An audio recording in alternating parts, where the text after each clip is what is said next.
Yo, what's going on? We're in the mix. We are ready to pump. We're about to unchain. We got a big stream coming up, and I'm hyped for it. I'm ready for it. CMC is unchained. We all know it. Yo, and also, yeah, guys, this is actually a really important one. The Fractal video is out, and it is absolute fire. Indeed. So, get in here, guys, and check this out. It's actually a Ribbit thread. Nico already posted it. I actually, I was going to post it myself, actually, but this will do. I actually really want to get a conversation going, guys. And, I'm not saying to upvote or anything like that, but I'd actually really appreciate if you guys engage with that thread. The gw2 subreddit is pretty much like the center for discussion around the game. So I'd actually really love to see if we can actually get some conversation going on there, guys. So get in that thread. And, leave a comment. All that kind of good stuff. No, I think this is fine, Nico. I think this is all good. It doesn't really matter who posts it. But yeah, I really want to get that going. So, yeah. Get involved. Leave a comment, guys. Upvote if it's relevant to Guild Wars 2. Downvote it if it's irrelevant to Guild Wars 2. It really is entirely up to you guys. But yeah, get in there right now. Go, go, go, go, go, go, go. And of course, go on YouTube as well. Because it is there. Leave a comment. Listen to the video. It's very short, just 7 minutes long. I think I did a pretty good job of kind of summing up a lot of those things. A lot of the kind of... I think a lot of the opinions, a lot of the topics about this stuff, and I think it went pretty well. So definitely get in there, and yeah, I really want to actually get a proper discussion about this. It's one of the few things actually in the game right now that I think we could really kind of hack into and get into the meat of it, or really go for it, and see if we can kind of give our feedback to ArenaNet. Right, I think it's something I'm feeling very strongly about right now, and I really want to give feedback. I want to give our feedback to ArenaNet on this, and hopefully, they might find it useful or interesting, right? With the kind of stuff that we're talking about, right? That's kind of the goal. Get in there. Oh, that's a very deep comment on the video. Let's see what Snab commented. Let's see what we got him. And yeah, I like the children to watch me. Want to watch the whole video. Yeah, I mean, because the thing is, I really wanted to get the central point across as quickly as possible. I also really wanted to talk about kind of the reasons, kind of the design, right? Behind that stuff. But I wanted to just get the point across quickly and just get people talking about it, right? Like, I didn't want to just kind of give my opinion on it. I really wanted to get people talking. That was like a big part of that video, is that I wanted to prompt people not to just kind of listen to what I was saying, but also kind of say what they think as well, and express their own opinions. So that's kind of why I went for the too long didn't watch thing. I really wanted to boom, boom, boom, let's get into it, right? All that kind of stuff. Which Icebridge Saga maps are worth unlocking? I'm low on gold. So, if you want to, get more gold, Drizzlewood Coast is really, really good. It's insanely good. So, Drizzlewood Coast is going to be really, really nice. The other ones, I would say, are less important. I think getting Drakkar, so Bjora Marches, is, Bjora Marches and Drizzlewood Coast. Those are, the two really high-value ones that I think you'll be able to, kind of get, earn gold in very quickly to unlock other stuff afterwards. Yeah, I'm glad you enjoyed it.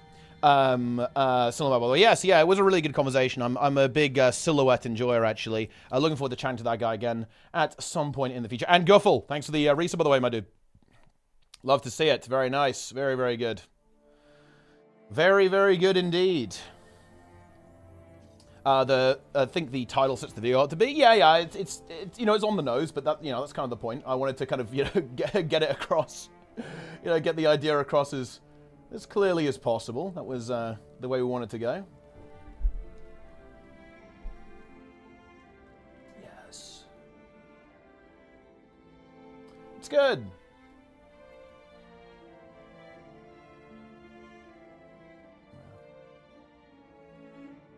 Ah, Afrodero there. Thanks to Prime. Starting the hype train.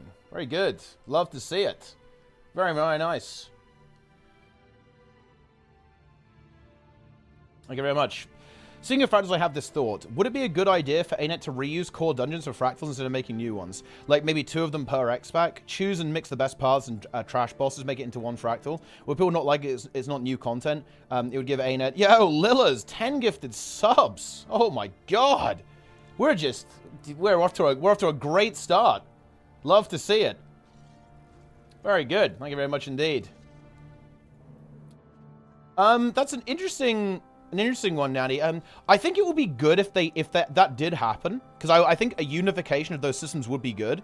I think you'd really want to kind of... it would almost have to be like one dungeon path is a Fractal, in a way. Right, and maybe you'd still have the old dungeons, but pick like kind of the favorite path, kind of like the all-star path that everyone likes from each dungeon, and turn that into a Fractal. I think that because I don't think you could, because otherwise you're gonna kind of you're gonna lose something along the way. You don't want to just like discard all of the content, if that makes any sense. So I think there is a way to do that. However, I think that there is this kind of issue where reusing old content, I think, is never going to be as appealing to players as, like, brand new content, yeah? I think that's definitely a bit of a problem that I think all MMOs have, actually. This is not a Guild Wars 2 unique thing, but it certainly is present here as well, obviously.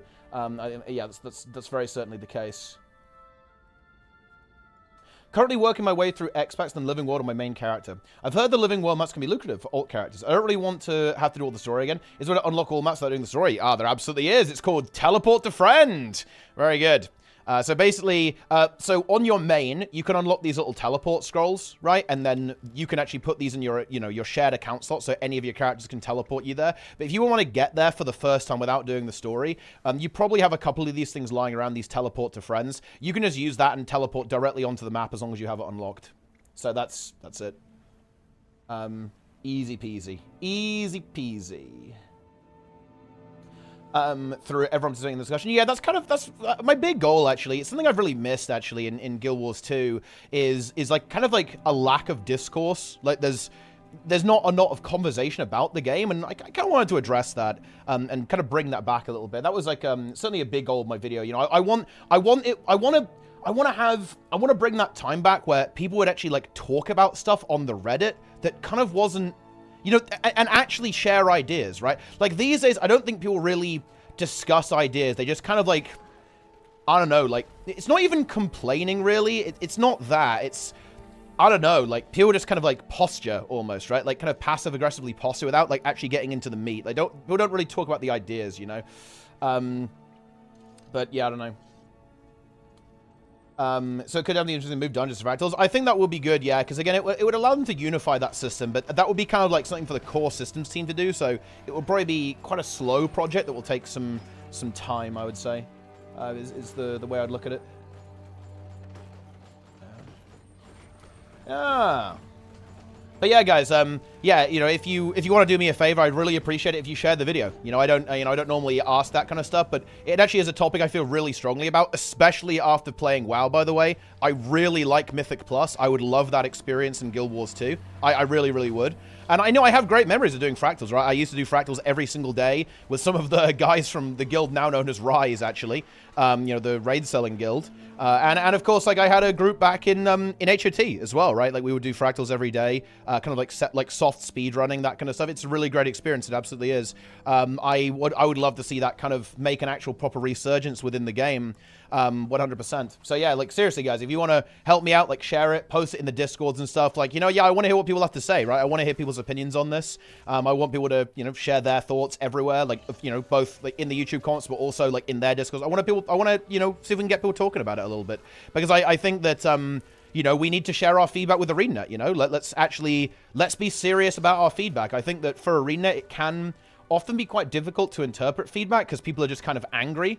So let's do it properly, right? Let's have a proper discussion about it. Let's try and identify what we view as the problem. Let's maybe give some examples of what we're looking for and some experiences that we want within Fractals. And yeah, let's share that, right? And, we can hope that ArenaNet will see that and, maybe find the feedback interesting.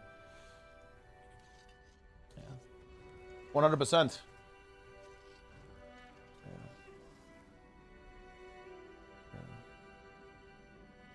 Yeah.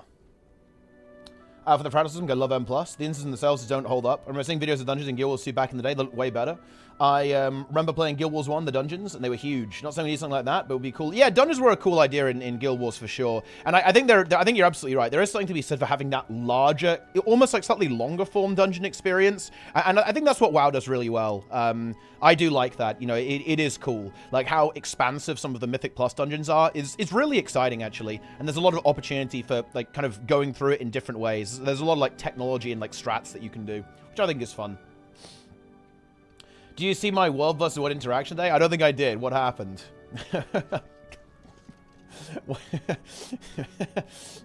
Was it fun? Oh, actually, oh, hang on. What? Yeah, it's reset, isn't it? Ooh, we're against the... Are we against the Frenchies now? I think we are, right? Cormier's Library, that's, Isn't that, Esprit and the Frenchies? Or is it not? I don't know if, maybe they moved or something, I'm not sure. Yeah. What the fuck? What is... Wait, what is this?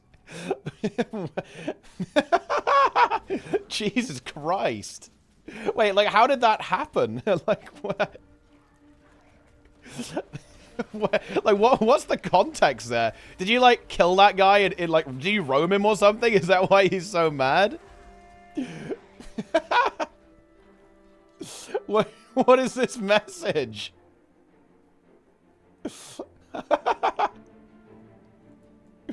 Ah, he got killed. Ah, yeah, okay. Well, I guess that makes sense.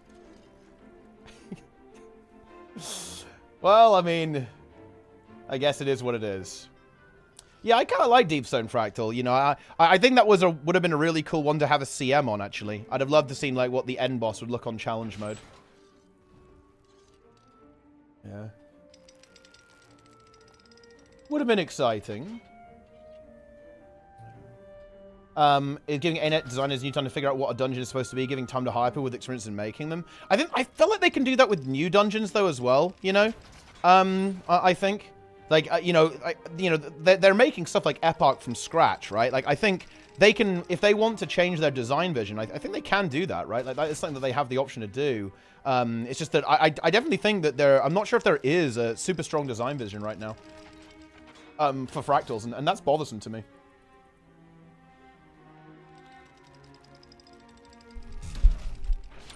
Yeah.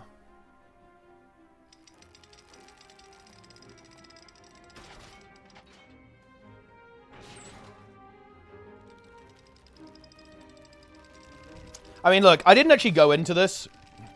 I didn't go into this at all, guys, right?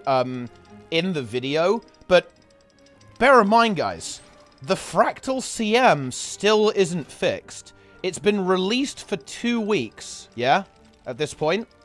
And they haven't fixed the fact that it is semi-impossible to do legitimately, and the only reliable tactic for doing it right now is exploiting. There has been no communication on this whatsoever, and again, look, and people can correct me if I'm wrong on this, and Lincoln, maybe you know more than me, because you do Fractals more than I do right now. I'm pretty sure every single group that clears that is exploiting right now, because that's essentially the only sensible strategy to go about doing it. Every group is bug abusing and is exploiting to clear this. That is alarm bells ringing. That is a serious problem. That's really not good. That's very problematic, I think. That's the case. That's just very problematic. Yeah. I can have a smooth CM zone. My team wipes the final boss. It's because you can fall in the holes, right? Like it can get you. Fall on the ground. Teamwork capture me in the middle of the night, strap me to a plank, maybe roleplay as a pirate, then force me to write a comment on his YouTube video to support the algorithm. I'm comment at some kind of weird cult help. Oh, is that your comment? Oh yeah, I got distracted and didn't find it. I'm gonna like it. Ah, there we go. Nice. There we go. Love to see it.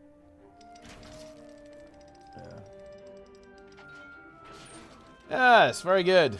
Mesmer Breakdown as arc divider. That's extremely funny to me. That's the case, actually. That amuses me. Because it means that, you know, like, the warrior mains are going to be jealous of the, maybe the triple spin that Mesmer will get. Why don't they update the LFG? Oh, yeah, no, I agree. I think it would be really cool to see an LFG upgrade. This is something that Sneb talks about a lot, and he's completely right about it. He absolutely is. The LOG could use like some significant UI improvements for sure. Mesmer will get every cool ability from every other version. Aura share taking Tempest. You know, you say that, but didn't they literally give that Chaos Aura share on F2? They literally did that. Poor old Tempest actually got... And the thing is, Chaos Aura is kind of busted too, actually. So not only did Mesmer get it, they also got like the juiced version. Oh shit. We've got some defenders.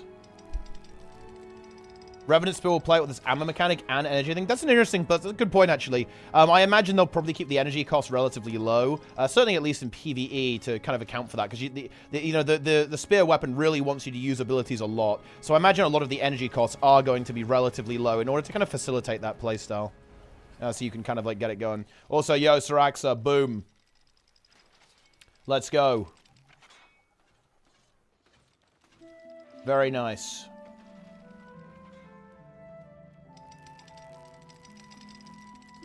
Boom. Oh, shit. Watch out, team. When should you get these guys? Let's go. Push! Wait, the squad leader just left now. Why now? I feel like was that an accident? What happened there? Like, we just charge into battle and the squad leader is out of here. When is the stream? I think in about 15 minutes. What team I am? Well, you're on the same team, right? Like, the teams don't change. It's just, you just move up and down in tiers right now. So I'm still on Etin's back is where we're at. Did you get a haircut recently? Oh, no, I'm just out the shower. My hair's wet right now. It's out the shower, you know, ready to go. Revisit other weapons after the spear release. I think they slowly want to bring other weapons more in line with how they're designing the new ones. Yeah, I think we'll see that. We'll see things move in that direction. You can kind of see a little bit of that. Like, for example, on Warrior Hammer, you have like that combo element with the abilities like resetting each other, so you can like multicast them, kind of giving you that natural gameplay loop, kind of built into the kit. And that's yeah, I think that's highly intentional.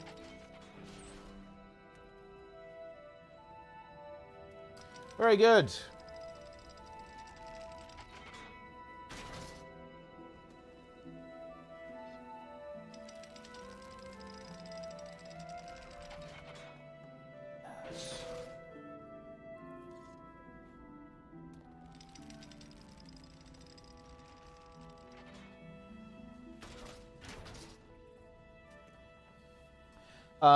Yeah, no, I think the stream is going to be really hype, and it is going to be long, yeah. I think this could be upwards of 2 hours. It could be like 2.5 hours, I think. They have a lot of skills to talk about, right? Like, this is going to take a while, for sure. It could be easily 2 hours. Gilson needs more of this. Dare I say casual dungeons experience allows you to be as efficient as you want? Oh, yeah, for sure. I think that having kind of, like, flexibility and kind of like this almost non-linearity. Like, I do like non-linearity quite a lot in the dungeon experience. I think it's very exciting. I think that's what's really cool. You kind of have that in Mythic Plus. Obviously, some dungeons in Mythic Plus are pretty linear. Like, I think that's fun too, right? Having that variety is fun. Like, you know, you've got a dungeon like Vortex Pinnacle and Throne of the Tides. They're pretty linear. Although, funnily enough, you can't... Honestly, there's some... That Throne of the Tides maybe not the best example because you can do some, like, fucking crazy shit on that one. But yeah, I think it's really cool when you do have, like, a more of, like, an exploration process almost, and there's, like, a lot of different things that you can do. Yeah. But yes, guys... Get involved. Here is the Reddit thread, guys. Upvote it if it's relevant to Guild Wars 2. Downvote it if it is irrelevant to Guild Wars 2. But most importantly, honestly, leave a comment. I want to see what people think about this. Share the video. Spread the word. All that kind of wonderful, exciting stuff, guys. Leave your comments on YouTube. Yeah, do it. Or don't, I guess. It's up to you.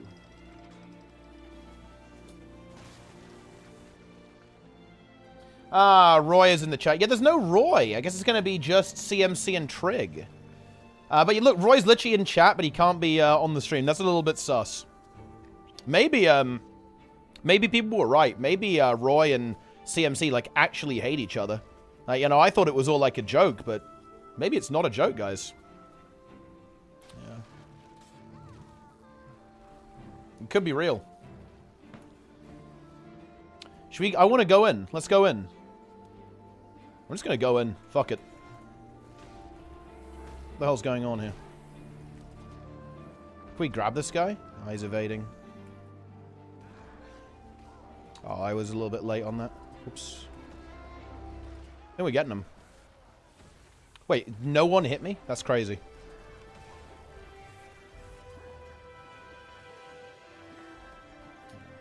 Nice. Last few friends have been disappointing. Yeah, I think that, again, that there needs to be this design vision. You know, there needs to be a strong design vision. And I think that's lacking right now.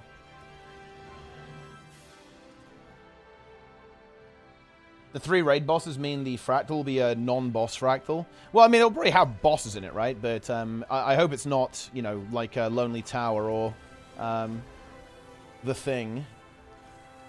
Silent Surf. Grouch banned any onion rings from being on stream. That is true, actually. Wait, what? Nike, where do you find these threads? Oh, this is like a highly upvoted thread, actually. Wait, what? What is this?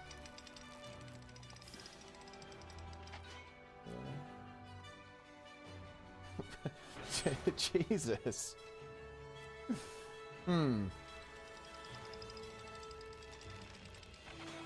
You love to see it. Man, it is actually so wild. Okay, it is so wild to me that people get so mad about this, guys. Look, guys, this guy is talking about AFK farmers in a video game. The only time those vermin stay silent is when they cannot lie their way out of a situation. You... AFK... Jesus Christ. Those bootlickers would start bitching about gold per hour, deflecting, and ignoring the real problem. Like, dude! People are like, so fucking mad about this. It's actually... It's so wild to me. How mad people really are. That's crazy. That's actually crazy. Yeah.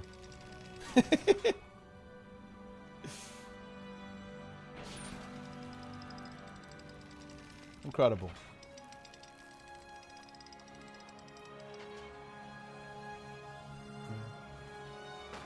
We love to see it.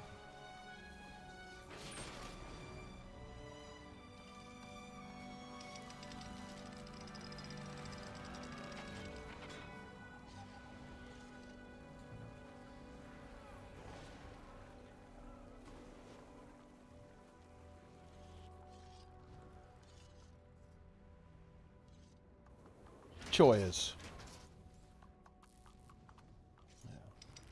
Choyers. I'm making a post about AFK farming. Listen, guys, fucking downvote all of this AFK farmer trash and upvote the Fractal post, okay? Let's have the actual relevant discussions. And by the way, that's not brigading. I'm saying that maybe you could do that. I'm not saying you should do that. I'm saying, you know, we should upvote things that are relevant. Boom. There we go. Yeah, it looks like everyone's piled in on this map, right? Like, everyone's piled in on Fortune's Veil and EB. And, like, these ones are a little quieter. But that's okay, honestly. I think it's alright.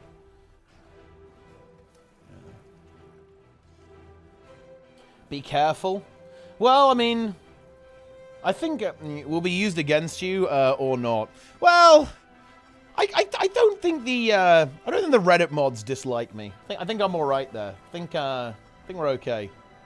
Ah, they're live. Very good. Let's tune in. I am tuning in. Actually, I might watch on YouTube this time, actually. Because they stream on YouTube at the same time, right?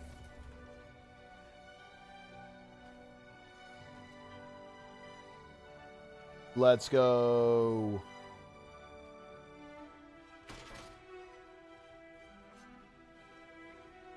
Are they live there? Oh, I guess maybe they're not. Okay, never mind then.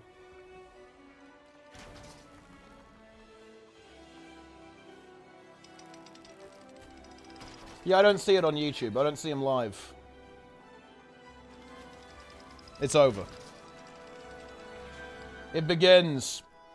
Balance update preview.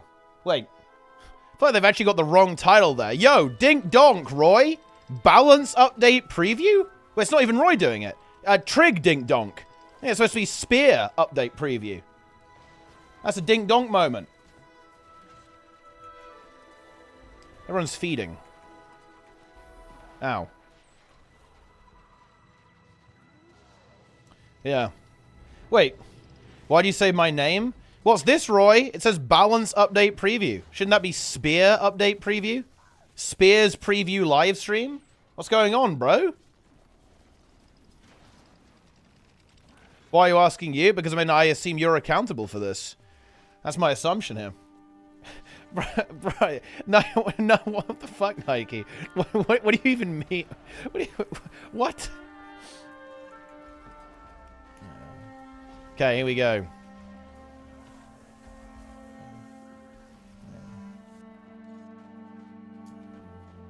Here we go. I've actually this Roy's fault. See, Darkbringer knows what I'm talking about. Here we go. Let's see. Oh, I got the Q-Pop, although I'm not really going to be able to play, so I think I actually won't take up a spot on that map. I'll let someone else get in there. I'll try and get this keep, then we just piss off. I've got supply. Let's use it. Boom. Is it enough? Oh, I got a refund, actually, but it's still not enough, I think. Oh, apparently people got inside. It must be open somewhere else, then. Yeah. Let's go.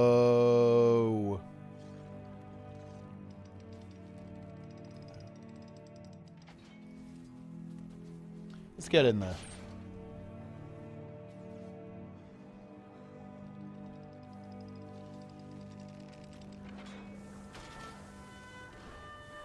Is they going to be moist? I mean, I guess we're about to find out in about 5 minutes. Then we'll know if the game is going to be moist or not.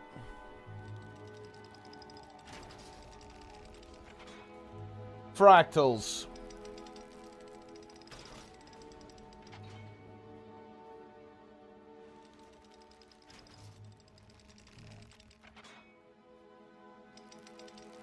Are there any Fractal enjoyers, guys, in the chat?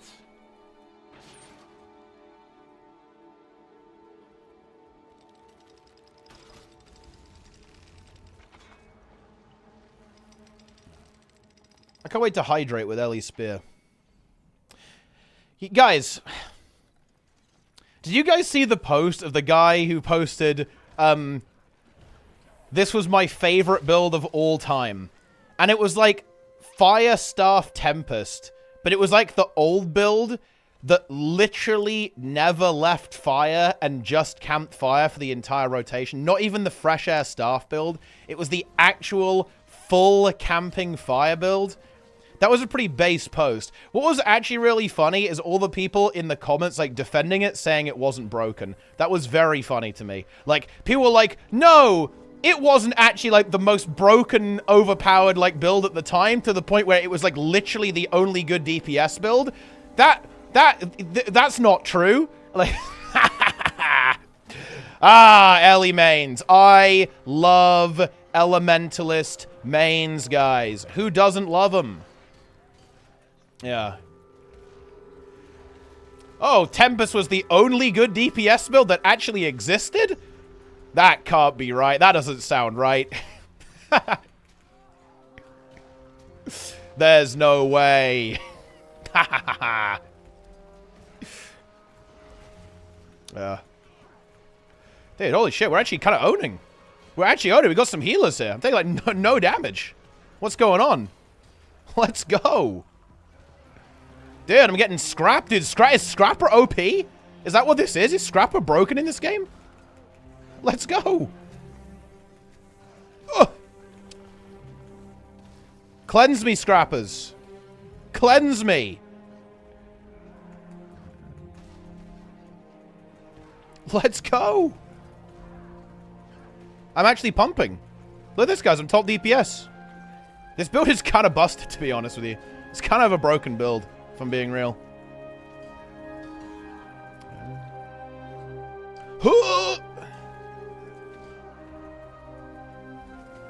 Got my stacking sigil, guys. Got my stars fully juiced. 25 seconds. Yo, Will's with the prime. Yeah, Scrapper, pretty good. Basically, like, 0 damage, like, in that entire fight. It's like full health constantly. I want to play more PvP. I only really played Necro because how survivable it is. Any recommendation for easy, good builds? If you played Necro, like, when you play something else, you'll actually be as surprised at, like, how many active tools you have. Like, Necro, I think, is actually one of the harder classes in PvP to actually live on, especially when you kind of start getting a little bit higher ranking. But you just don't really have, like, the active mitigation tools that others have. I'd actually say Ranger. If you want to, like, kind of get started on, like, a different style of build, play Ranger. It's absolutely insane right now. And definitely one of kind of like the Brawler Bruisery style builds that exists currently. And if you want to go for something like a little bit more aggressive, try Vindy. Vindicator is very survivable, but it's very reliant on using your abilities correctly. So you need to be like managing your endurance correctly. You need to be using your hammer to survive correctly. You need to be using your block correctly. And of course the evade skills baked into Legendary Alliance stance and Shiro. Like that's how you survive there. It's like very high active mitigation, very high mobility. But it's actually such an insane build. Holy shit. Like Power Vindicator is busted right now in PvP. It is crazy. It does so much damage. It's actually insane how much damage it does. Like when I look at it, you go like, how could it possibly be that good? And then you just see it like absolutely annihilate someone with a hammer burst or a greatsword burst, and you go like, oh, okay. Well, I mean, I guess that's pretty good then. Right, I think it's time to actually leave World versus World though, and take a look at this stream, I think. Are Ellie's missing a personality from which they can copy opinions? We need Mela back? Maybe we do. Maybe we do need Mela back, actually. Or maybe I just need to main Ellie again. All right, okay. Honestly, good fight there. Well done to the gang. Let's go. Okay. 30 seconds. Let's get going. All right, hang on. Mute the game. Let's get into this. It's time. Here we go.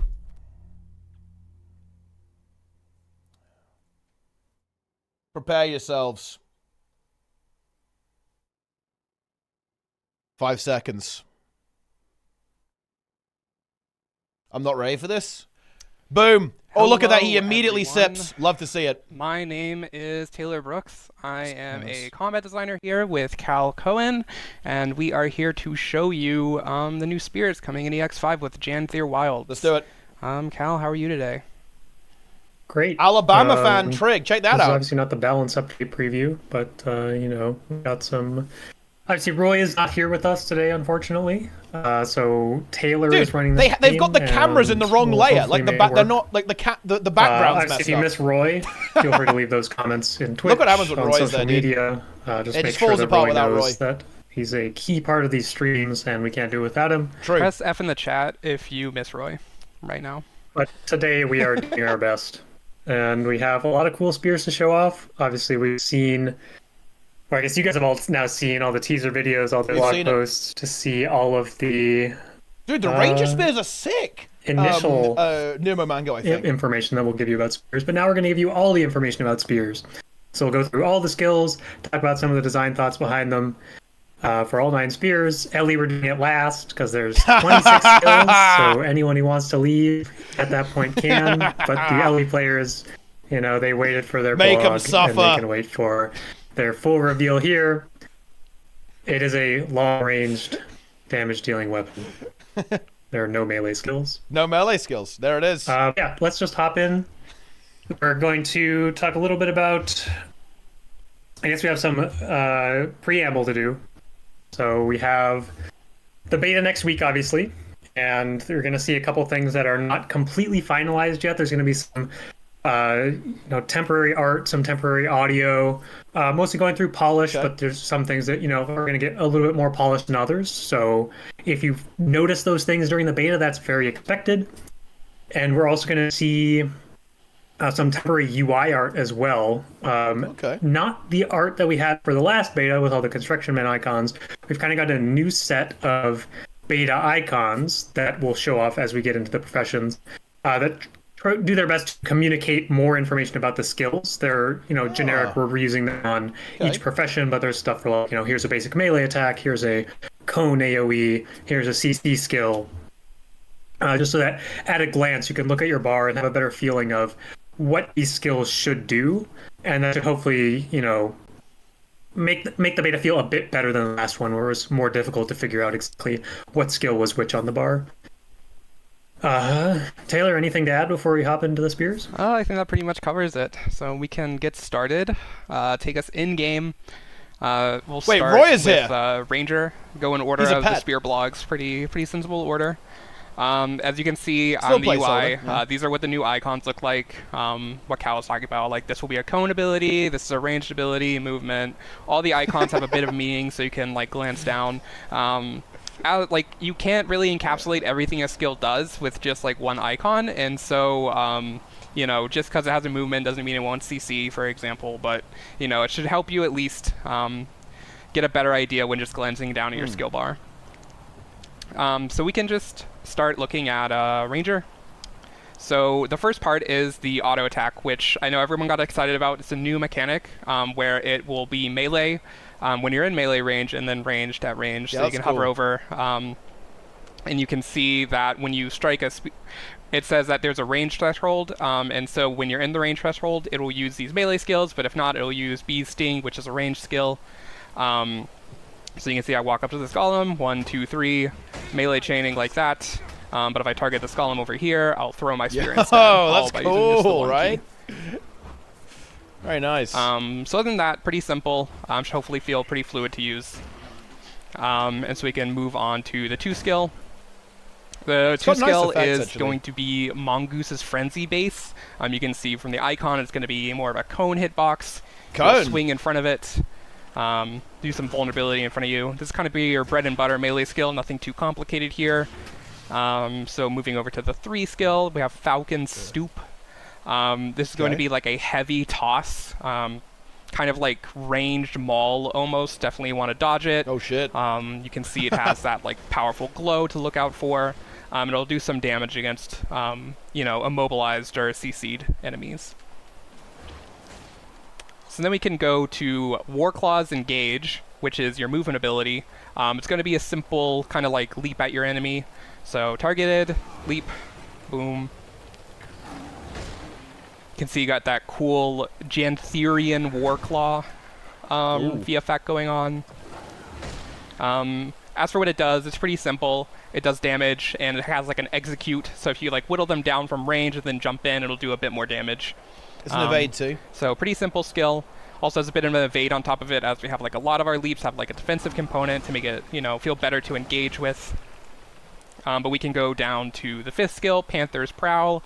After you read the blog, you know this is where it gets a bit interesting. So this will just stealth you and flip over your skills. They all have their own stealth attack version. And so if we go back down the line, you can stealth, and you'll see that it turns into Wolf's Onslaught, where you'll do the swipes again, and then follow up with a wolf, kind of spirit animal as you jab. And then we can go down to the 3rd skill, which becomes Owl's Flight. You'll throw your spear again, but it'll be kind of like encapsulated in an owl spirit. It'll become wider and unblockable and pierce, so pretty good. Yeah, like the animations are really nice, actually. A lot of they enemies, look really you wanna, good. You know, poke them down at range. Boom. Pretty simple there. And so then we get to Predator's Ambush, which for Warclaw's Engage, which is basically the same skill, except you're also going to daze, so this is a CC skill. You know, in PvE, if there's break bar, that's what you're going to be wanting to use your stealth charges on. If not, you can also engage if you want to, you know, give up some damage for a better CC initiation. You can do that as well.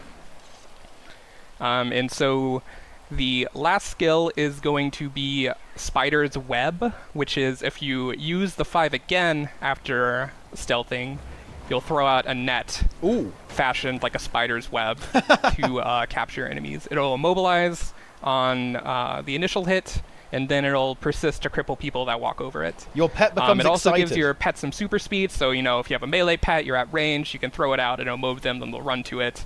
Or if you're a soul beast, it'll help you run to it too. So pretty good, pretty fun. So yeah, that's kind of the concept of the weapon. You know, you have like your melee skill, range skill, initiation. With your auto attack, you're able to just like auto at range, then, you know, whittle them down. And then they get low, you could like jump in, do that. And at any point, if you want to empower or to kite away, you can stealth, then re-engage with a more powerful skill. Yeah, it's really smooth. Like, this is why having this kind of top-down design is so good. By the way, guys, look how smooth all of these abilities work together, yeah? Kind of like a because it's kind of designed that way, yeah? From the top down. Big AoE damage. It's really good to do this, I think. So pretty good for, again, like those AoE cleave, World v World scenarios to just, like, throw it out. It's like all of it makes sense. All of it's really smooth. Because it's supposed to be that way. That's very strong design. So yeah. It's aimed to be a pretty versatile weapon. You know, you can do a lot with it, whatever you want to do. Power, DPS, focus, I think covered it. Now I'm kind of rambling. Can you think of anything, Cal, I need to mention about this weapon? No, I think you covered it. Stuff. Let's see. Taylor did a lot of work on this weapon, so it's probably broken. As usual. What about the unleash? I don't have a whole lot to add. He has to unleash. Cone. Awesome. So we can take a look at Necromancer next. Ah. Some people are saying that the cameras are too big too on the gameplay screen. Okay, I can. If you want to mess around with that. They don't like looking at us. Like we're not the main goal here. You know, back in my day when I watched streams on Twitch, Guild Wars 2 gameplay PvP streams, certain streamers may have put the camera to be about half of their screen. So I think we're being fairly generous. Very nice. But we can make some adjustments, I think. I think they should increase the size. All right. Let me see if I can resize these down. While Taylor's fiddling with this, I can talk a little bit about the overview of the Necro, and then we'll obviously hop into the skills. So, as we mentioned in the blog, the Necro Spear is supposed to be like a little more of an assassin-y type kit, so a little bit more mobility, maybe a little bit more burst than a lot of existing Necro weapons. Okay. Which we're going to see with the... Or we'll probably go in order, so it'll be a little confusing because some of the important skills are on the back half of the bar. It's fast, too. That's kind of gnarly, actually. We also see some soul shards building up. This is the third hit of the auto attack chain, giving it here.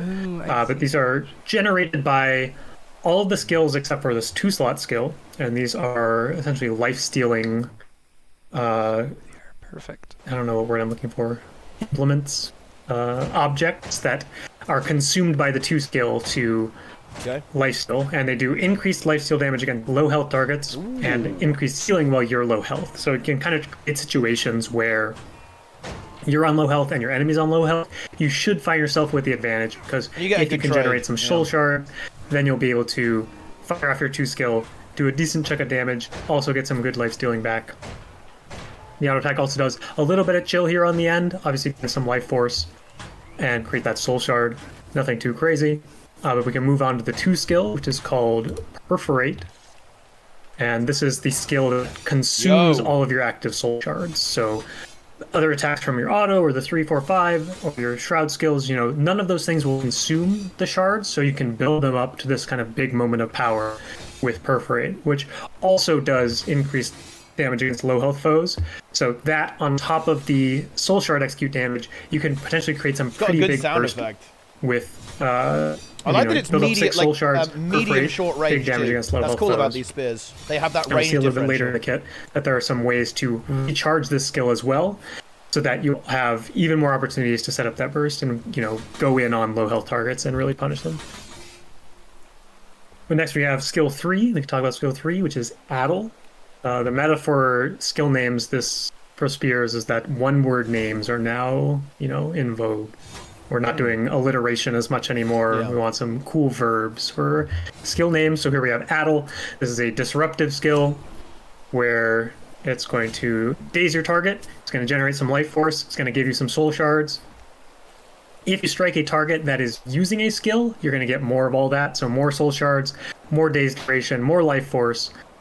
We're also going to see that life force, actually, if you 20%. already have a number of soul shards, this skill will also immobilize. So if you have 4 or more soul shards, pressing this button will guarantee immobilize. You'll still get the daze. You can still get the bonus effect daze against enemy using a skill, but also gives you that mob to set up your final burst with perforate. So potentially a nice little disruptive element. Poured in. Well, we'll talk about that skill right now. We're going to get the teleport on skill 4. This is Isolate. This is a ranged throw a spear at your target, and it will mark them. And you can then reactivate the skill to teleport into your target.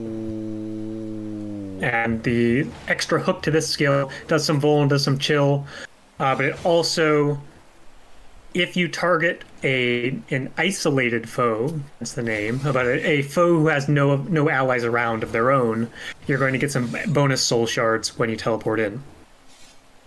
The other nice thing about the teleport here is that it's going to recharge perforate, so you can fire off perforate, and then throw isolate, pour it in, recharges perforate, or it's just more of a guarantee that any time you want to pour it in on somebody, you will have access to your final burst skill with perforate. You'll generate some soul shards. If they're isolated, you'll get those soul shards unblockable too, by the way, guys. That's actually very relevant. Burst with the 2.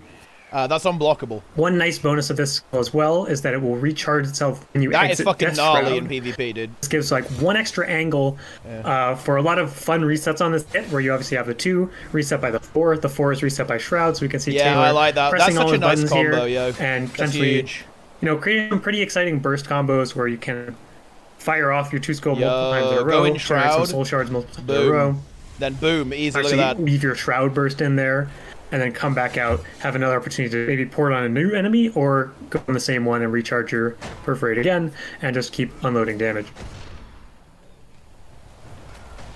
Finally, we have the final skill on the kit, which is Extirpate. Ooh. And this is a sweeping AoE attack that's going to give you some might and generate some soul shards for each target hit.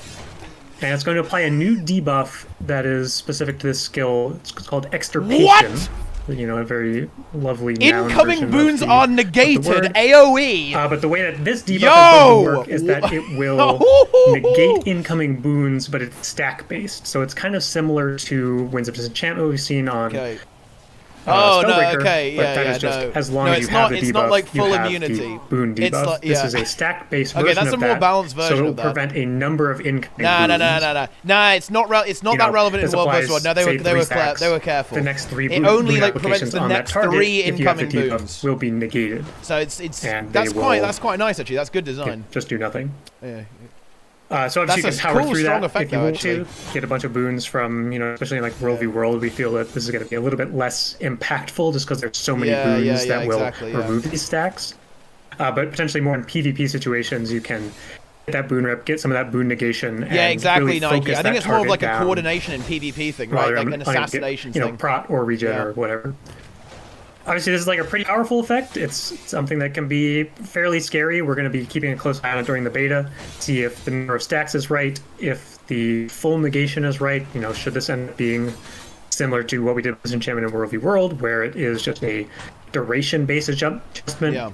But we are starting with the most powerful version, and we'll probably see how it plays, see if we need to adjust the number of stacks, or, Yeah, no, I agree, Dobring. I think that's much easier to balance than saying, like, wins, right? Like, full boon immunity. Well, it is a pretty exciting. I think that's good design. Mark that's that quite one an exciting effect. I like it. Teasers, because there's unique debuff or whatever Taylor called it when he was making these teasers. Boom! Look at that. Cool effect, isn't it? All we have to talk about on Necro. Yep. Man, the sound effects are great, by the way. So really good sound effects on that. It reminds me of these spear sounds. It sounds like Soul Cleave. Wow, which is a fucking sick ass sound effect. It's like all the slashing sounds sound really good. It reminds me of WoW in the best possible way, actually. So really good sound effects. Make sure to hydrate. If you're watching. Okay, hydration. Good call. Or not watching. Maybe you're just listening.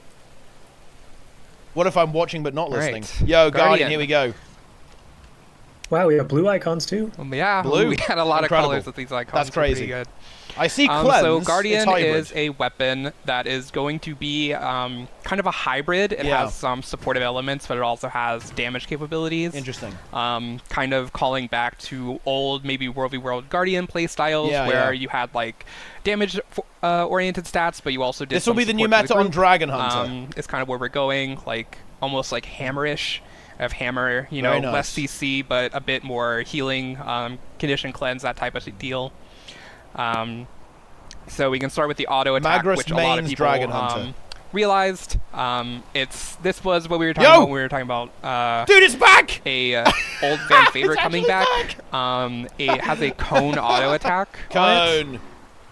So that's obviously like the old staff auto. Everyone loved it. Let's go. And so, you know, pretty basic auto, but it's also going to heal allies in the wave. So this golem is on my team, it's damaged. You can see it's also getting a bit of heals. So just by autoing, you're gonna like do some decent damage, also get some team support, pretty good. Then we can move on to the 2 skill, Helio Rush. Helio Rush, you're gonna charge in a direction and hit enemies. Oh, look at that. And it will give you Illuminated if you hit an enemy. So Illuminated is Guardian's like little mechanic attached to the weapon. Basically, the 2 through 5 all have little bonuses while you're illuminated, so you want to use your skills in kind of unique ways, almost, to guarantee those like little conditions are met so you can get illuminated and get some value out of it. So Helio Rush is also going to heal enemy or allies you pass through. So if you pass through an enemy and then also get an ally, you'll do pretty well. And then if you use it while illuminated, the heal will be stronger, and you'll also gain what is this? Resolution. That is the name of the boon. Boom. And so moving on to the 3 skill, we have a Gleaming Disc. You'll spin around and strike enemies, and after a short delay, do a burst that will damage them again. It's also going to give you some might to allies, and if you're illuminated, it's going to grant fury to allies and also blind enemies. Boom. Well, there you have it. You can see there, that was the illuminated version, the basic version, then illuminated. Boom, look at that. Extra effect is illuminated. Moving on to the 4 skill is going to be Solar Storm. You're going to throw your spear up in the air, then it's going to break into pieces and crash down. It's going to damage enemies, and it's going to cleanse conditions from allies. Alright. So you can throw it up. Ooh. Do a lot of damage, a lot of hits. And could so be, if you get hit by one of your own shards, that is how you illuminate yourself. And if you are illuminated, when using the ability, you'll rain down more shards. Ooh. And there you go. More shards. Man, I feel like that could be like this weapon definitely feels like world versus world. You know? And so going on to the 5th skill, this is the symbol called Symbol of Luminance. You'll place it on the ground, doing a short CC to everyone you hit with it, and it's going to grant resistance to allies and weakness to enemies that it hits. And then the special part about this is if you are in the symbol, you will be automatically illuminated and then like illuminated while you're in the symbol. So you can use all your skills while you're in the symbol. You don't have to worry about those little conditions they had before. They'll all get the illuminated bonus. Okay. So you can see, can use it down. Pretty good art. And this is probably the most unique symbol we've ever made, right? Boom. You can the art team is crushing it with the spears. Yeah, the art team were on point here, that's for sure. They did such an insanely good job with these spears. To see it. I'm so excited to use them. Just wait until we get to Ellie, guys. Yep. Elementalist mains. Guys, quick survey. Are there any Fire Wizard mains in the chat? Cover the kit for Let Guardian. me know. I want to know about it. A lot of offensive supports is kind of a good way to describe it. Boons, condition removals, some healing, but also decent ways to do damage as well. Can you think of anything else, Cal, to mention? Nothing from me. I think you've given a very illuminating presentation. Yeah, this is nice on that Shattered Ages build, that's for sure, Jimmy. Because you get hits on the auto attack, you get hits on the little AoEs that go out, and it's got cleanse support on it as well. Thief is next. It's some good shit. We have the Thief. Alright. Thief's pretty exciting. Yeah, this one's pretty interesting, actually. Let's go. They're all exciting. That's kind of a lot of the response. I'm pretty excited about Thief. This is... The devs should say which spear is their least favorite one. They should just say, oh yeah, this spear, it's like low tier. It's not even good. So obviously anyone who saw the preview blog, we kind of gave an introduction to the thief spear mechanic. It drew a lot of inspiration from Guild Wars 1 Assassin, for anyone who's familiar with that. The concept of having, Assassin had lead attacks, offhand attacks, and dual attacks. Obviously, the terminology doesn't make a whole lot of sense when you have one spear instead of two daggers. So the things are different. But the way that it works is that the slot 2 and 3, we can see them with the different green color, just to show their differentiation immediately, is that these two skills will kind of share a state. And the default state is the lead attack state. And once you strike an enemy with either of those lead attacks, it will then flip over both slots into the follow-up attack state. Yep. Similarly, striking with either follow-up attack state will flip them over into the finishers, and then using a finisher skill will flip them back to the beginning. So it does give some opportunity to kind of mix and match. The two slot is primarily focused on damage, and the 3 slot is a little bit more utility focused. There's a little bit of damage, but it's mostly utility. We do see this as potentially more of a hybrid weapon. It's obviously very conditioned focused, but we do want to get the numbers right so that you can play it as a power build too. But most of the damage is going to be coming from the 2 slot combo. And you'll mostly be weaving in the 3 skills when you need more utility, when you need some stealth. We'll get to that when we actually start talking about the skills. That's cool, actually. But for both power and Condi builds, we can talk about UI later, Debugs, but I know what you're saying. I hear you. It's a bit of an issue, yeah. And one of our goals for the weapon is to kind of give a little bit more of a diverse rotation to Thief, as opposed to pressing the same button over and over again. This is a good part of this, actually. On a lot of weapons, we want to give a little bit more... I really like the design on this one. This one, I think Thief players are really going to like this. 3 times in a row, you get 3 different skills. But we do want you to mix in some of the 3s, mix in some of the 4, mix in stealth attack. Yep. And we'll probably see that you can still be fairly effective just pressing the 2 skill repeatedly. And that's fine. We're not opposed to that too much. We obviously want you to mix in kind of the full set of skills, but you should have a decent amount of success with the 2 skill. We do want, if you want to optimize, we are expecting that you'll have to weave in the other skills, some of the 3 slots, some of the 4 slots, some of the stealth attack. And we're still kind of tuning the numbers. We'll see how it goes during the beta, but that's kind of our long-term goal for the weapon once we get a much better sense of how it's playing out right now. So if you do end up pressing 2 launch in the beta and you find that way more effective than using kind of a full kit, then we'll probably end up making changes as a result of that. That's enough rambling. Let's hop into the skills. The auto attack is pretty straightforward. This is kind of similar to the Ranger. We have the hybrid auto attack, where if you're in melee range, it does a melee attack. If you're at range, it does a ranged attack. No attack chain here, because we're kind of expecting most of the gameplay to be around the 2 and 3 slots anyway. I wonder if so it is just kind of repeated. That means that the stealth double attack slashing range might be a thing too, right? Spear attack, get some bleeding, get some strike damage. Okay. Then we can kind of move on to the 2 slot first. We can look at the 3 skills on 2. We have the initial stab. One, then, basically. Mantis Sting. Boom. A lot of the skill names here are also drawing inspiration from Guild Wars 1 Assassin skills, so you may recognize some of those. Mantis Sting, pretty straightforward skill. Stab, inflict some conditions. Yep.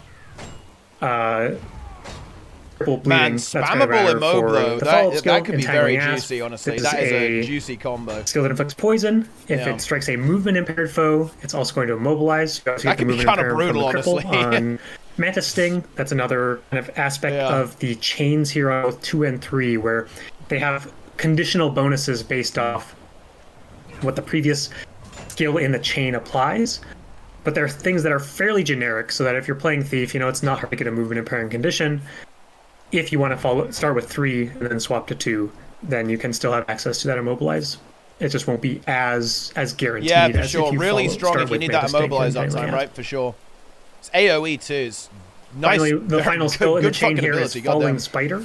Yeah. And this is kind of the big damage payoff. We see more bleeding, more poison, some vulnerability as well. This is going to do increased damage and increased condition stacks against a foe that is crowd controlled or immobilized. I'm never going to play this though, guys, because I'm not a condition. Or just any CC, obviously define enemies. This condition is always going to be true.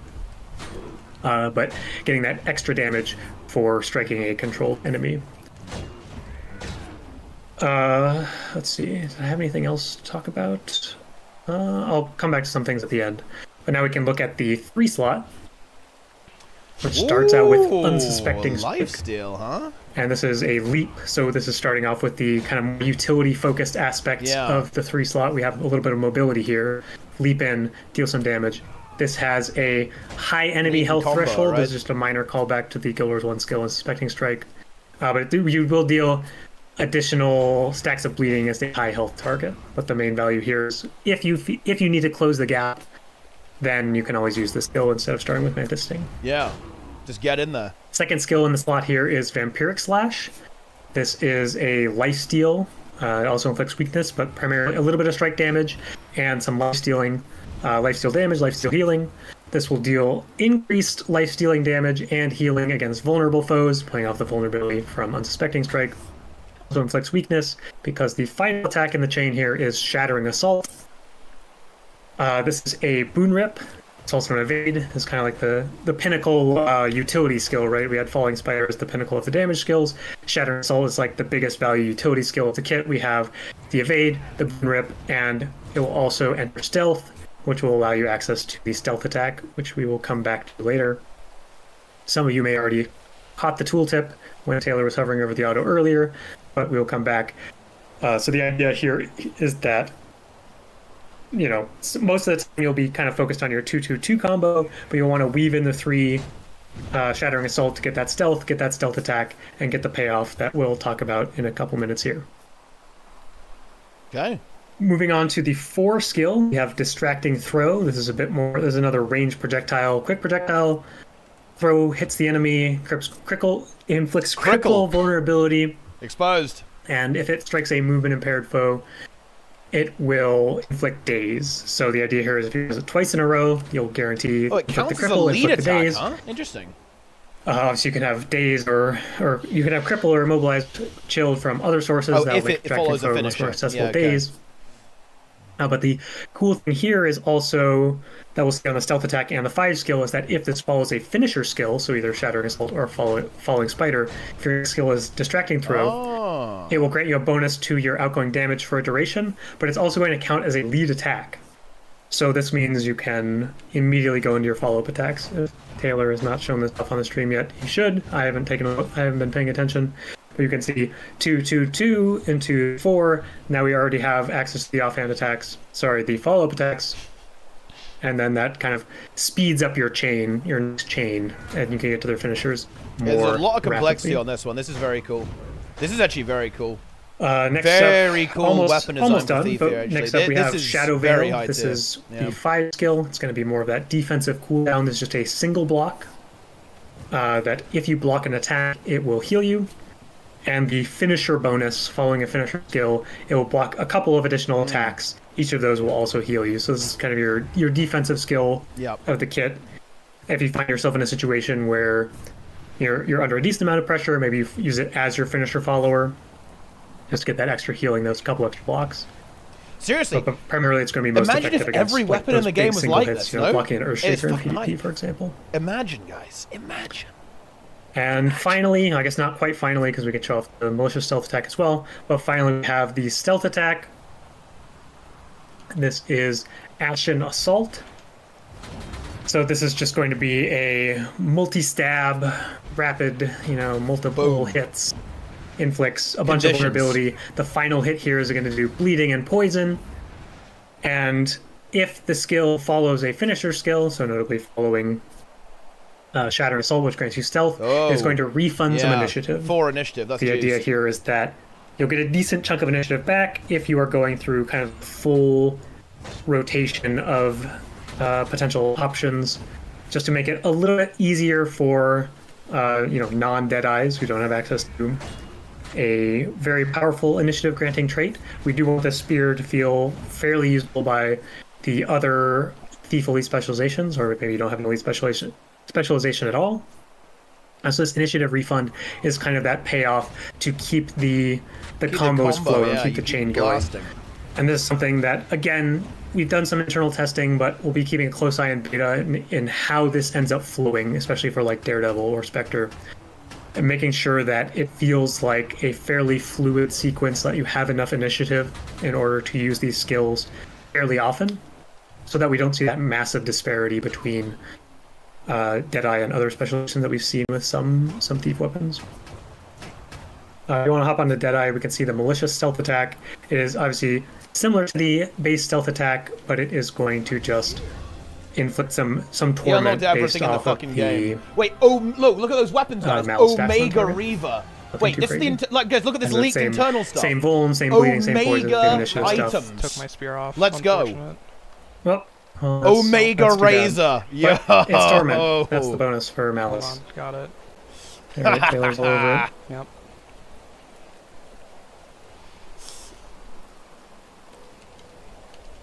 Coming soon. Very nice. All right, I think that's all that we have to talk about. With Thief Spear. I guess one final note on the combo mechanic. This is, or the whatever you want to call it. You know, chain skills, lead attacks, whatever.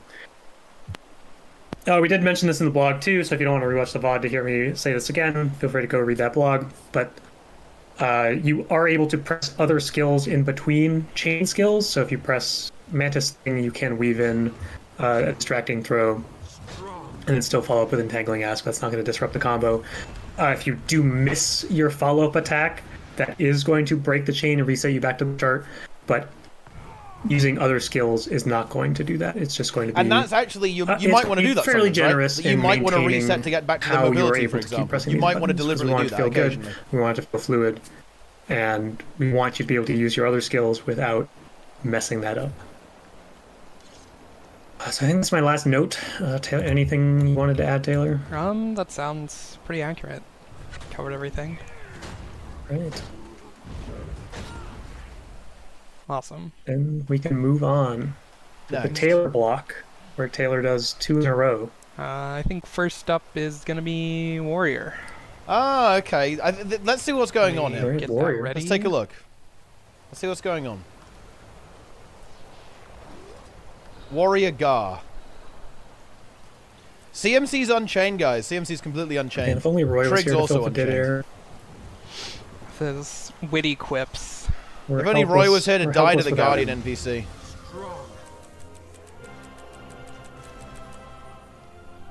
So we have Warrior coming up, then we'll go on to Engineer, Revenant, Mesmer, Elementalist. Those are the remaining professions. If you're looking for something else, you already covered it. Feel free to go back and watch the VOD.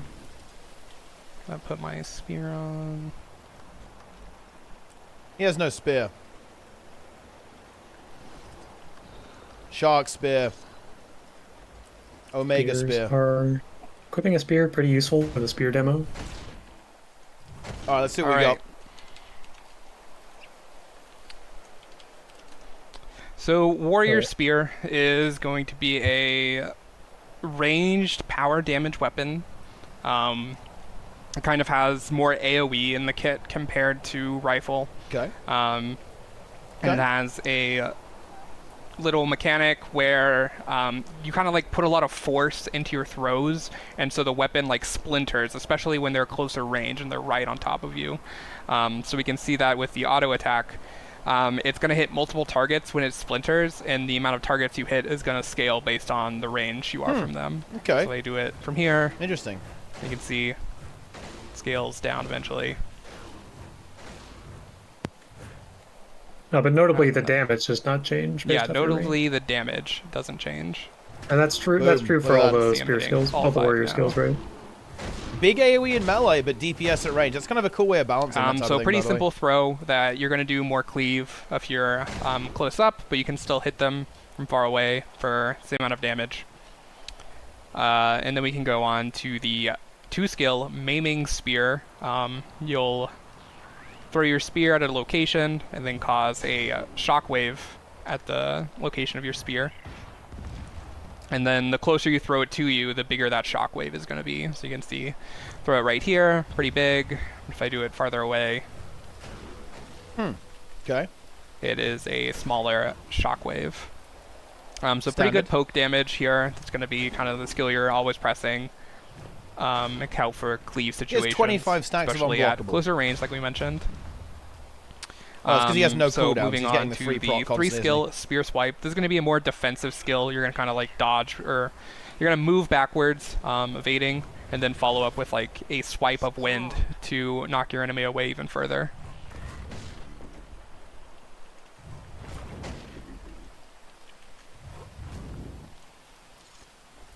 So that's, you know, simple use case, gap opener. Probably useful in competitive modes as well as PvE to help keep yourself at range with the weapon. Then we can move on to the fourth skill, Disrupting Throw. You're going to throw your spear in a line in front of you, immobilizing people, and if they're using a skill when they're struck, they'll be interrupted and dazed for even longer. I guess it's going to be hard to hit more than one player. It's a really fast projectile, so even if you see someone using it at range, you still have a pretty good chance to interrupt the ability you want, as well as it's immobilized to help you line up things like your 2. Or even lock them into the 5, which, you know, pretty good segue into that. Whoa, look at the damage number on that. It's called Spear Marshal's Support. Hang on. You will mark a target, and then after a short delay, a rain of spears will come down. Bear in mind, guys, they have scuff gear for this. That toolkit damage is high. Don't have a moving golem there, but, you know, trust me, it'll follow them if they move. And it'll do a small AoE as it follows them. So you can see it, like, marks them, and then the rain of spears comes down. Yeah. So do that, and follow up, or you can even do that first, and then immobilize them by the time it falls. Pretty good. Okay, okay. And then another cool skill will be your burst skill, Harrier's Toss. You'll jump up and throw your spear at the target location, dealing damage based on your adrenaline level. Yeah, it's a much simpler weapon. It is an weapon, evade while you're up in the air, so you can throw it. That's kind of normal for warriors, I think, but, you know. It's a cool animation on that one, actually. Look at that. Boom.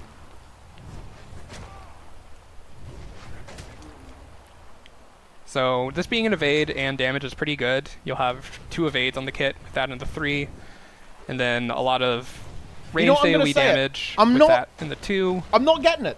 I'm not as I'm not pretty as hyped. Solid kit for doing weapon. Am I wrong for here? doing damage with the weapon. I thought this is maybe too simple almost. It might be powerful. It might end up being good. The Berserker Burst, and maybe that's fine. Which right? in but short, you just kind of go crazy and start throwing spears at people. Exactly what every Berserker wants to do. Oh shit! I mean, that's kind of cool. Unleash a flurry of spears. Flurry of spears. Look at that. Throw. Very nice. Wild. They're crazy. Look at that. You know, this honestly might be powerful. Covers, you know, all the skills for warrior. If the numbers are good, this will be a good weapon. Obviously, pretty simple weapon. There's not a lot of shenanigans going on. I think the weird thing is it's like going to be pretty effective at what it wants to do. Yeah, I mean, I guess you could. I mean, you can use it in melee, right? And if you're at range, you just have a more unique niche in Warrior's toolkit, and people have fun using it. Looks pretty sweet. Okay. But you're not done talking yet, because next we're covering the engineer. Swap. I guess you should switch back to engineer real fast. Let's see. What's going on in the chat? What does the chat say? I'm checking it out. Nice gear. Chat's just saying hello. Nothing exciting. They're mentally broken. Someone wants a shenanigans shout. Full break. That's shenanigans. Just yell shenanigans. That's the shout. What does it do? It's what every warrior hates. Shenanigans. Yeah, it's simple. It's basic. Yeah, I don't know if warrior wants the shenanigans. All right, Engi. So Engi is a lightning rod based weapon. You're going to be channeling a lot of electricity. It is going to be definitely a melee weapon. Has a decent condition focused, but it kind of like Thief's Spear, it also has like hopefully decent power numbers on it. So if you really want to play power Spear Engi, it's going to be, you know, it should be pretty decent. Something we'll definitely look into to see the viability of both. But it does lean more into the condition role as a condition melee weapon. Condies. So you can start with the auto attack. Let's tick. I'm ready to tick, guys. How about you? I'm ready to tick. Does some conditions as you go. But you can see here it mentions focused, which is part of the 2. The 2 is going to be a dash. Normally, and if you have a target in range, so I guess it's like the melee two-handed Condi weapon, and you can see it'll apply that buff to them, which means your target is focused. Because hammer is power, and all your abilities do additional things. to focused enemies. So if I focus this golem and then start auto-attacking it, you'll notice I now apply vulnerability as well as part of my melee chain. So better cover conti and just some vulnerability access, pretty good.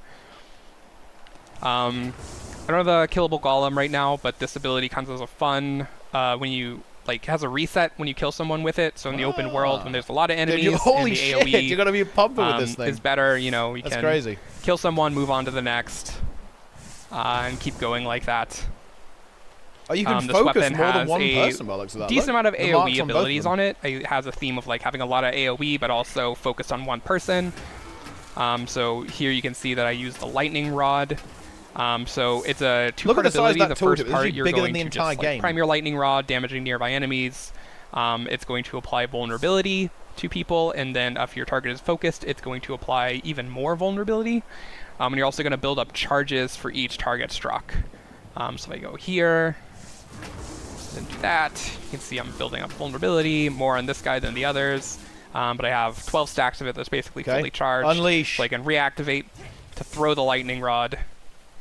And that's going to do more damage, a little bit more burning and almost. vulnerability based on how many charges you had, and it's going to deal more raw power damage to your focus target. So do that, charge up, and then eventually you can throw it for some damage. And it's pretty cool because you can turn on the lightning rod and then swap into a kit, and then use that ability while it's charging up your spear. Yeah, that's so cool. You can come back to it charged, and then use it like that. Yeah, nice. That's nice actually. Boom. There we go. So the 4 skill will be Roiling Strikes. This is your CC ability, kind of like a conal CC. You'll smack down Cone and kind of electrify the earth, causing it to break up. And you're going to stun people, and if your target is focused, it's going stun to... is powerful, actually, not daze. That's kind actually of do a launch instead. Stun, not daze, right? So a bit better CC. And yeah, launch is really powerful so too. this is kind of like you're engaged, you see somebody do that, and you can jump in, do all your stuff. Pretty cool looking ability. So I don't think it's 732 defiance. Like that. It's it will do one or the other, right? I think so anyway. And then we can go on to the 5 skill, the Devastator. Devastator. Where you're going to kind of leap at your enemies and then unleash lightning around you. Do it right here. Oh! It's a big lightning bolt. Big damage. Big damage. And if your target is focused and they get hit by this, you'll kind of mark them for even more lightning strikes. Do that. They're marked. Ooh. You can see they get progressively hit more. Does Big pretty good burning damage. Yeah. So it's going to do a lot of damage if you can manage to hit it on your focus target, and also just pretty good naturally if you hit anyone with it. Yeah, I think that's fun to play. So that's kind of like the gist of the weapon. Not bad. It's not too complicated. It does a lot of AoE damage. You want to get in there, hit people, and also focus the one target you want to take down, and make sure all your abilities hit on them.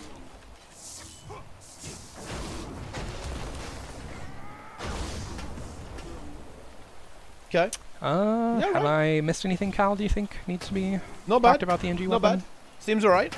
Looks I fun don't to play. think so. Seems like a... Dang, I don't hate funny this. pun that I could use for this one. Seems decent. Yeah, It's shocking. Shocking. I don't know if it's shocking. Right? Oh, okay. Never mind. Maybe a charged discussion. Nice. Who knows? I'm just gonna keep using this skill to show off how amazing our team is. Boom.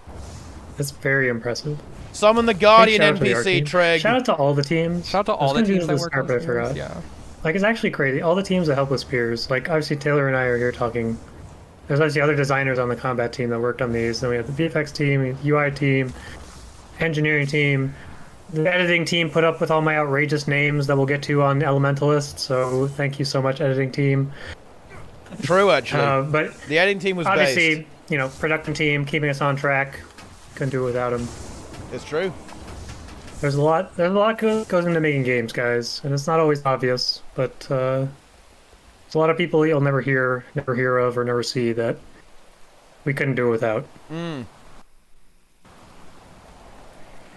So let's see if that I, is I'll try to remember to say that again in the end. Feel strong, otherwise, everyone's going to... We just Weebs buried out, that guys. in the middle. Ban the like, weebs. dead in the middle of this live stream. We shout out everyone else. But we'll be back. We're not done yet. We still have 3 professions. No, so 3, we're probably and one about of them is Ellie. halfway done. Yep. Maybe less than halfway Just skip done. Ellie. Just don't talk about it. That would be a good prank. Revenant Just next. kill it. Yep. Yeah, shout out to Roy. That's a good one. Shout Shout out to Roy. Roy's boys. Roy helped us set up the stream, even though he wasn't going to be on it.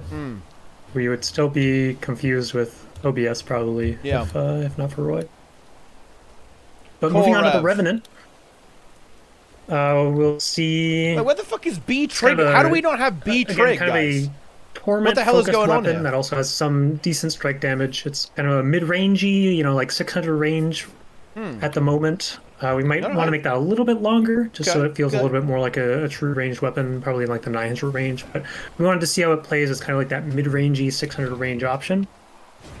We can see similar stuff on the auto attack, where you have the hybrid melee / ranged auto attack, depending on your range. Yep. Nothing too crazy. We see some torment. I guess we should start with the 5. Yeah, it's kind of slow on the auto attack, isn't it? Does reduce the cooldown of Abyssal Raise. So what's Abyssal Raise? If you guys read the blog, you're probably pretty familiar with this, but let's talk about it again.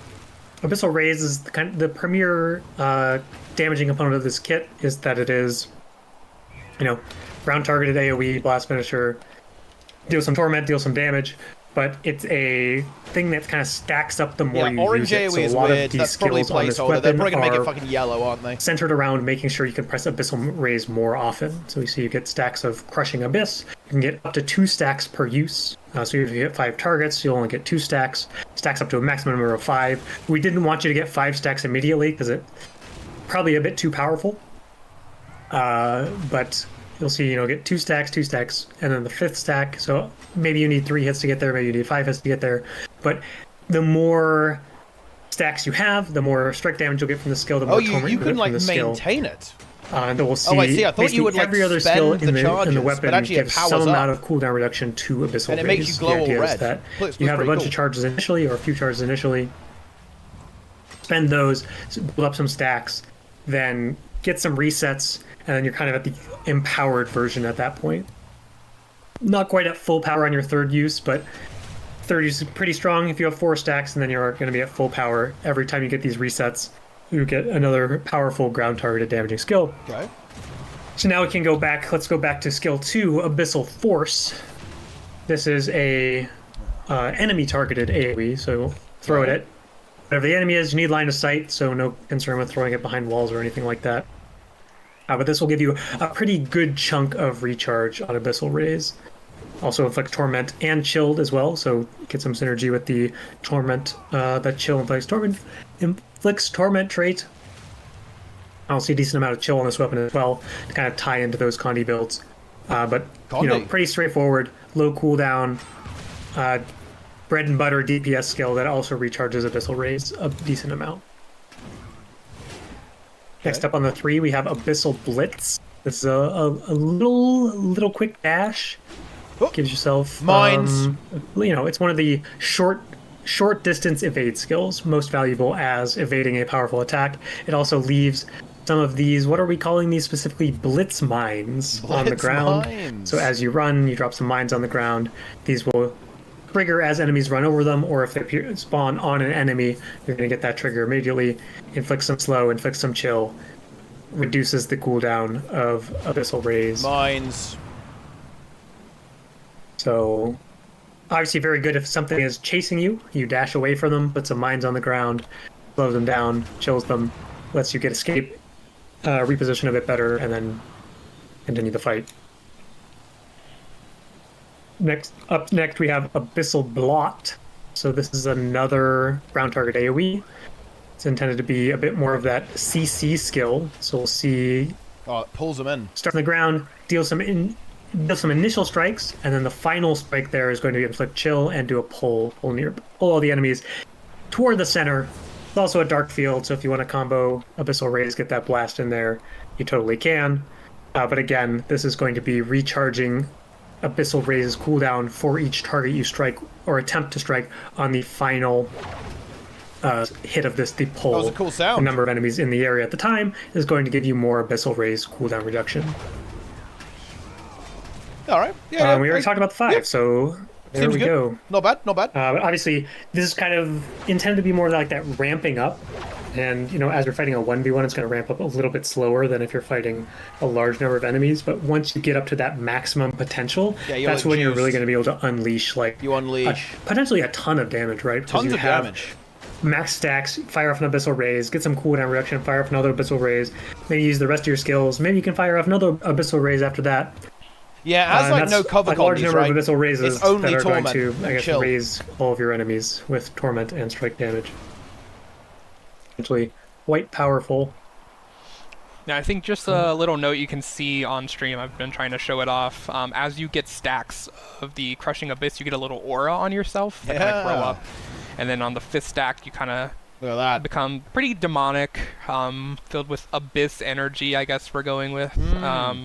And so it makes it pretty obvious if you're just looking at a Revenant as well. Like, they're fully charged up, they're going to hurt. So, and it also just looks really cool. That's, like, the main part. It just looks really cool. It all looks awesome. You're juiced. These mines are very threatening, I would say. I don't want to run into them. Yeah, I think one of the weaker ones, honestly. Not I as think that's everything for Rev. strong of a concept, I feel like, actually, as some of the other ones. All right, then we can move into Mesmer. Okay, this one's going to be interesting. 2 professions left. If you are just joining the stream, we're about to talk about Mesmer. This is big. Then we're going to talk about Elementalist, and then we're done. So if you're looking for one of the other 7 professions... Do not talk about Elementalist. You'll have to go back ignore them. Fucking ignore them. Alright. Just getting it. Taylor doing some developer magic off-screen. Making sure. Not like that one time I did a command on stream during the End of Dragons previews, and everyone was like, "What's happening?" It's okay, I already did that. They saw it. And I OR2'd. Nice. Anyways. So, good job. Yep. So Mesmer Spear is a 2-handed melee power weapon, which, it's kind of weird that Mesmer doesn't have that niche filled already, and this is the first weapon, but pretty excited this is going to be it. It's going to feel pretty good to play. Wait, Omega Test Accessory level 1337. The auto attack symbol Omega 1, 2, Test 3. Shield. Let's go, yes? Build up some might, weaken on the last hit, kind of siphon your enemy's strength going on. But that's not really interesting. Who cares about the auto? The cool skill is Mind the Gap, which might have surpassed Gormandize as my favorite skill name. There are 2 types of people. One that hate Mind the Gap and want me to change it. They're like, this is the worst placeholder name. And then I got message from so many people being like, this is my favorite. You can't change this. So we're minding the gap here. But basically, you're going to do an AoE around you, and you can think of it as like 2 circles, an inner circle and an outer circle, and you're going to want to hit people with the outer circle. I just want to point this out, guys. Because if you do, Revenant you'll had no gain cones. clarity. This also does not appear to have cones. Which will augment your 2 through 5 skills to have better effects. Whoa. So, there we go. That's what it looks like, and then you can see you have this little eye floating above you to signify that you have clarity. And for those wondering, I saw after the preview there were a lot of questions about it. So the outer circle does take priority from the inner circle. So if there is, say, someone that's like straddling the line, they'd get hit by both the outer and inner hitbox of it. You'll get clarity; it'll count for the outer. And there are a lot of bosses in the game that like their hitbox is so big that if you are standing right next to them and use this, you'll hit them anyways. But for the smaller hitboxes, it's a pretty good game to make sure you keep spacing.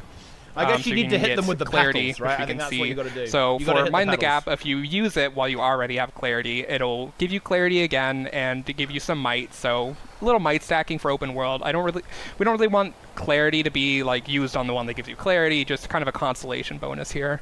And minor thing, this like spawns a clone for you. This is your clone gen, as a lot of 2 skills do.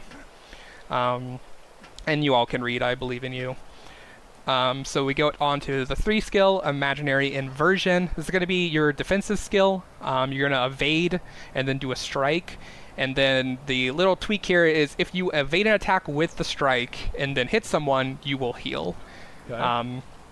So you're just going to kind of spin around, do that. And I don't have the golems really attacking me, but if I was to evade and be hurt, it would heal me. So kind of like incentivizing to correctly time this as a defensive, not just throw it out for damage. And then if you have clarity while using the skill, you will cleanse conditions. Condition cleanse, kind of something that Mesmer doesn't have a lot of in its weapons. They have Torch exists. So giving DPS Mesmer as a way to cleanse conditions, while pretty niche, would be, you know, pretty good for the times it is good. Flowers. The skill is not rooted, by the way. You can move while using it. And then we can go on to the 4 skill, Phantasmal Lancer.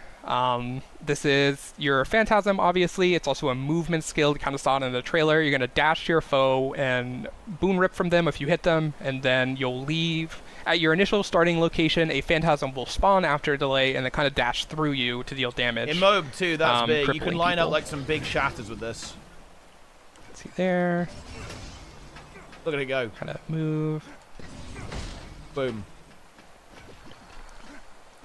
So it gets pretty fun when you have clarity, because you'll spawn 2 Phantasms instead, and 2 is a bigger number than 1, so that's obviously better. And so you'll spawn at like an X formation and kind of like dash through. It's pretty visually cool. It also has another, because why not? So they'll cripple your target, if but you if have your target clarity, is already it will crippled, always it'll immobilize immob, right? them. Because the So first pretty one good will setup. cripple, the second will immob. So you can right? do that, That's do cool. that, That's and a then nice it'll little mobilize interaction. them, so it'll help set you up for another outer edge hit. Yeah. And then we go on to the 5, Mental Collapse. Oh, that's common in Guild Wars That's too. as close to Mental Boom as I could get for editing. Yep. So Mental it is break. a teleport, and then you like slam the ground and kind of do an explosion. That's a scary skill, by the way. Teleport do 3 into strikes of 3 damage, seconds stun. and then if you are empowered or have clarity, it will stun as well. So that's pretty good CC for PvE, and obviously a pretty good engage tool for You literally competitive mentally modes. break people, guys. And then to make it even better and help nice looking weapon, rotations actually. flow pretty well, this skill will also, you know, like we love our capstone 5 skills to do, reset your 2 skills so you can combo it pretty easily. So you can do that, and then 5, Boom. and then do that again. Yes. Perfect, yay. And you can guarantee mind the gap there as well, because they'll be stunned. So that's pretty much covers the base toolkit of it. It's all about getting clarity or opening your sharding gun, whatever you want to say. Has a nice defensive tool, lots of mobility to be kind of a melee assassin deal for competitive modes. And a lot of AoE cleave damage. That was like main goal for this weapon is AoE cleave. But I can also show the ambush as a mirage. Here we go. It's going to stab in front of you. Cone! Just be more of a DPS cleave tool because we can never have enough damage. Is called Fractured Glass. So you're going to be kind of like glass mirage shards stabbing with your spear in front of you. And then... what boon does it give? So the Mirage Mantle trait will cause you to gain sharpened edges when using this skill, which is a damage multiplier buff. This is kind of another balancing tool we can use for Power Mirage. Part of the reason in PvE is that, you know, the base Mirage trait line just doesn't already have like a lot of just pure damage multipliers. So this is another way that we can, you know, give Power Mirage more damage in PvE. Interesting. So it'll use it, provide a buff. Currently provides like 10 seconds, and but you can stacks stack to the buff 20, up guys. some more. So you can double use it, goes to 20. So to give you time to like swap to other weapons, you have to be camping. You know, spear always, but you do want to make sure you're going back into spear to, you know, keep that damage multiplier up. Nice. Yeah, that should mostly cover spear. Mentally based break your positioning enemies. with high damage, mobility, pretty fun. Yeah. You think anything else to say, Cal? Can you just press 2 and 5 some more because they look awesome? It's just so crazy, like how cool this looks. Look at that. Yeah, that's awesome. Enjoy the flower. Great stuff. Yo, look at that ability. The surging wave of purple. I guess we could talk about Ellie. Do we have to? Don't do it. Can we just turn the stream off? Turn like, the stream bye, guys. off. Do not do it. Yeah, so we're probably about maybe 2/3 of the way through the stream now, because all we have left is Ellie. and there's only 26 more skills to cover, guys. We will obviously be going over all 26 of them here today.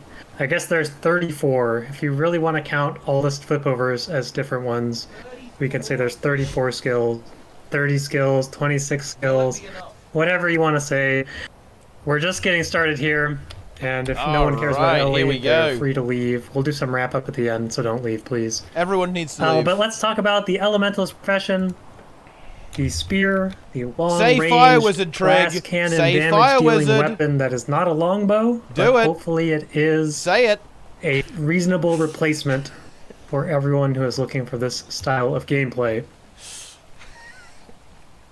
So let's start. Let's just start and fire. Why not? Yep, do it. Where should we start? Come on. We start with the auto attack. Let's just start with the auto attack. Flame spear. Throw a spear. 1200 range. Standard. Yay. Great. All right, moving on. Skill 2, we have Blazing Mirage. This is a ground targeted. Use the cool jump animation. Look at that. It's not an evade, but it doesn't lock your animation. Lock your character like the warrior one does, because it's not an evade. So, you know, trade-offs, whatever you want to say. This one, AoE, explosion, burning damage, all the good stuff. It's 1200 range, by the way, in case look at that. Was not very obvious. juicy. But next up, we have Seethe. So this is something we talked a little about in the blog. All the 3 skills in all the attunements have kind of 2 different components. They have a small buff that they give to yourself, or some utility value to give to yourself. And then they also empower your next spear skill in some way. Boona. So Seethe gives you might, gives you fury. You are seething. You're so seething. You're mad. More powerful in some way. You're big mad. And then also, your next spear skill will deal increased damage. And importantly, this one and the air one, which gives guaranteed crit strikes, we'll get to that later. But these affect all strikes of the skill, not just your next skill. Whereas the earth skill that we talked about in the blog, which gives daze as a bonus, is obviously just the next strike because. It would be way too powerful if a multi-hit skill could daze you a bunch of times. Well, bear in mind, here we're going to see those on this plays very nice with the volcano that we'll get to because volcano strikes a bunch of times. We want to make sure this bonus actually rewards that. So it is going to affect all strikes from your next skill. And this is only consumed by spear skills specifically. No shenanigans with, like, I don't know, Glyph of Storms or something to get more damage there. It will only be consumed by and only grant bonuses to the spear skills. So next up, skill 4, we have Meteor. There's just one meteor. It's not a shower of meteors. It's just one meteor. Conjure a meteor at the target location. There was one. And this is the slot 4s that we talked about during the blog as well, where all of them have kind of this inner radius that rewards you for targeting the skill well. It is going to give you some sort of bonus. In this case, it gives you increased damage. Notably, these skills currently cannot be retargeted. That makes it a little bit too free to get the inner circle bonuses. We'll see some strong ones. Obviously, increased damage is good. The float that we talked about in the blog that we'll get to as well. So you'll actually have to aim these very well, or aim these effectively. Obviously, if you don't get the inner circle bonus, you still get a good chunk of damage here. You still get some damage on the other skills, guys, but you won't get that guaranteed bonus if you are able to hold your mouse on top of your target. Etch. And then finally, we have the 5-slot skills. We're going to see a lot of patterns in the attunements, and this is trying to kind of simplify the feeling of the kit a little, or the weapon a bit. Kind of what we see with Firebrand tomes, where a lot of them have similar styles of skills on the same button, just so that when you go into a new tome, or when you go into a new attunement, you kind of have a general sense of what those skills are going to do, and try to give kind of not a completely linear feel to the weapon, but a more straightforward understanding of how the weapon works. So with that said, we can talk about the first etching skill, and this is Etching Volcano. And the first thing I'm going to say about this is that there will be LOD effects, level of detail effects, for everyone except for the Elementalist. The final versions of these are still being worked on, so for the beta, these will all just show a combo ring to enemies and also your allies. You'll see the fire field, while the Elementalists themselves will see this super cool ground etching. Okay. So the idea behind these skills, how they work, the etching itself creates a large area that gives you some personal benefit, doesn't affect allies, but a small personal benefit.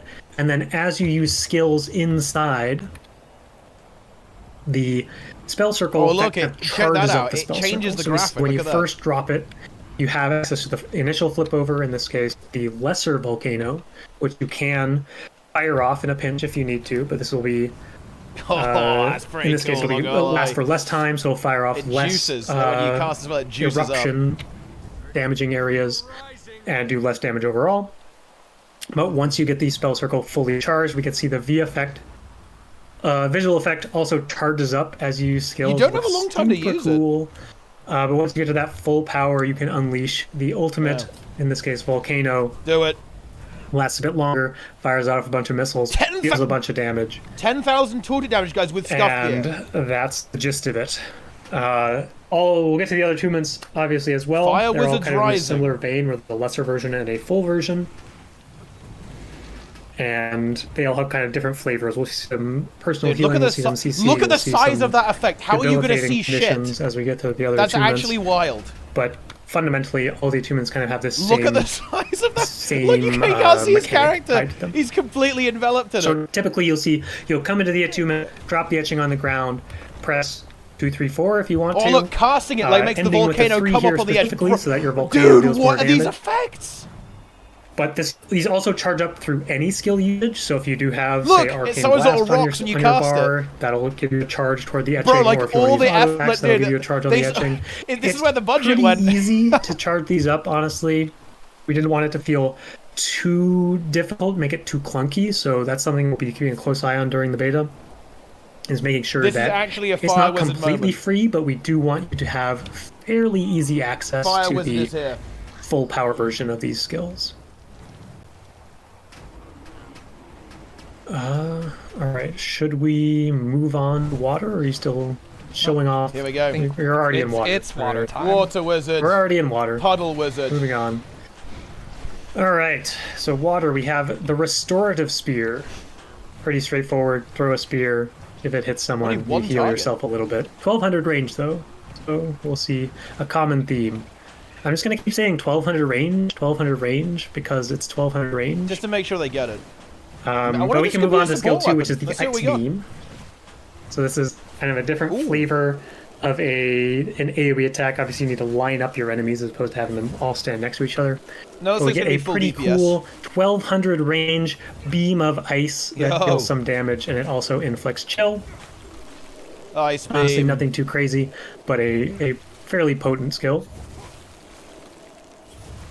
Then skill 3, we have access to Ripple. So this is going to be an evade. We talked a little bit. This is intended to be a little more of a glass cannon type weapon, but we still want to have a little bit of defense. We'll see the water and earth 3 skills provide a bit of defense to yourself. So this is obviously the evade, and dash does some condition removal. 3 conditions. And the You will not extra be a bonus condition here with is that your next spear skill has cooldown, a lower cooldown. Then skill 4 is the inner circle skill of its attunement. I think this might be Taylor's favorite effect of all of them. Oh, look at that. Like, oh my god, guys. Like, this is crazy. Undertow. So the idea is you create a whirlpool, enemies in the center are pulled inwards, and everyone else is dealt a little bit of damage. But it also slows everyone that it strikes. So pretty powerful CC. Sets up for the for the 5 skill, which, forgive me ahead of time, because I will butcher the skill name. But big shout out to the editing team for leaving my skill name in the game. The 5 skill on the water spear is the etching of the Jokelhop, which is a glacial flood specifically. So we'll see some watery stuff here, and we'll see some ice as well, because it is a Jokelhop. We'll see here the etching, another sweet-looking spell circle. This one gives you personally a pulse healing. It's also a water field, so you can dash through it with Ripple, get a little bit more healing. And then that'll flip over to the lesser Yokel-Hop. Here we go, big one. Which is going to fire Boom. off a, icy wave Man, at holy your shit, enemies. they really did go It's all going out on this, to didn't they? They wanted the heal Ellie you. mains to be Initial happy. target, first target struck will heal you a bit more, and the additional targets that you strike will give you a lesser healing. Okay. Obviously, we can charge up this Ellie is etching in the back. same way as the fire one and all the others. That'll give you the Volcano does empowered less version, damage the more targets which it hit. is It's going to do a over. bit It's more actually damage, over. and it's also going to have increased healing numbers on there as well. And just for once again saying it, the full powered version is of course just the Yokel-Hop. So I believe that's everything in the water attunement. I'm going to take a quick water break after that, but we will be moving into the air attunement next. Masterful segue, sir.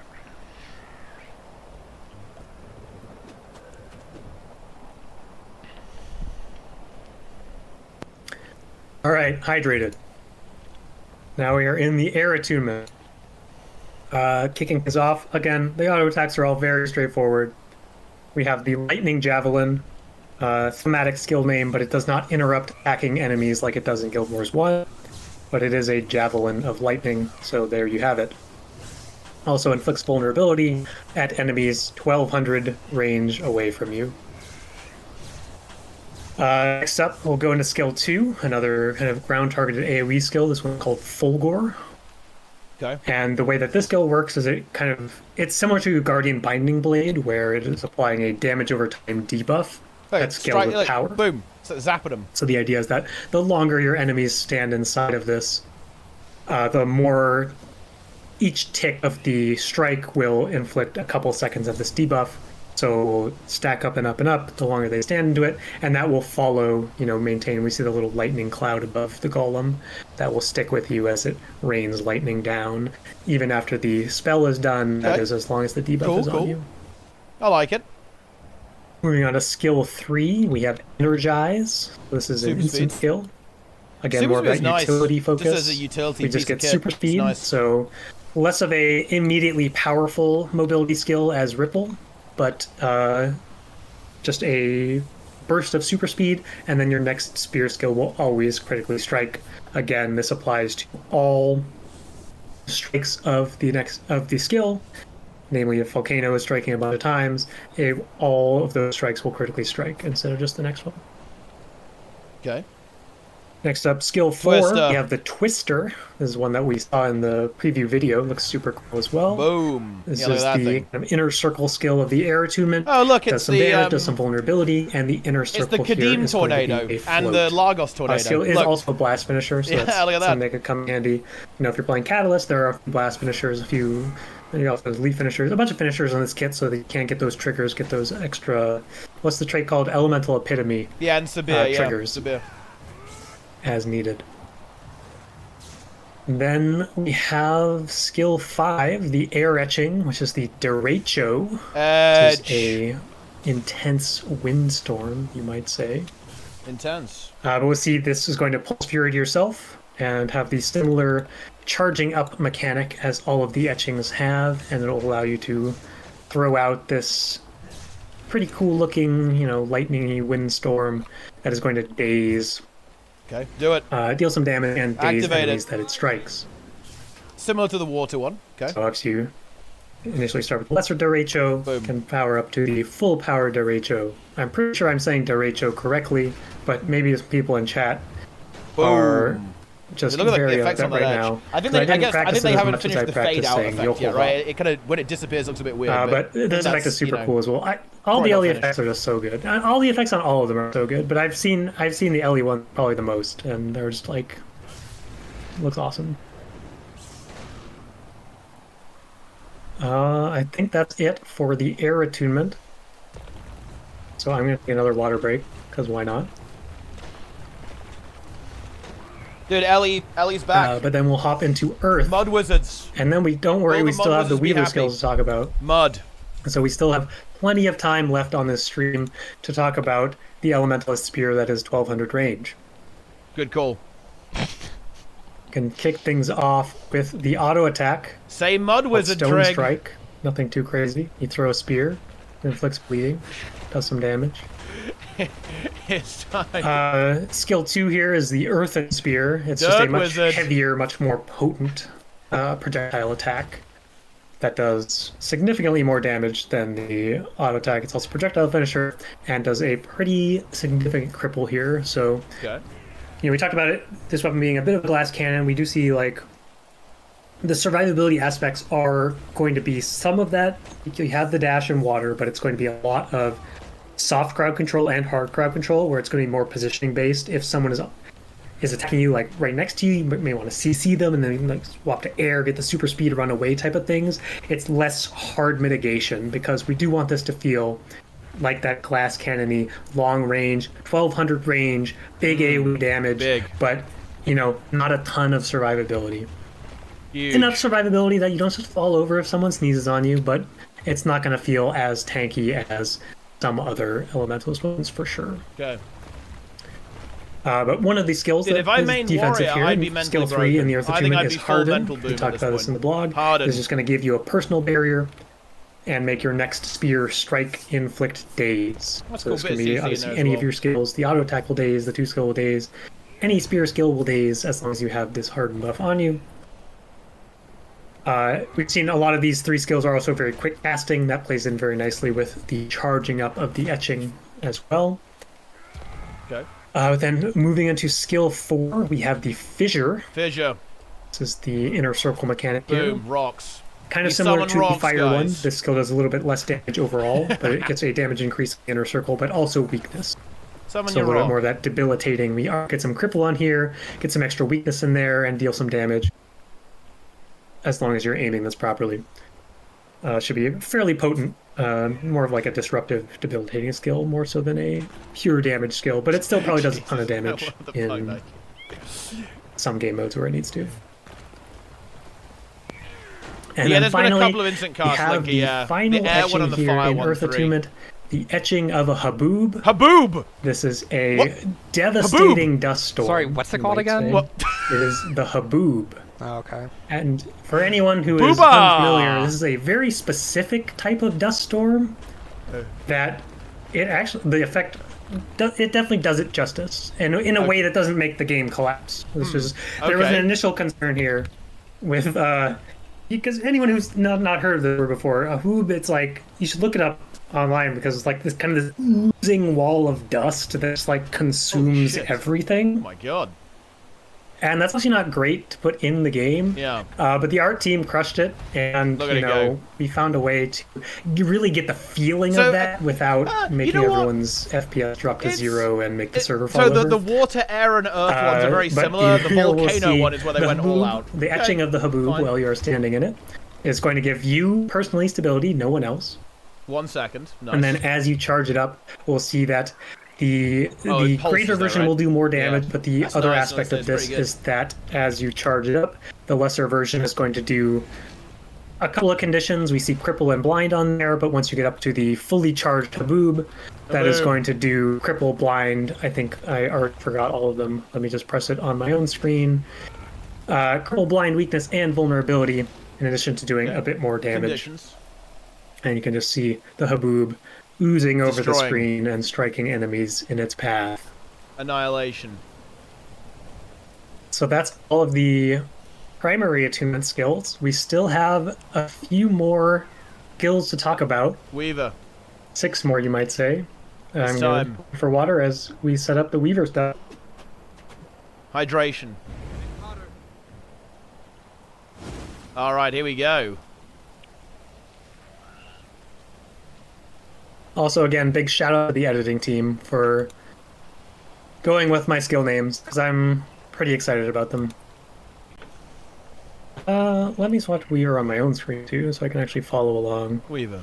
We're going to try to maintain synchronization between the two of us as we talk about different skills. It's time. So where are we starting? Fire, water? Fire, water. Whoa! Alright.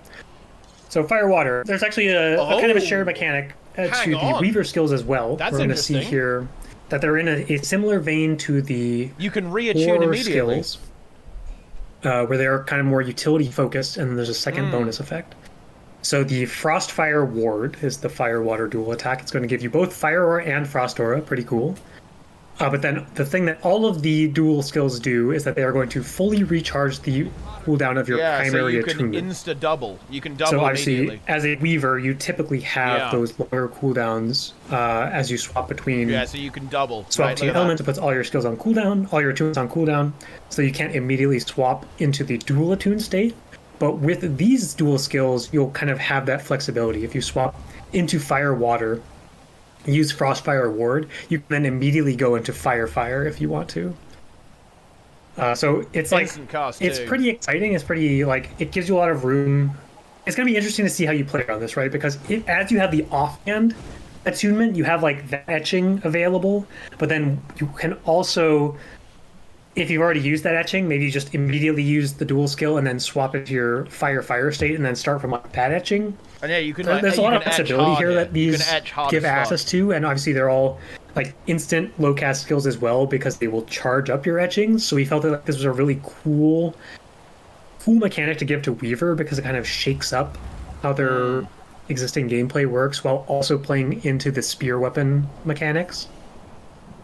So we'll see how it plays. I think it's pretty cool, and we're hoping that it makes it feel pretty clean and fluid to play. So then you can immediately go. And then there's also these other effects that are tied to skills. So we say Fire or Frost Aura. So where are we going next? Fire, Air? Fire, Air, yeah. Okay, Fire, Air. Let's go. That makes sense. Boom. So Fire, Air, we have Galvanize. So the idea is that there's kind of like the two small utility pieces, one from each attunement, is what makes up each of these skills. So we saw the Fire Aura and the Frost Aura. Here we're getting some Might, which is thematically fire. You're also getting some Super Speed, thematically air. And again, recharging the cooldown of your primary attunement. You can double attune to air for more Super Speed too. So next, let's go Fire Earth, shall we? We have the Fiery Impact. This is going to grant you stability. It's also going to be a blast finisher, so obviously Earth and Fire. And then again, reduce the cooldown of your primary attunement. So all of these are fairly utility-focused, pretty simple things, but they are playing into the underlying mechanic of the spear, which I think brings a lot of value to them. And obviously, the effects are non-trivial too. Like getting stability is good, getting Frost Aura, Fire Aura is good. They're obviously not like crazy damage skills, but they are like useful utility skills. They went all out, that Ellie. They really are almost free because you can just swap into your dual attunement, have your other 3 skill if you need it. We still have 3 more to go. Let's go to Water Air next. And this skill is called Elutriate. This removes 2 conditions, 1 damaging condition and 1 non-damaging condition from yourself. So obviously we get some of that. More of the non-damaging from air is the thematics here, and the damaging condition from water, but you'll be potentially cleansing 2 conditions while also reducing the recharge of your primary attunement. So you can continue to unleash your 1200 range skills on your enemies. Yeah. And next up, we can talk about Water Earth, which is the Soothing Burst. This will heal you while also being a blast finisher. So again, some of these blasts are really cool. Yeah, because you can combo with the etch, right? You can blast the etches. Primarily the water etching, as it heals you, but you can also get some might. You can get some swiftness, maybe a little bit less exciting, but blast finishers, finishers. Obviously recharges the primary attunement. And last up, we have the Shale Storm in Air Earth. Whoa! This is a very short duration projectile hate skill. So it is actually, what is that effect? Very powerful effect, but it is only a 3-second duration here. We'll be keeping a pretty close eye on this because it is, again, fairly free, making sure the cooldown and the duration lines up.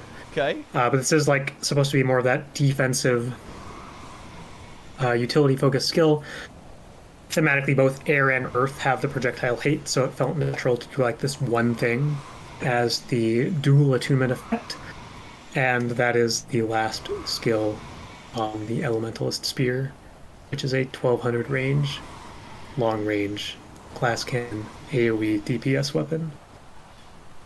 I think we got it all. Did we miss anything? There's some nifty utility there. We hit everything, even like ambushes. This is a really cool weapon for Ellie, I think, especially on Weaver. For every I feel class. like because it has these like little bits of utility. They're all instant cast, by the way, guys. That's really important. There's some really nifty stuff in there for Weaver. Yes, so we're going to wrap up now. How about you start the wrap up, Taylor? Because I just talked for a long period of time. Okay. You know, It's time. we're going to be having the beta next week, He's gonna talk about Fire June Wizards now. 27th, 9 a.m. PST, Fire and it Wizards. goes to June 30th, 10 p.m. Pacific. Going to be there watching everyone play, looking at all the feedback. Be sure to post all your feedback on the forums, looking at other social media as well to keep track of all the feedback. Really excited for everyone to get your hands on these. Also want to say, like, everything here is still beta, all the skill effects, art, audio, everything. Oh yeah, look, is there's the still shark footsteps, able to be guys. Look, tweaked check that after out. the beta. Look. All the art, Yeah, I that's hope, cool. we know that these icons the aren't good catch perfect, there. but we hope Yeah. they're a lot better to use than the construction men. So hopefully, we took that feedback from last beta, League. and hopefully this is a step in the right direction for it. But yeah, I'm just super excited for these weapons. I know every team spent a lot of time working on these, and we're really happy with where they turned out. Like, just big hands to the animation team. Just because we have spears underwater doesn't mean we can just port all those animations from underwater. 99% of these spear animations are new, handmade for these, and all the VFX as well. New. It's, and as you can see from Ellie and all the other classes, they're just really fantastic. So I want to give a hand to all the teams that worked on this, and I'm excited for everyone to give it a try. Yeah, it was pretty fun. Well, the animations were still being worked on. We did use some of the underwater spear animations on our land spear skills, and it looks really silly because they all assume you're like floating underwater, so you just kind of like float in the air as you. The multi-stab attack was one that we used a lot before we got the new animations for those. Yeah, as Taylor said, there's so much work that went into these that. From the design team, from all the other teams, QA doing a great job of catching all of our bugs, so the beta's less of a mess than it could have been. Animation team, visual effects team, editing team, narrative team. Like I'm gonna forget some team because I can't remember them all off the top of my head. But literally, like there are so many hands that went into making these spears, and obviously the expansion as a whole. And Yeah, I'm not gonna lie, these look very good. It's great. I love working here. Oh, look, I love look at the sharks, team that we guys. work Look, with, you're firing the teams sharks. that we get to work with. Look, it's being leaked. It's literally being fucking leaked. I feel like I was going to say something else, but then I distracted myself, as is always. So maybe we'll just wrap it up. But big shout out to everyone involved. Big shout out to the players. Hopefully this Spear preview stream lived up to the hype that we built up with our Spear preview Look at the blogs ghost and videos. shots. Shout out to the marketing team. They've been doing a great job with these. All these videos have been super awesome. And I know we've seen basically every blog, every video, players have been like so excited about, oh wow, this spears look so good. So hopefully this video lived up to your expectations, and once you get your hands on them in-game next week during the beta, you will even more so get those feelings. But obviously it's a beta. We're going to be iterating based off the feedback. We're going to be making the spears even better than they are right now for the launch of Jan Theory Wilds. And oh look, the little shark fins. all right, that's all I got. Yep. Shout out to Roy for helping us set up the stream.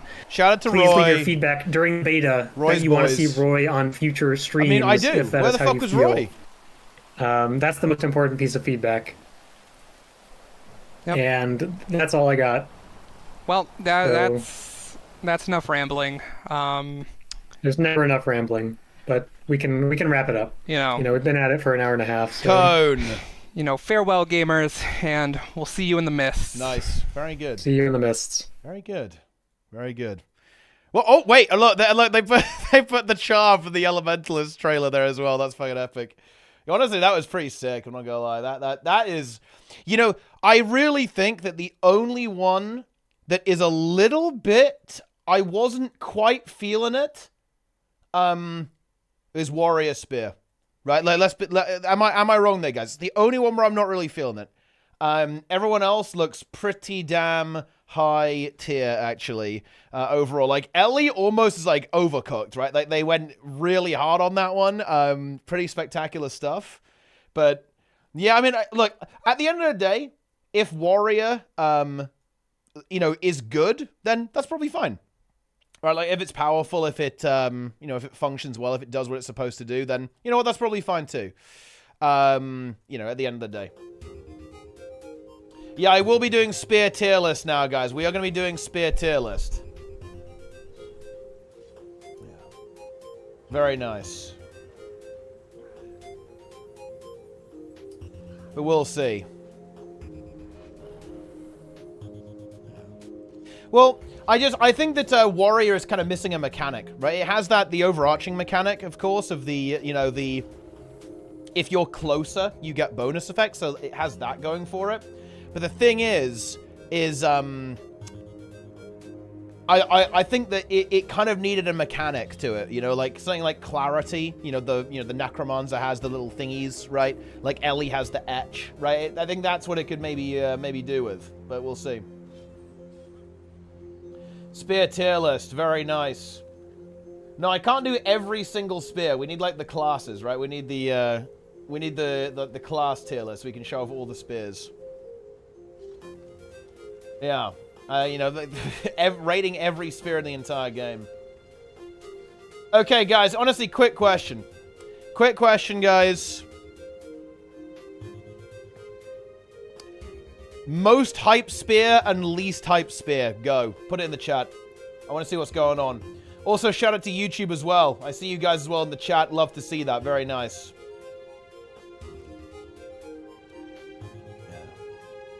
Yeah.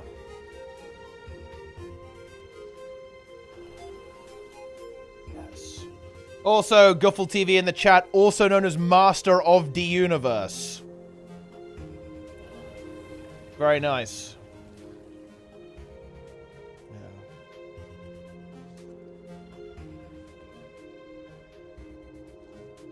Ellie Warrior. Fire Wizard. Fire Wizard, well, I am not a condition. Do you know what a haboob is before? I did not know what that was. Mud Wizard. I'm trapped under here forever now. It's actually over. What the fuck? Unlucky. It's actually over. Wait, where even am I? How is this possible? How has this happened? Let's take a look. Boom. Haboob. That's what it looks like, guys. That's a haboob. Now we know. Habooba. I will never be able to escape. I am Dust Wizard. I'm gonna haboob.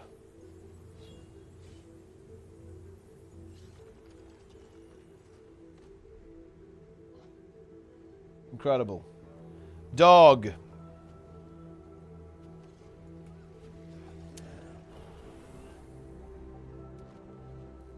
Incredible.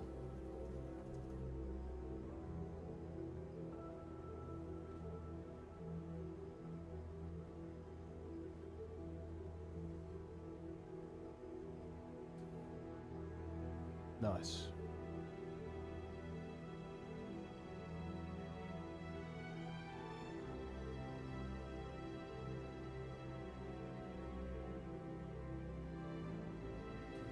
What's your favorite and least favorite?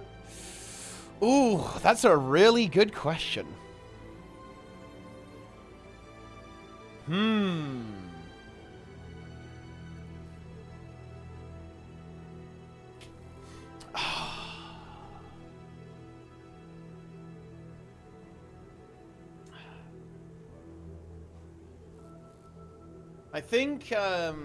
I think the Ellie one is the most hype, I'm not gonna lie. The Ellie one is giga hype. And then for me, the least interesting was definitely Warrior. I think it was, you know, I'd like to see like some kind of mechanic added to it in some way. I'm not sure like how different things are gonna be, but yeah.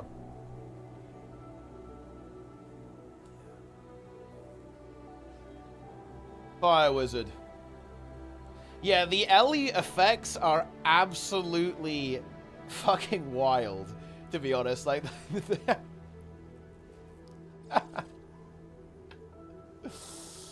oh man. Yeah, it's pretty crazy stuff. Yeah, it's gonna be interesting how noisy it is, because of course you can make other Ellies de-render, but it might even be problematic to you, that it might cause some visual problems, like when you use etch, it might cover up effects and stuff, and actually give you some issues. I could definitely imagine that happening. And yes, also watch my Fractal video, guys. My Fractal video is very good and you should watch it. Embrace it. Do it now. Embrace it. Yeah, Spectre Wells are a bit scuffed for the same reason. What do you think, Snab? What do you think about the spears, Snab? What's going on?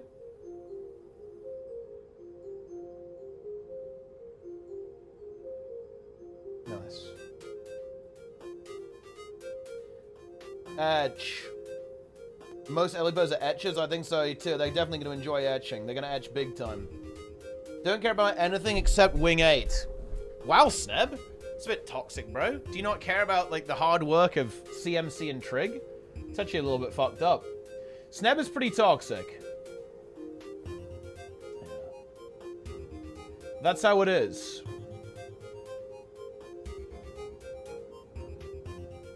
Insane. Dark Sneb. Oh yeah, wait, hang on. Wait, Sneb, didn't you make Dark Sneb the emote? Let me see. I'm going to scroll up and find it, actually. Because there is actually, like, a Dark Sneb emote that we've got. Let me... Oh, yeah, check this out, guys. Look, we actually have a Dark Sneb setup here as well. Oh, wait, don't we... Yeah, we have, Snemmy as well, right? Yeah. Look at this. Although...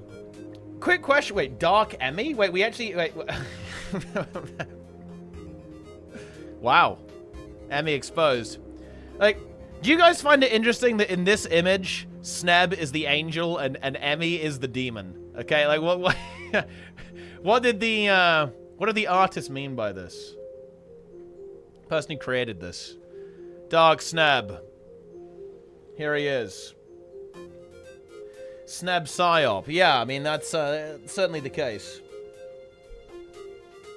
Can infinitely swap back and forth. I mean, I suppose so. Love to see it. Oh yeah, and YouTube chat's pointing this out. Sneb is going to be a slug soon. He absolutely is. Is the new expansion worth it? I mean, it's not out yet, so we don't know for sure, but looks pretty good. Buy the Ultimate Edition using my referral link. It's time. Exclamation mark GW2 in the chat. You can only be the angel if you like World vs. World. I mean, Sneb does like... I mean, wait, does Emmy not like World vs. World? That's actually crazy. That's wild. It's crazy stuff.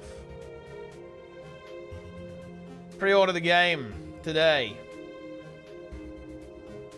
Frog. Wait, we need to add our Slug Jam, actually. Have you guys seen Slug Jam? Check this shit out. Actually, I think... No, I don't think we... No, we shouldn't add Slug Jam, actually. Cancel that. Yeah, because it doesn't have, like... It doesn't have, like, a proper transparent background. That's the issue with it. Because look at this emote. I actually think, theoretically, this emote is kind of fire. Check this out, guys. Look at the slug just going absolutely berserk. The problem is, it's not, like, chroma keyed. So it would just kind of... I think it would look pretty scuffed. I think so, anyway. So I'm not a huge fan of it, actually, but maybe there's, like, a better version of it somewhere. Look at that. Add it anyway? I mean, I'm not sure about that. Look, when it's small, it looks a bit scuffed. I'm not sure about it. Yeah, exactly. It's quite small, right? Like, if you look at it, it's... You can barely even see what's going on here. Like, the slug is not enough of the image. Isn't that a snail? No, it's not a snail. It's clearly a slug. It has no shell.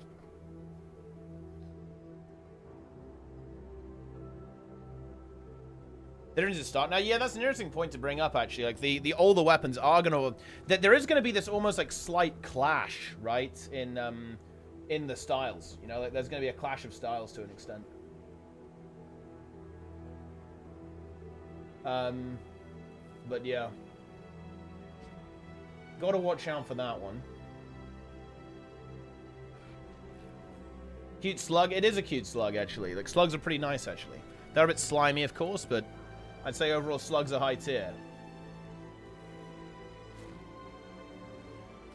This pic summarizes the whole presentation. Haboob, and then it's warrior surging in. I mean, maybe, yeah.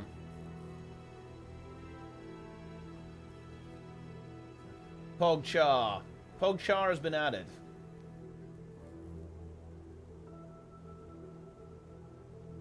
Okay. Isn't Necro Spear kind of crashing with GS with the bonus damage to low health enemies? I mean, you know, you could say that it's synergizing, right? Like, they combine well. They both have that strength. I'd say that it's a little bit different, though, because Greatsword's kind of slow and Spear is very fast, right? But yeah, you could definitely use both of those, especially with, like, you know, you could remove boons and have that boon corruption element going on, you know, with the Greatsword, and then, like, prevent them from getting reapplied again, right, with the Spear. The dual auto attack, Ranger Thief. Ranger Thief and Rev all got it, right? I think. They had a little bit, they were all different there. They all had the ranged and melee components. Or you start with something like Ranger Mace that has its own mechanic. Yeah. Well, yeah. But anyway. We have to do the tier list now. The tier list must commence. And then we have to talk about those spears, kind of give some thoughts on them. And I will rate them in a tier list for content, right? I will do that. Oh, quickly, actually.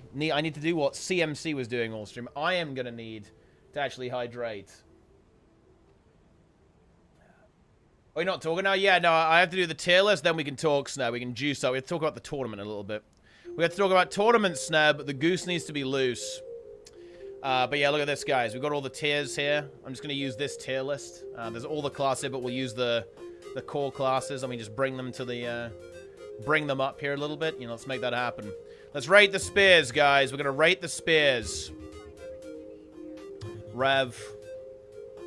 There's the Ranger. There's Ranger. Boom. Guardian. It's also up there. Very nice. I think we got them all. I believe we got them all. We did. We're not doing the fashion thing I said. Well, I mean, well, wait. When were we supposed to be doing that? I don't. Wait. We didn't even start doing that. No. Like, how much stuff have we got to do here? What's going on? Well, that's during the beta. I mean, yeah, we can probably do that as well. Spear tournament. It would be cool to do a little... Well, I mean, we could do some PvP stuff with the spears. That could be potentially interesting. Could be a little bit interesting.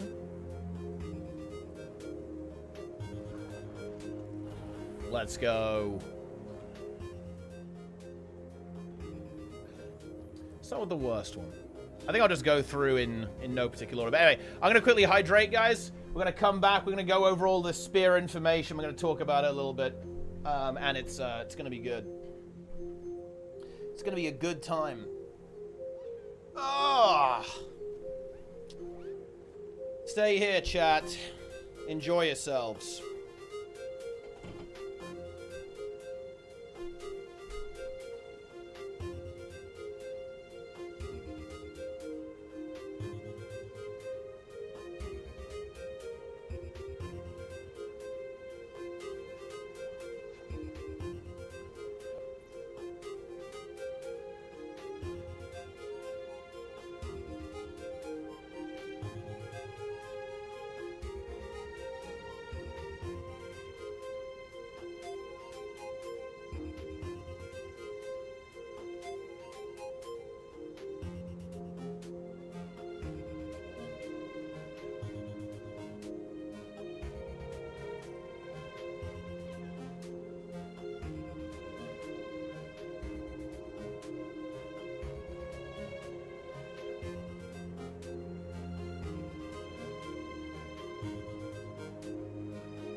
Right. Here we go. I am back. It is time. You guys putting the trees in there? Some trees? It won't be enough. It'll never, ever be enough. Okay.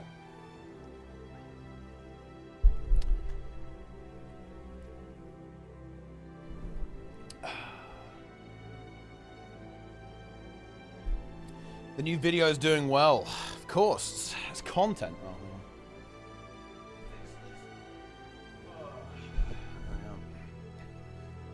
the green screen is actually a little bit too long. I need to make the settings, change the sensitivity.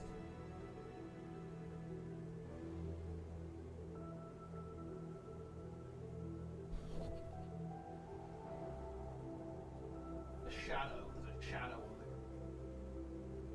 Messing it up a little bit.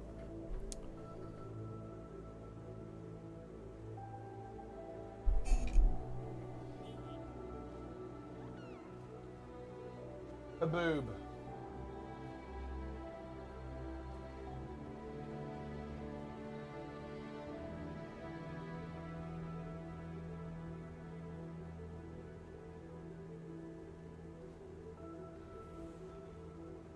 Oh no, now I'm transparent. Look, it's getting me now. Ah, fuck it, who cares? Good enough.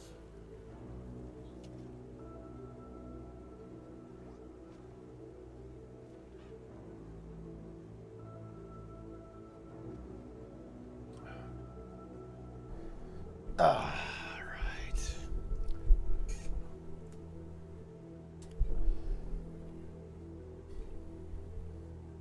Looking. Yeah, you better be looking.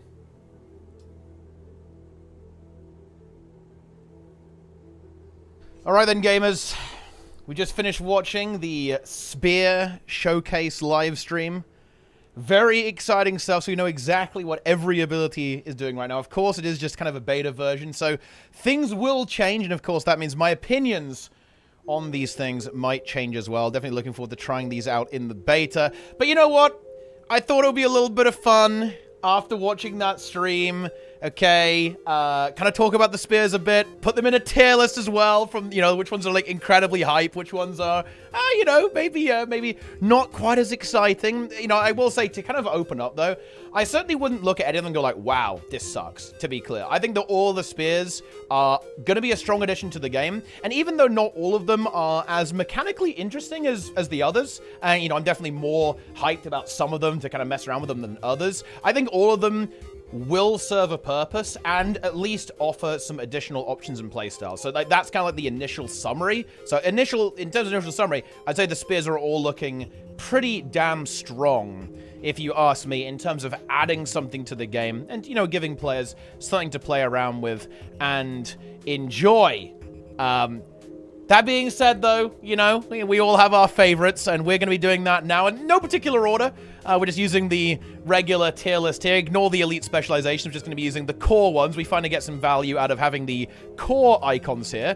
And yeah, wow, like this is actually very exciting. Looks like we're going to be doing Elementalist first.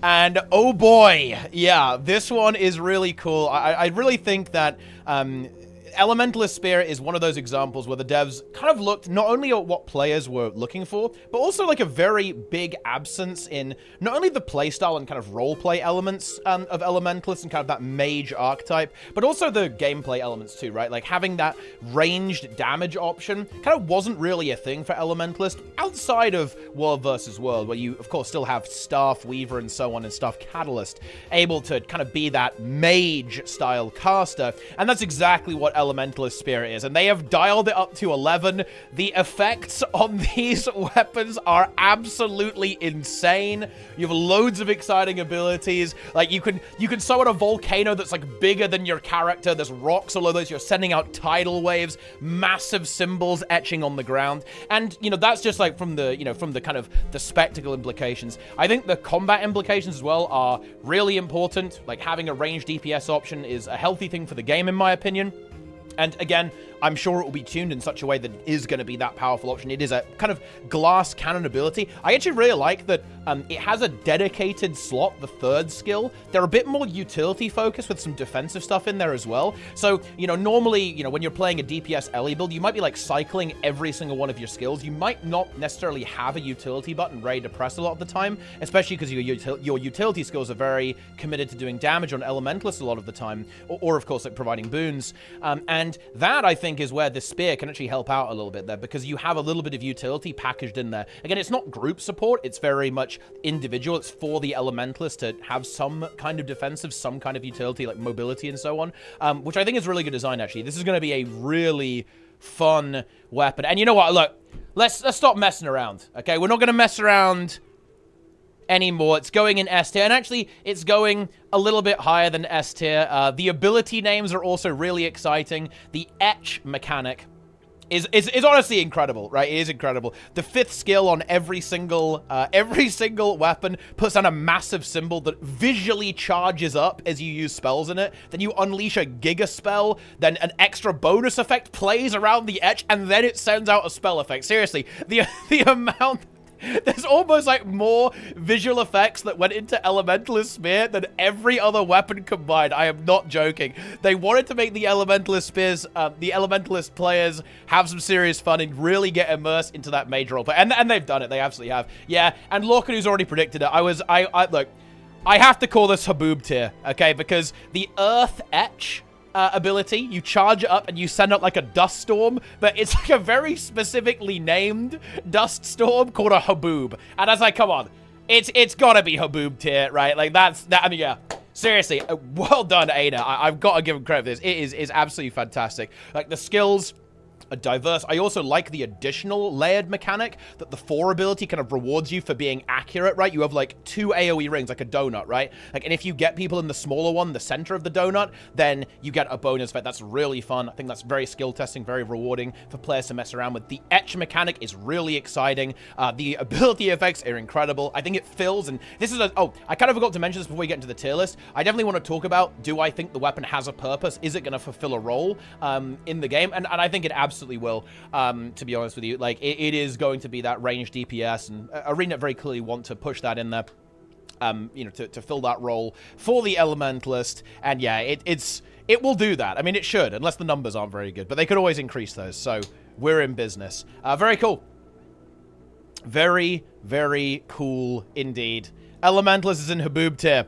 Okay, next up is going to be Engineer. Just going to go through this in the random order that we have here. So this one is actually kind of the condition counterpart to Hammer, actually. That's kind of the interesting thing here. It's a melee condition damage weapon, and it's very centered around this focus mechanic. So basically, you can mark targets, a bit like Deadeye, and then you get a bonus effect. And it does appear that you can actually mark more than one target, although they were playing with like no cooldowns on the, you know, in the test environment. So of course that might kind of, you know, come into play, and like how many targets can you actually mark? Maybe you can only do one with cooldowns, as the way that works, but we'll see. But essentially, that's the central mechanic. You mark a target and then you wallop people with bonus effects. It's this kind of electricity-oriented weapon. And you have this, the other kind of cool thing is that you have this AoE that you can project, like the lightning rod mechanic, where you strike nearby enemies and you charge up your spear. You can actually see it assembling around you, and then you fire it into the air, and then it lands on people, getting, like, you know, big damage, big con. There's a lot of burning on this weapon as well. It's like a burning oriented weapon. That condition DPS there. It does have a bit of hybrid damage as well. Like, it's, you know, it's not just like a complete wet noodle in terms of power, but it leans into that condition damage thing there as well. You know, I think that kind of makes sense, right? You know, like, if you know, when you think about it, it's, you know, I'm surprised I didn't think of this, right? Is that, yeah, there's kind of a melee combi weapon with mace. You can go like mace pistol if you want to go in that direction, but, you know, mace is more of a hybrid weapon, and there's no two-handed condition damage weapon, right? You've got a two-handed power damage weapon with the hammer, and then the spear is going to be this condition damage setup there as well. This one, I think, is a little bit harder to predict how it's going to go in terms of impact on the game.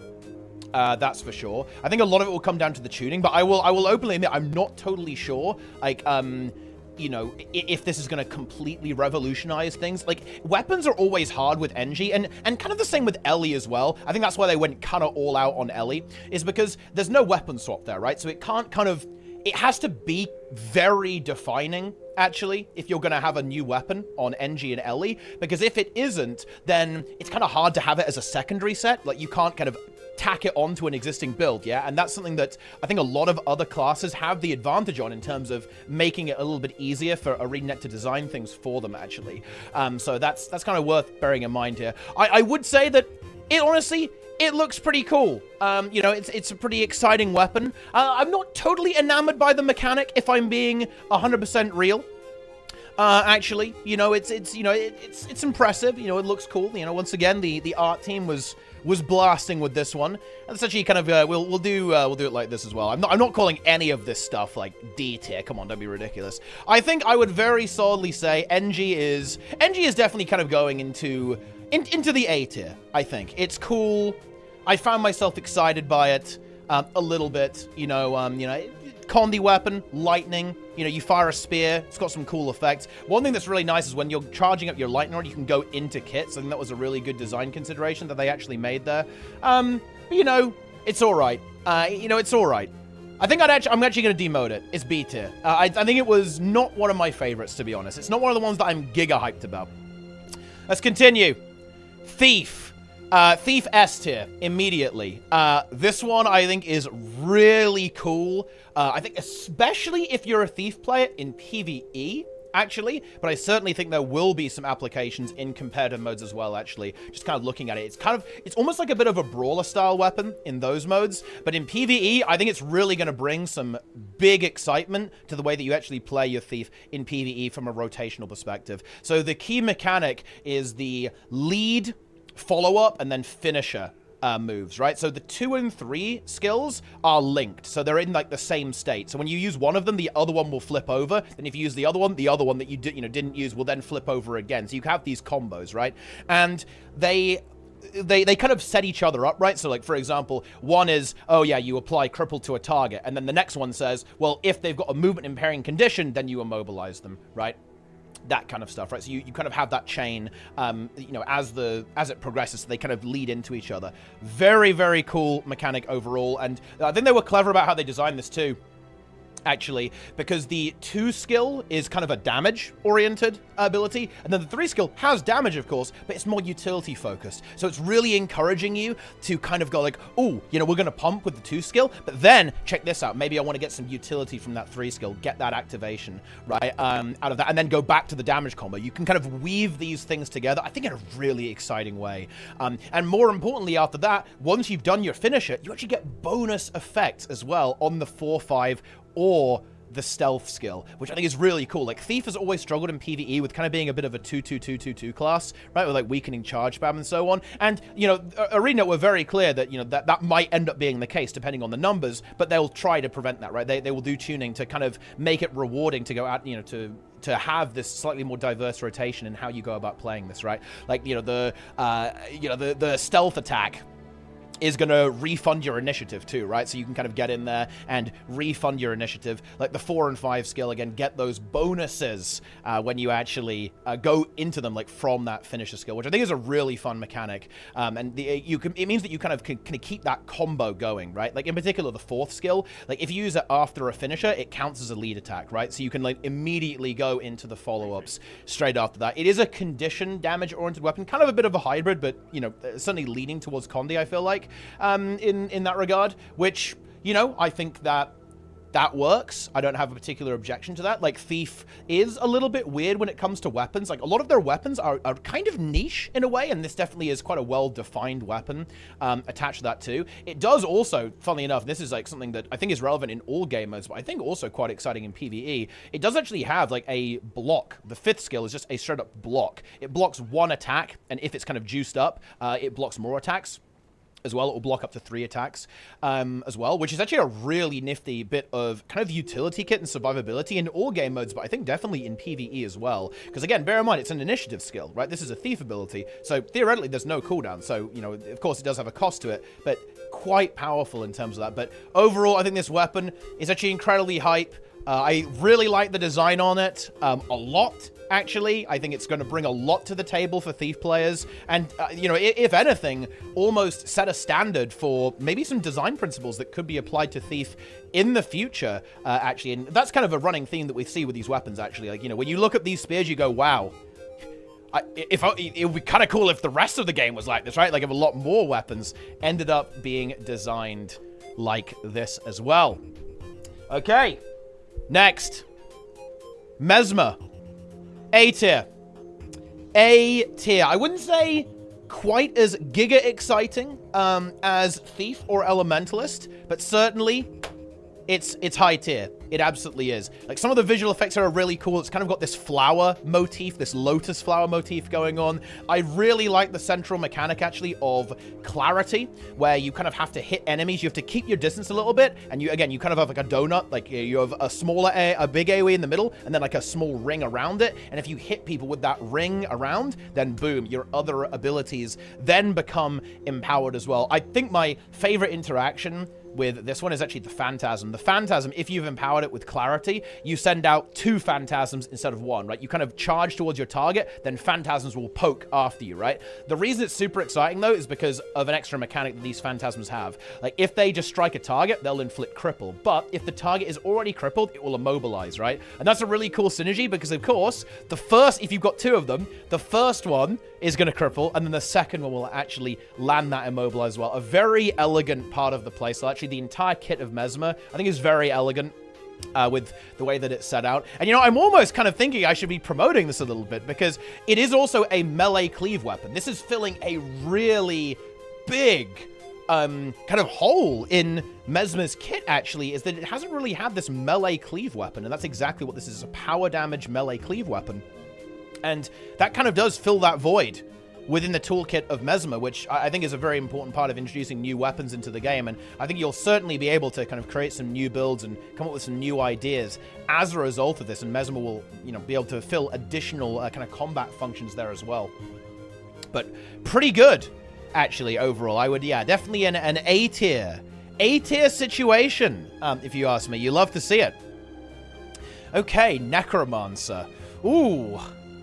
You know, this one is pretty hype, actually. This one is cool, especially because it has a special mechanic on its 5th skill. You know, I'm not sure if it's quite as hype as the Thief one. I will admit that.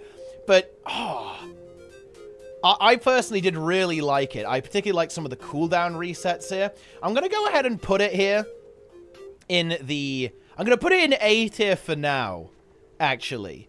Maybe as I'm going through this, I'll convince myself to actually promote it. But this one is also really exciting. It has this core mechanic of these soul shards that you can build up by using abilities. And, you know, if you fulfill certain conditions, like, for example, if you get targets when they're on their own, right, then boom, you get additional soul fragments. And that's basically a resource that you unleash with your 2 skill, which is called Perforate, which has a sick sound effect. It is actually such a cool sound effect. The sound design is epic on the Necromancer Spear. It really is. And you just, like, unleash all these charges, stealing life. And if you're lower HP, you steal even more life. But I think the real big star of the show here is actually the interaction between the 4th skill, which is... isolate, and you can, like, teleport in as well.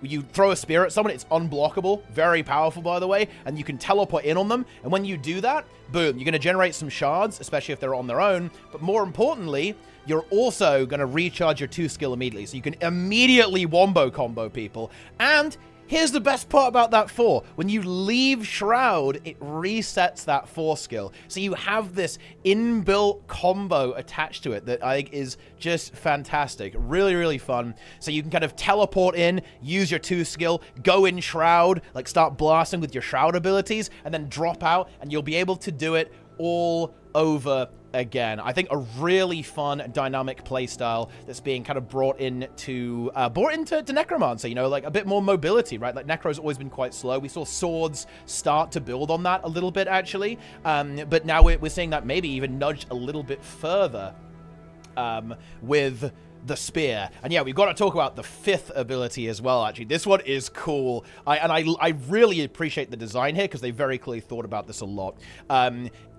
What the 5th skill does is it will wall up enemies around you. Very cool effect. Remove boons. And it applies a special debuff that prevents the next 3 boon applications to the target. And I like that a lot. It's a 4-second debuff and it's 3 charges, right? Like it will prevent the next like 3 boon applications that gets applied. And that's good because it's a strong effect and a special effect, right? Like, you know, you're gonna have, only Necromancer Spear can do this. But it's also balanceable, right? Like, you know, it's not gonna be as binary and therefore kind of as problematic as kind of how Winds of Disenchantment was in World versus World. And indeed, in World versus World, it's not going to be as much of an issue because there's so much application there. I think there's definitely more of a, you know, maybe this could even have application in PvE, right? Like you're preventing a boss from getting boons, for example. Or, of course, in PvP, right? You're isolating a target, like you're ripping all their boons, then boom, they can't get back any more back, right? Like the support will have a harder time reapplying those boons to that target. I think a very well-designed and very clever mechanic, actually, by the Guild Wars 2 devs. Man, yeah, no, S tier. I'm sorry, yeah, is it as, I guess, kind of out there as Thief? No, it's not kind of as, like, kind of crazy and, like, oh, wow, this is a sick new mechanic, right? It's not. Like, I think Thief has that kind of additional oomph of really bringing something new to the class, but I really have to say, I appreciate the design on Necromancer Spear so much that I think it absolutely has to go into S tier, actually. I think its design is to be frank, fantastic. I really appreciate it. Kind of from like a game nerd perspective, I think it's a clever weapon. And I really respect that about a lot of these spears, actually, but certainly Necromancer. In particular. Oh, I forgot to mention one thing about Thief as well. Thief Spear, just like the Ranger auto attack that we saw on the blog, it actually has a ranged version and a melee version. The ones that have that, and in case I forget to bring that up again, it's Ranger, Rev, and Thief all have the dual mechanic, right, where you have a melee version and a range version. I will say that functionally they appear to be relatively similar, right? Like they're not super, you know, different in terms of the functionality there. Especially Thief, actually. Thief and Rev are very similar. But, like, Rangers is a bit more of a differentiation. But, yeah, anyway, that's also kind of a cool thing to bring up there as well. And I guess, speaking of Revenant, here we go. And the Rev one... Ooh, Rev. I think this one is a bit of a visual feast. It looks super cool. Like, there's this core mechanic where you're charging up abyssal, you know, like abyssal echoes, like crushing abyss. And your character kind of becomes more and more demonic, right, over time, pretty much. It looks absolutely fantastic. A lot of the abilities look pretty cool. Like, the mines are all spiky and stuff like that when you do the little evade there. I will say, I don't feel that it's, I don't think that its design vision is quite as strong as the other ones. It's one that I'd maybe like to see maybe pushed in a certain direction a bit more. It's quite a strange weapon too. It's actually mid-range. It's not 900 range. It's a 600 range weapon. I suppose that. Very focused on dealing torment damage and a little bit of chill kind of packaged in there as well. And I actually quite like the initial mechanic. The way it basically operates is that you recharge your 5th skill, with all of your other abilities pretty much. Like, you know, like if you fulfill conditions, if you hit more targets with the 4 skill that kind of pulls people in, then it recharges more and so on. And every time you use that Abyssal Raise, you are going to actually get more damage, right? Like it kind of stacks up, it like ramps up over time. Like you can get 2 stacks of this buff and you want to maintain it, right? Like you maintain this buff and you keep pumping out these really high damage Abyssal Raises over time. I just think that, I don't know, I'm kind of almost struggling to articulate it here. It's like it needs maybe a little bit more a bit more of kind of a purpose, I guess. I'm not sure how it really defines itself as a weapon and as this like very you know, like very defined function. It feels like it has a little bit of overlap with stuff like Shortbow, I think, and I'm not sure if it's really going to introduce new playstyles to Rev. I think that's kind of hard with Rev because Rev has quite a lot of relatively well-varied weapons, I want to say, overall. And I think the spear will be fun, and I'm sure it will be powerful as well. But I'm not sure if it's really bringing anything super new to the table, actually, with a new Rev spear. So that's why I would say it's, you know, it's good. I think You know, it looks cool. I think it sounds cool. It's a little bit slower than the other weapons too, actually, and that might be kind of like influencing my decision here. Like, a lot of the other spears are very fast-paced, like very high octane. But yeah, this, you know, it's all right. It's all right. It's all right. Ranger. Here we go.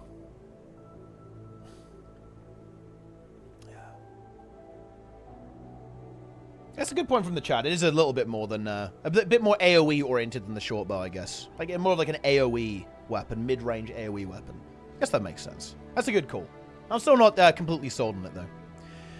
Ranger.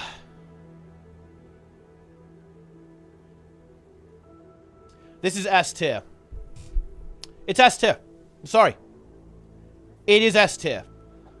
This is another one that I really like the design of. The fluidity of how all the moves work together is really exciting. Like, the Ranger Spear is the perfect example of kind of this top-down design philosophy that we see in some of these weapons, where the devs have these combos that they kind of want you to land, right? Like, you know, they want you to be like landing like this big spear throw, and then boom, you lunge in to kind of finish them off, right? It's got some execute damage on some of these abilities. It's really cool the way that your abilities kind of power up when you go in stealth. All 4 of your skills that aren't auto attacks get a bonus when you go into stealth.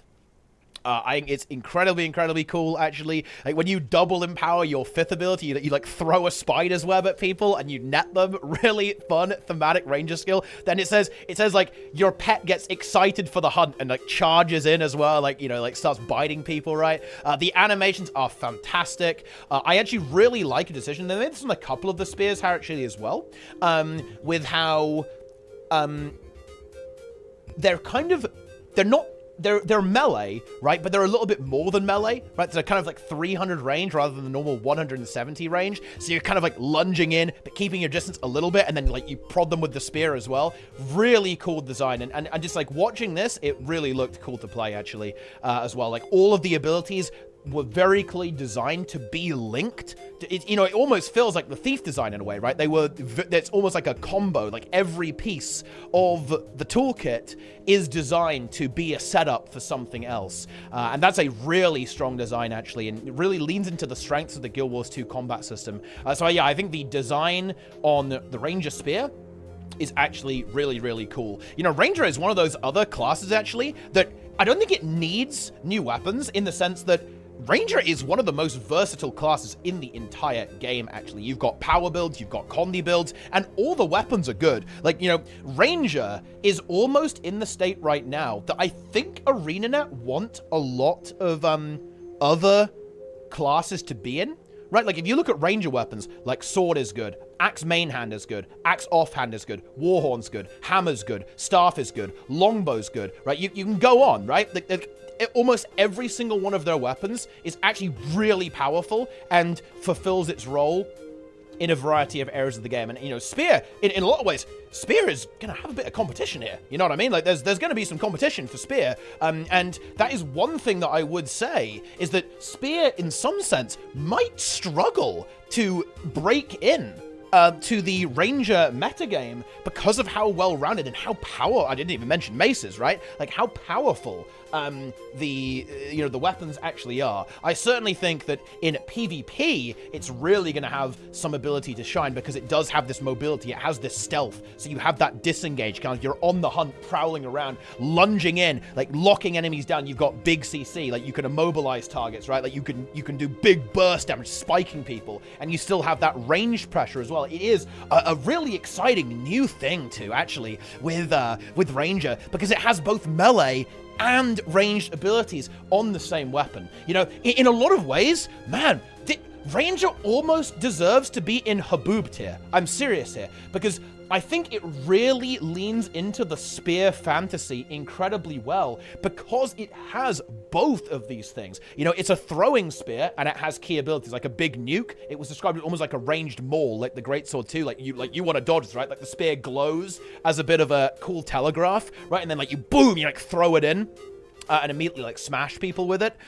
Really cool. Then you can follow it up with like a big leap. You know, you can summon like a spectral Warclaw and like lunge in, or you can empower your throw out of stealth by like having an owl around your spear. I think it really captures the spear roleplay, the ranger roleplay incredibly well, and overall in my opinion, a very well designed weapon overall in terms of its kit and the way those abilities function together. And yeah, seeing it I was really impressed actually. I was very impressed by Ranger. You know, oh man, I feel like Ellie is in Haboob tier because it has so many crazy visual effects. But in terms of design, I'm not going to change it because I don't want to mess around with it too much. I'm going to stick to it. I'm going to commit. Like, we're committing, guys. I'm committing, right? But I almost feel like the Ranger Spear is actually the best designed weapon, right? Like, yes, it doesn't quite have the outrageousness of summoning Volcano on Elementalist. I'll say that. That is true.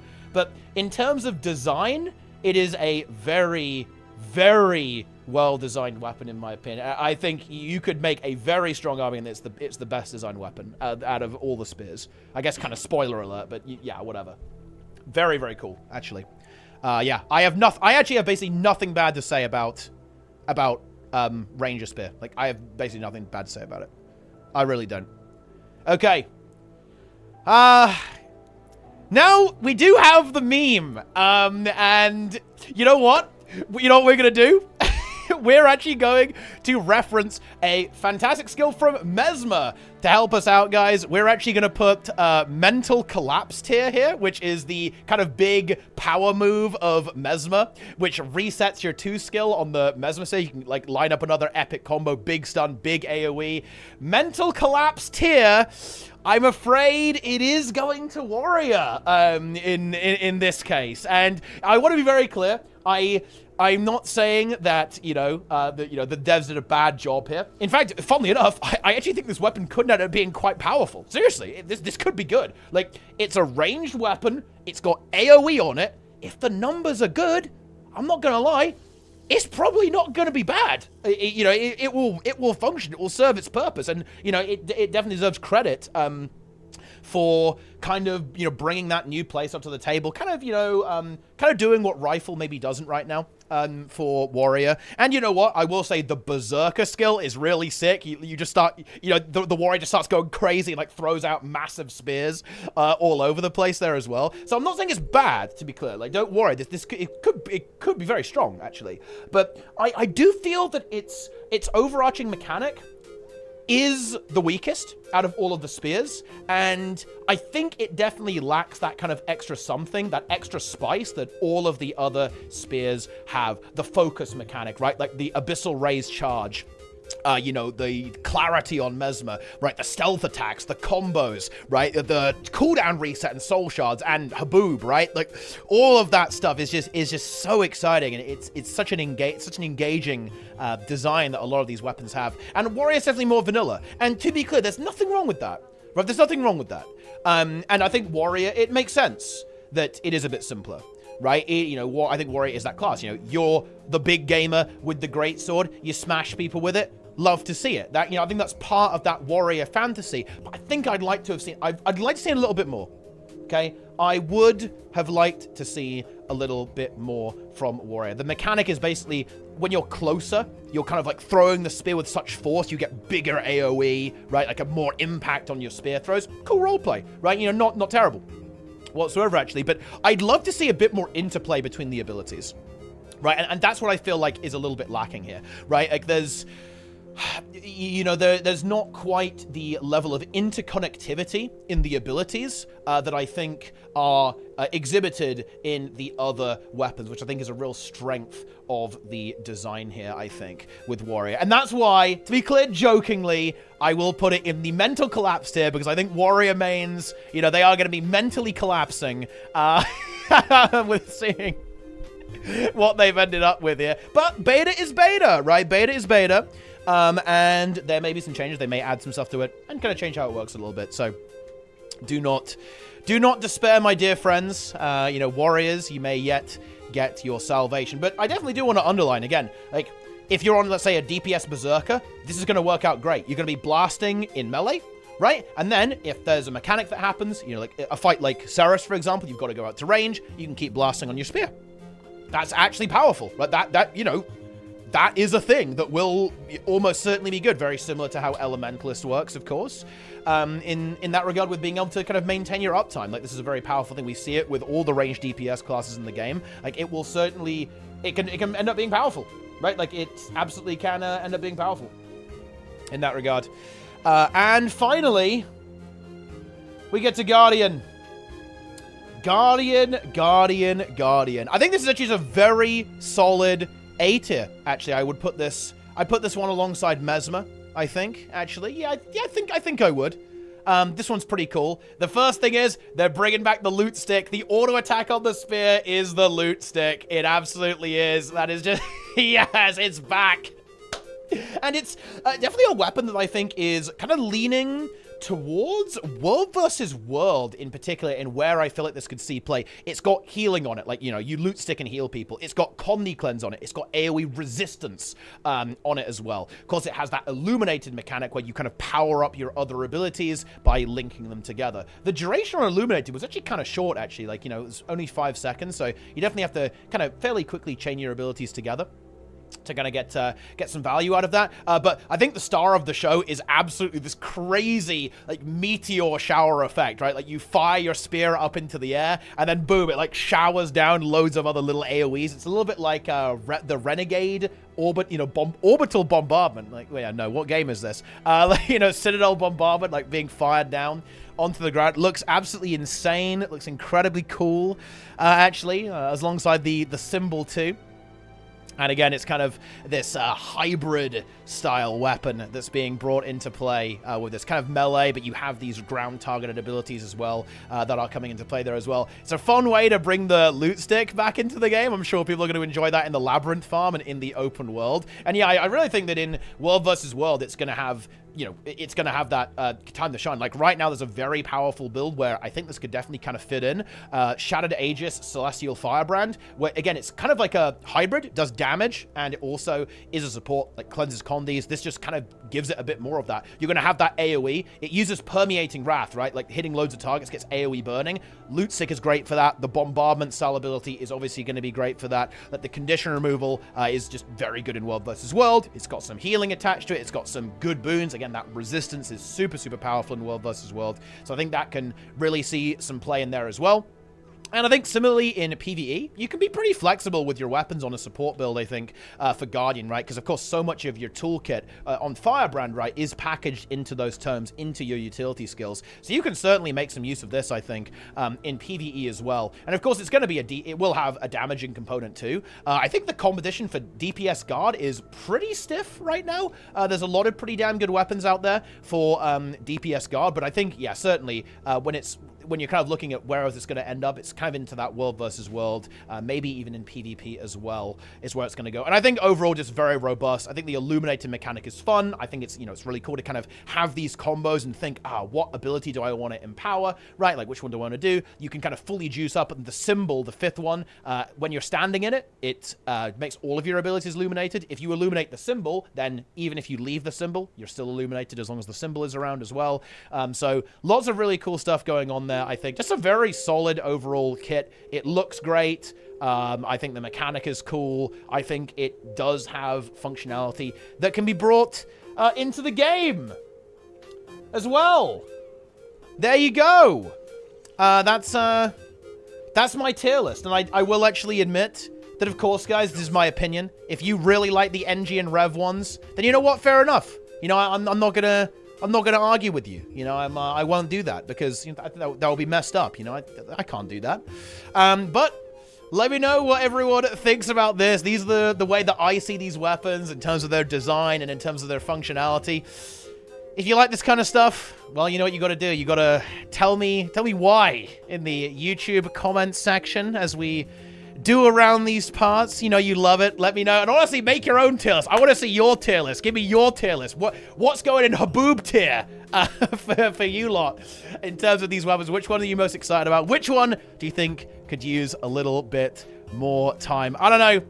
Let me know in the comments, guys. And of course, more content to come.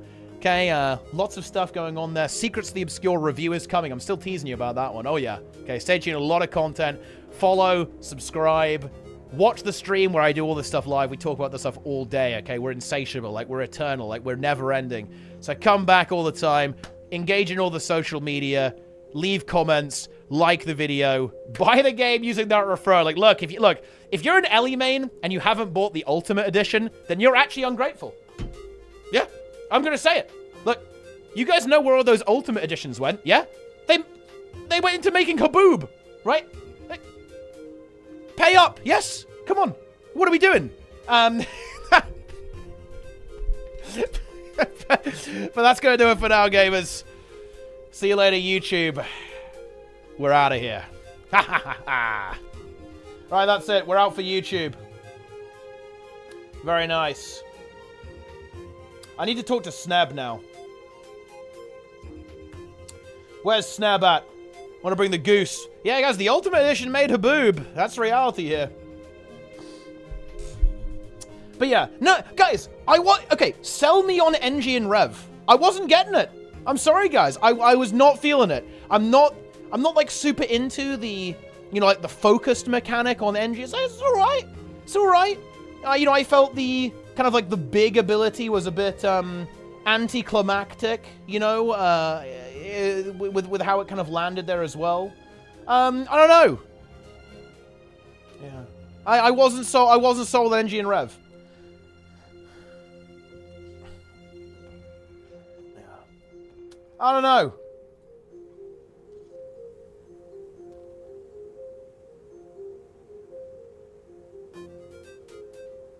Hello.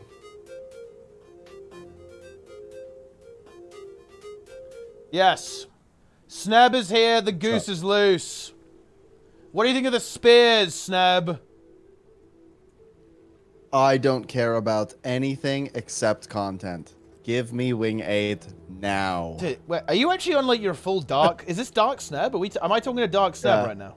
This is Dark Sneb Arc.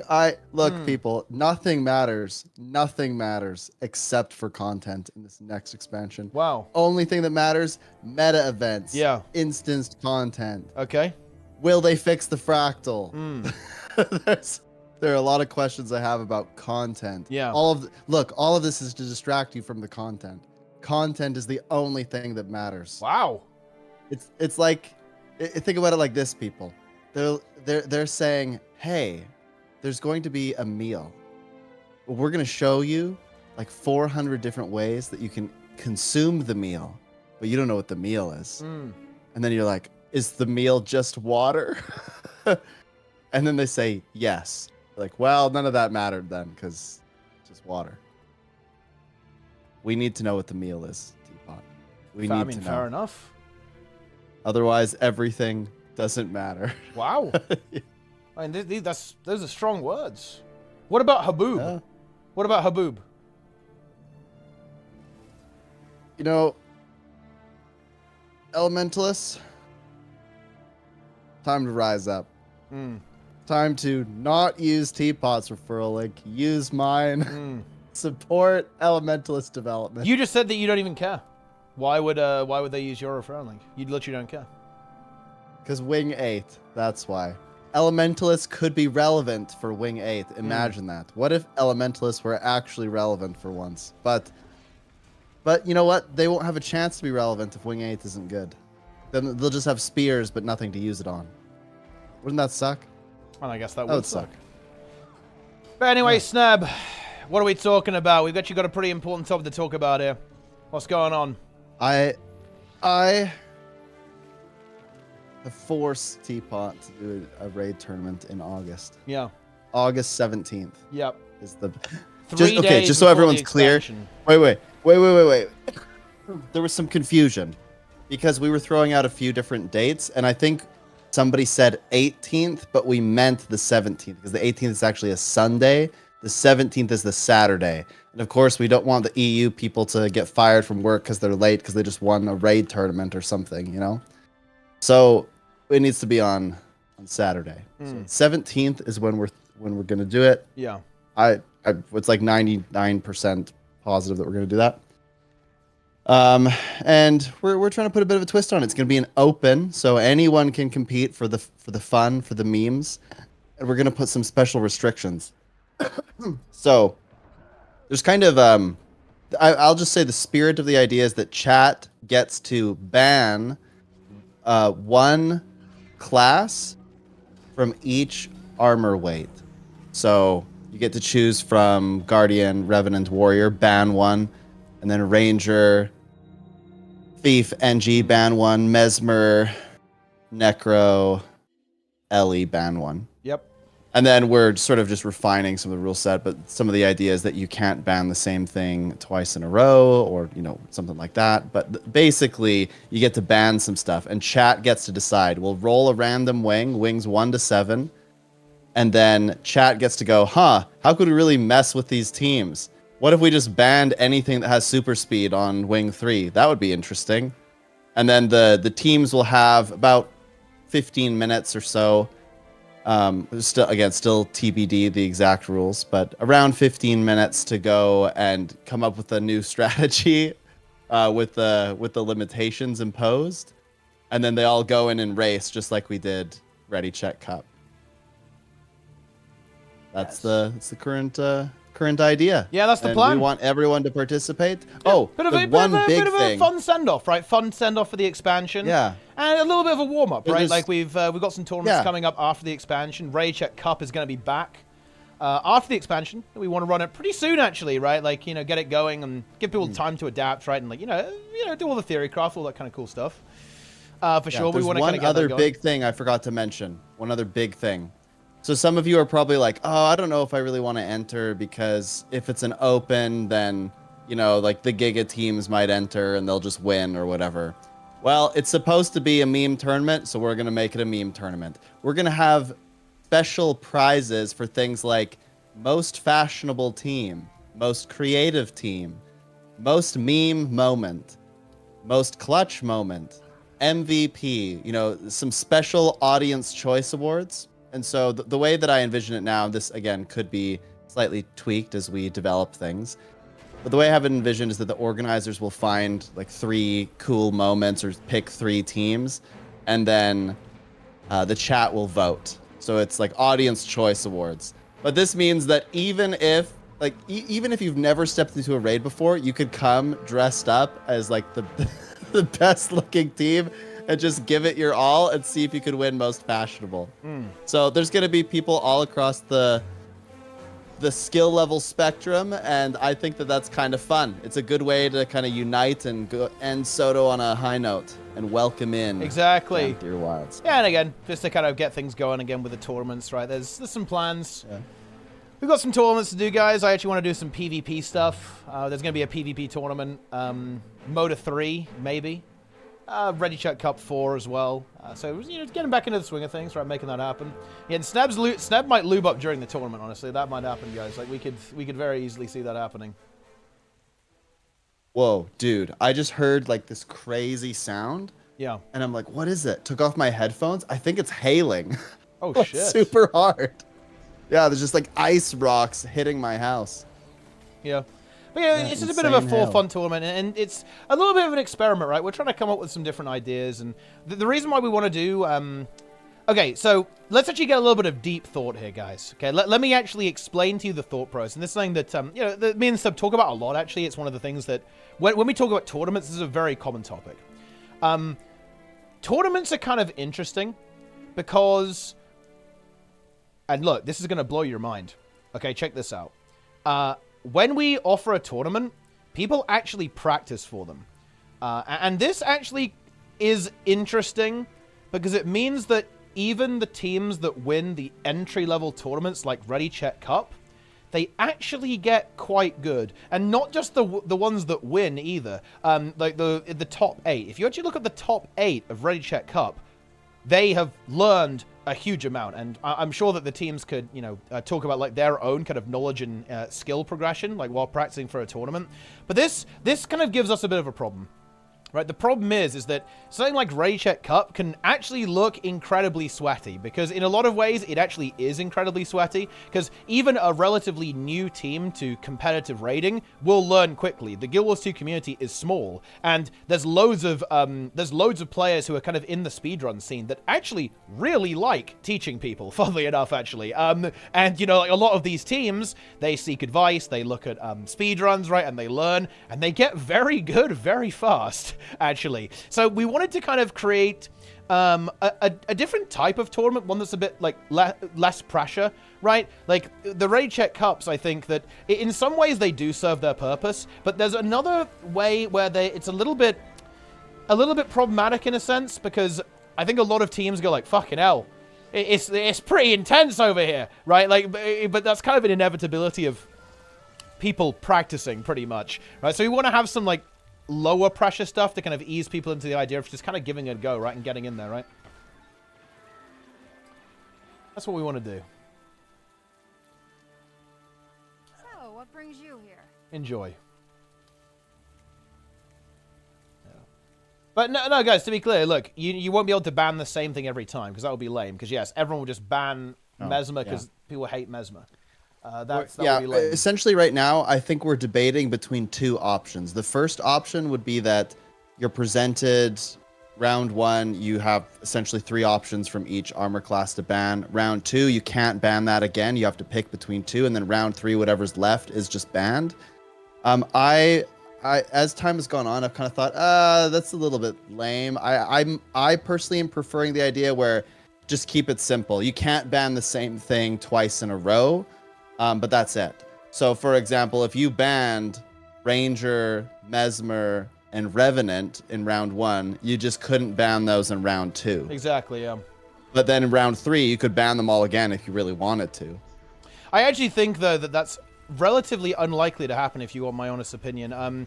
I think that the audience will kind of want to cause kind of as much chaos as possible, I think, is probably going to be the way that people go for it. And I think banning the same thing every time doesn't really do that. So I'm not too worried about people like banning the same thing over and over again.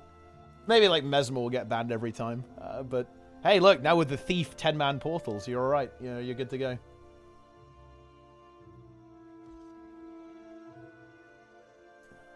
So you're in business.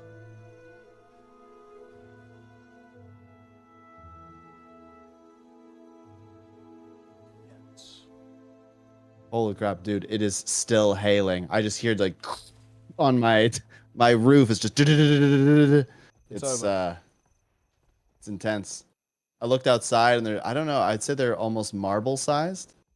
It's pretty rough. Yes. Shards of ice. Yeah, I think the tournament will be really good. I think so.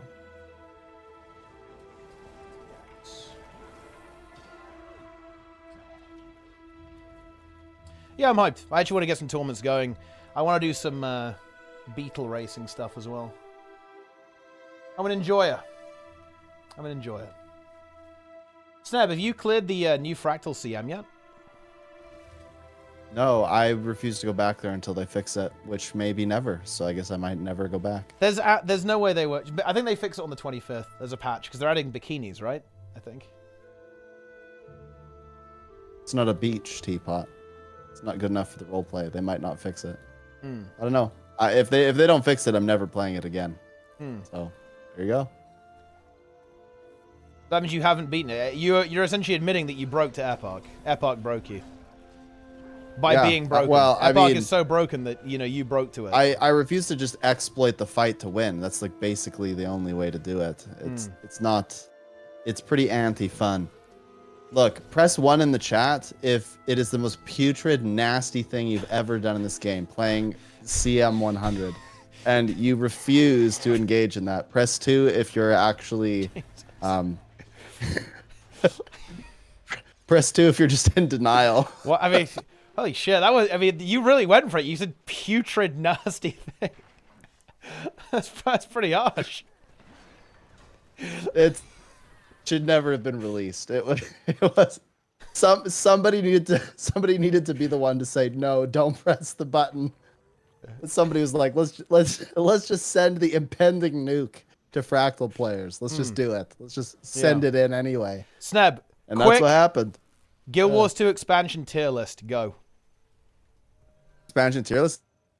Yeah. Really easy. Fun. Everybody knows that. EOD is my number 2. Yep. POF is my POF is my number 3. Ganthier Wilds is my number 4 right now, even though it's not even released. Even though it's not released. Dark it might go up. Dude, but I'm just saying that literally anything, even nothing, is better than Soto. I hate it so much. I'm not doing it. That is actually insane, dude. Guys, Dark Sneb is rising. Hashtag Dark Sneb. This is crazy. He's here. Ganthier Wilds just showing us the spears is better than the entire Soto arc. I just can't. It's not good. The meta events make me just want to leave. It's not fun. Watching the spears is more fun than playing the shit. Look, everyone agrees with that. Nobody can deny that. It's just true. Soto was an impending doom to all. Like, half my friends quit the game. People are saying the most doomer stuff to me in DMs. Yeah. I mean, Soto was just the most. I think it was just some kind of test, some kind of psychological experience.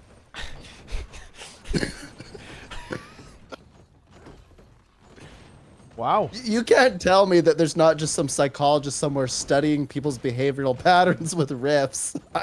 Riffs are just insane. Riffs as a concept were good, but then you just realize that you just go and stand there on a herald AFK, give boons, and then you get all the rewards. And so your entire experience rifting is you just running in circles. And yeah, no. Wow. No. Dark Sneb. Put Zaist if you agree. Zaist if you agree. Zaist. Let's go. Trig in the chat. Dude, honestly, I kind of want to ask Trig for spear tier list, but actually, that's fucked up. We can't do that. I just want to ask Trig if he agrees with my, my assessment of Ganthier Wilds over Soto.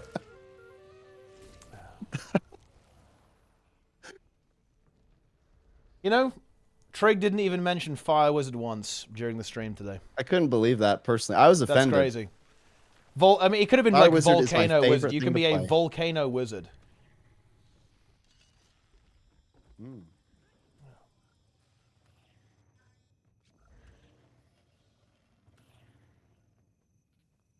Yeah.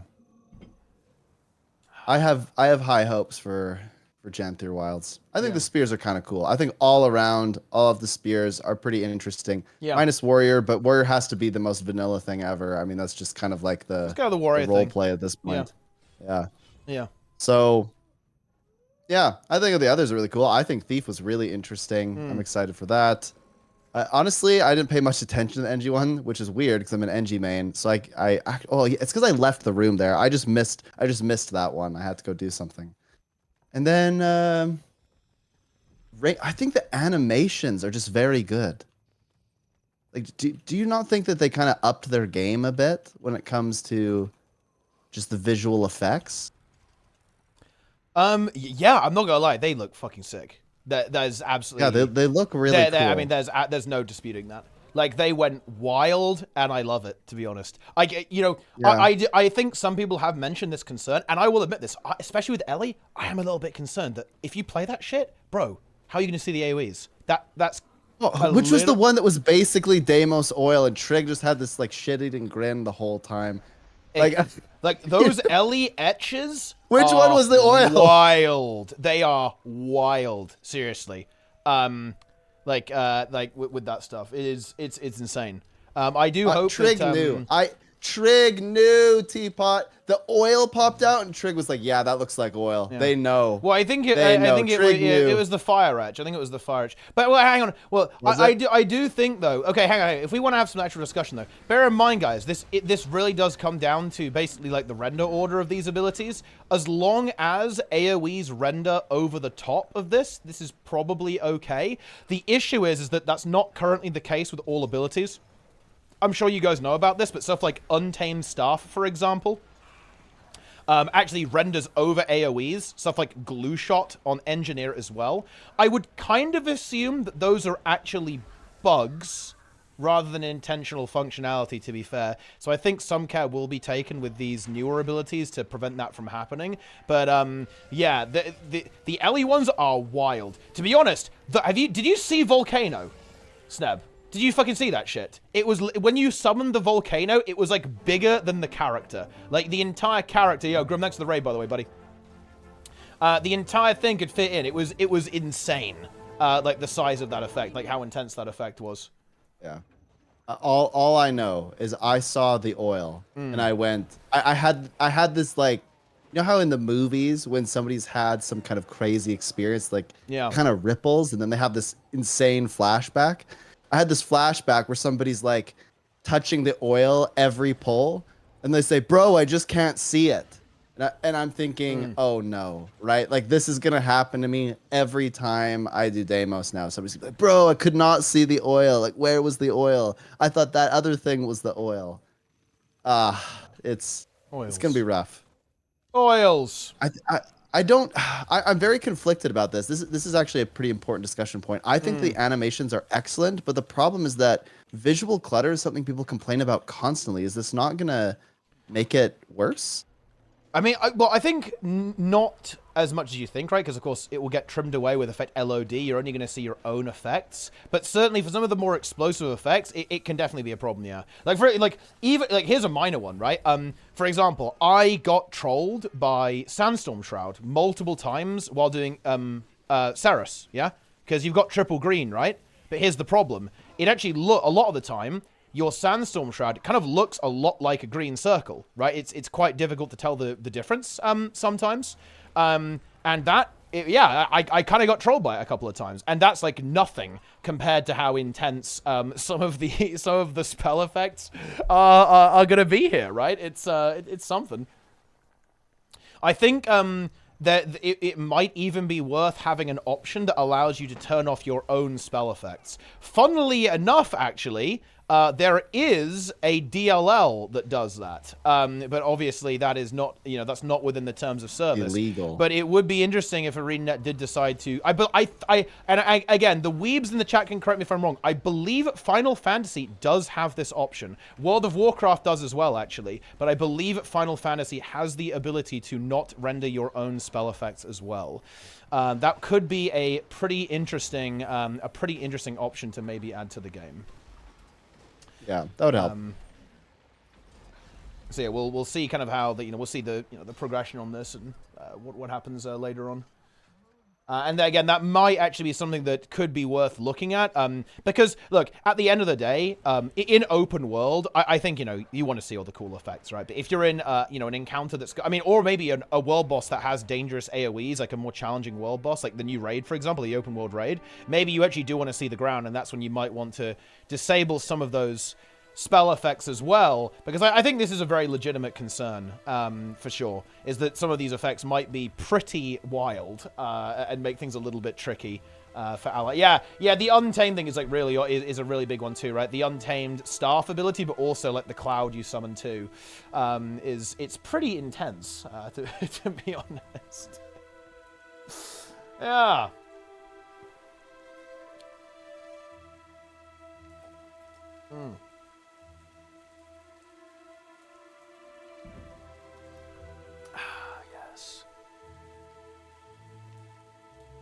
Let's go. Yeah.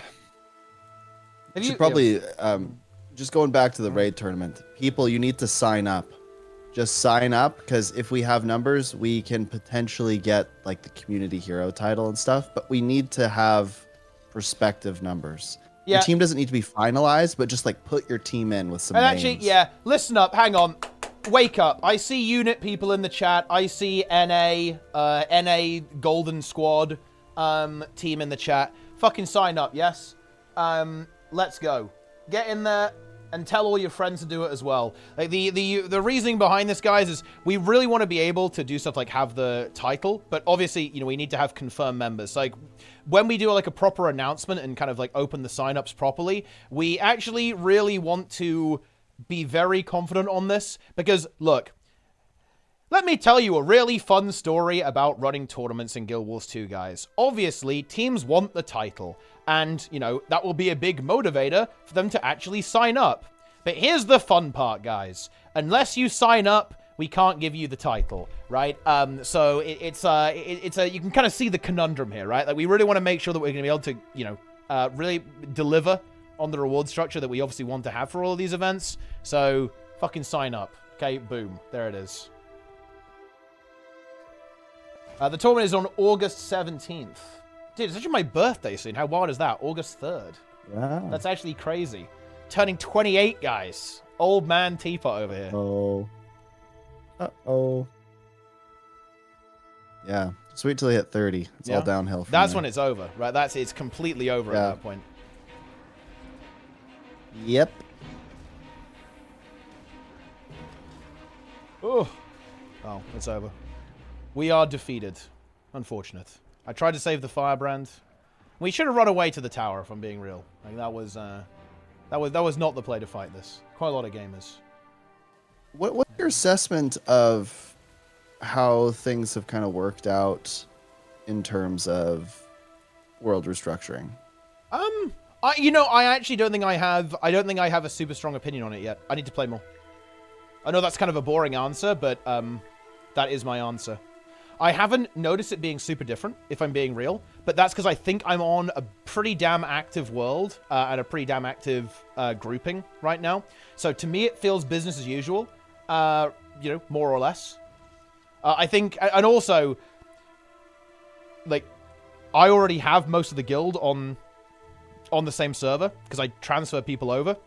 So I'm not really benefiting that much from the convenience, but I think that will be something that will 100% kick in. Like, just being able to join without having to transfer, I think is a huge deal for sure. But in terms of, like, the actual, especially with the actual matchmaking and, like, how the game actually plays out, I don't think I've played enough or looked enough to actually kind of give, like, a good opinion on it, I think.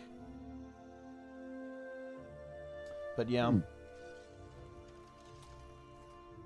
Yeah, the extra tier, you know, is interesting too, actually, because again, yeah, that helps with the queues and so on. What do I think about the Engi spear? I wasn't... so its core gimmick, Angels, is that you kind of mark people, like Deadeye's mark, and you get bonus effects on it. It has, like, the good old, like, cooldown reset stuff. Like, you can reset the mark by landing, like, your 5th skill and so on. I just wasn't totally... I don't know. I think it was good, but it wasn't as good as the other ones, right? Like, that's kind of the way I'd read about it. I didn't think it was bad or anything. It was also a Condi weapon, which, you know, I think in general I prefer power weapons, I think, overall. This is a very straightforward DPS weapon. You know, it does damage. It's got AoE. It's got some range components, some melee components. You know, yeah, not bad. Not a huge fan of the central gimmick. Not one of my favorite ones in terms of the design.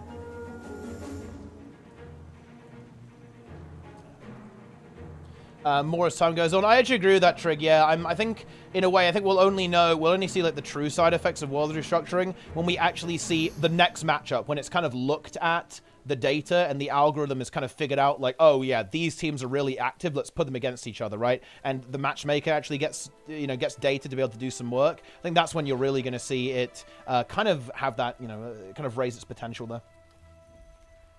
I think that's pretty accurate because I'm at a place where I don't notice a huge difference other than I'm playing with different people and I got to choose who I play with.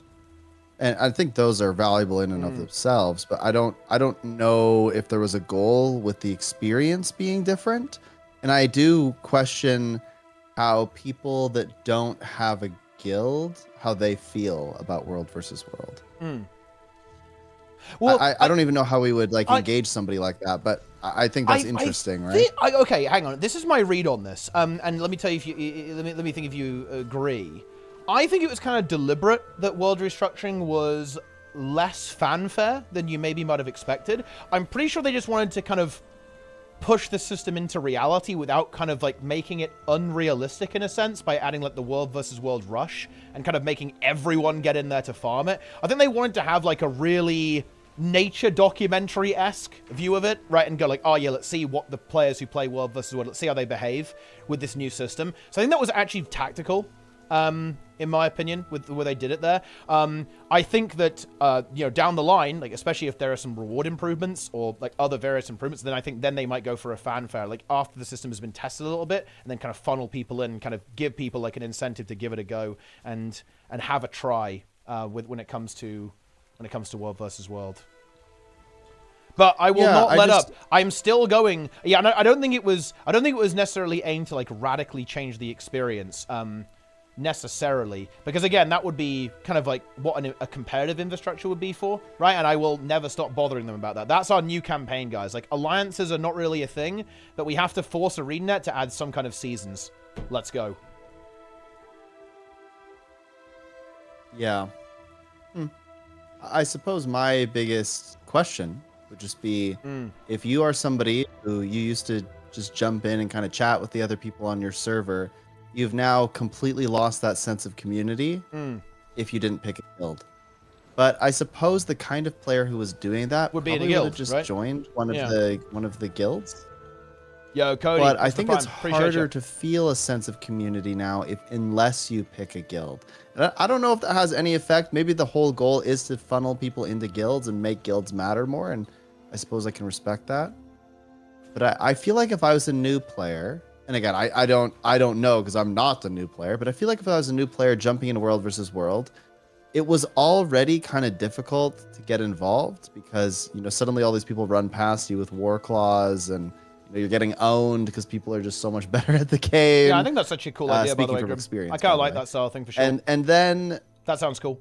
Now it's like, well, there are all these people that are mostly private tagging, right?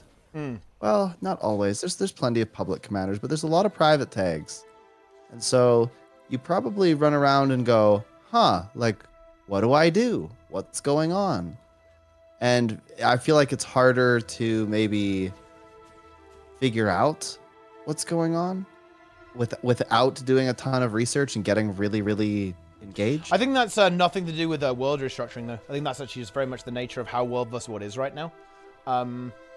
And I think that the way you actually solve that is actually, you want to... Okay, so right now, there is essentially zero reason for very dedicated world versus world commanders to ever open tag, right? Because there's not much incentive to interacting with people outside of your group, right? If that makes any sense. Because nobody cares about winning, right? Like, if you cared about winning the matchup, then all of a sudden you would want to, like, actively get people as engaged as possible, yeah? Like, you'd want to really go out of your way to engage people. Whereas right now, like, there's absolutely no reason to do that. In fact, a lot of the time, if you do that, you'll actually have a negative experience, Seb, for the exact same reasons that you do in PvE, right? Like, if you know, let's say you're world versus world good, right? And you're doing your guild raid, right? You want to have the meta, right? You want to win. You know, you want to have the good builds. And if you just have people who are running stuff that isn't good, then in some sense it can kind of almost be worse than nothing sometimes. In some of these situations, like people just end up like rallying them, basically. Like, you just end up with like a bunch of like rally bots basically attached to your squad, and that is not what people are looking for, right? Like, a lot of, especially commanders who are like pretty dedicated, right? And, you know, they play a lot and they play with their guild, right? They want to have this, you know, not necessarily like try hard, but, you know, thoughtful and relatively optimized experience playing the game. And like, you know, kind of like having that outreach can complicate that a little bit.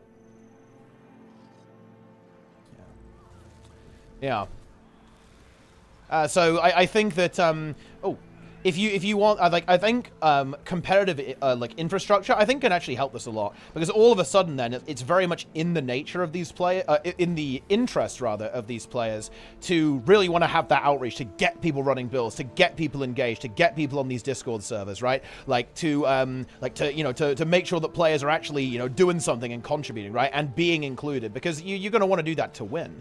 At the end of the day, so I think that's kind of like the thing that's happened here, right? Like it's again very similar to what's happened in PvE. Look, you know this more than anyone else, I'd say, like in the entire game. Why do people not use the LFG? Because it's kind of not fun, right, to do that, right? Like it's just not fun to do that. Yep. Yeah. I actually, now that you've mentioned that, I want to kind of switch topics maybe slightly. Did you see the post? I believe it was Fandrel that made the post, and I could be pronouncing the name wrong, but yeah. Basically, it was saying, hey, here's a guide on how to do all of the CMs, Okay. including Cool. Umbriel for convergences. Convergence. Okay. Yeah, no requirements. Okay. And I looked, as soon as I read no requirements, I could only funnel on that and think, oh my gosh, you can't do Umbriel with no requirements through the LFG. There's no way. There is. Well, actually, there is a way, but it's luck, right? Like, you basically need to hope that all of the people that you get from the LFG are blasters. That's the only way. Otherwise, you're just rolling the dice. So they kind of went on to explain kind of their strategy, and their strategy is pretty well correct. Like, it's pretty much the same thing that I do, and I would agree with them. But I don't agree that the LFG is going to be in any way consistent when it comes to doing convergent CMs. Because of this. I did one the other day, a few. We did Umbriel, and I got 45 people from my guilds. 45. Okay. And so I was like, I just got to fill the last 5. So I threw it up in LFG. I then got somebody to give me the log, Teapot. Okay. 3 out of the 5 people that I pulled from the LFG, who I told them they were just going to do DPS, and they said they were DPS. They did less than 5k DPS, which is between a third and a fifth of what the actual DPS players were doing, and is less than half of what the Boon DPS players were doing, and is only about 2 times what the full support players were doing. If we're to believe that you can do convergent CMs through the LFG with any amount of consistency, those players can't join in abundance. They can't, because you'll never kill Umbriel that way. If every single player that joined had that kind of output, there'd be absolutely no hope in killing it. And so this leads back to the LFG should not facilitate that kind of relationship happening all the time, that experience happening. If I do challenging endgame content like that, I want to be able to kind of scope out who's going to join without having to have a negative interaction every time. There's nothing negative about saying, hey, because I had to do this. There was a core guardian that joined, and I looked, and they had all healing utility skills on and random signets. I was like, well, we're about to do Umbriel. This is going to be a very interesting experience for them. And by interesting, I mean they will be a wisp the entire time. Yeah. And I mean, that's just not fun for anyone. And so I do not understand why there aren't more soft requirements, why there aren't ways that we can kind of help players not go into spaces where they're just going to get obliterated, Yeah, it's interesting. I feel like I have no idea, actually. I think I can't possibly comment on this because I've done a bunch of convergent CMs through the LFG, but on stream, right? And it is EU, so I think it is a little bit different. Like, people are a bit sweatier in general on EU server. But I've never really had any issues with convergent CMs. But I certainly think if you're going to do Umbriel on CM, yeah, in the LFG it might be a little bit hit or miss, to be honest. Like, because, if people don't actually, do the essence thing properly, if people die too much, then it's really not going to go super well, I think. But, I don't know. It's interesting stuff. Yeah, I have done it like half through the LFG before, and we failed. And it's because Zoja died. Yeah. So then I said, okay, get in Discord immediately and listen. And we gave everyone instructions. Then we went back in and we had more success. But a few people had left and we replaced them with blasters. But I think whenever I do it now, I'm always going to log it because I am super interested in who is having an impact and who is not. And I think that this is going to always be a problem, and it's going to continue to get worse and worse and worse. It's funny because do you think that this has gotten better or worse since the power creep? I would say worse, but not because of the power creep.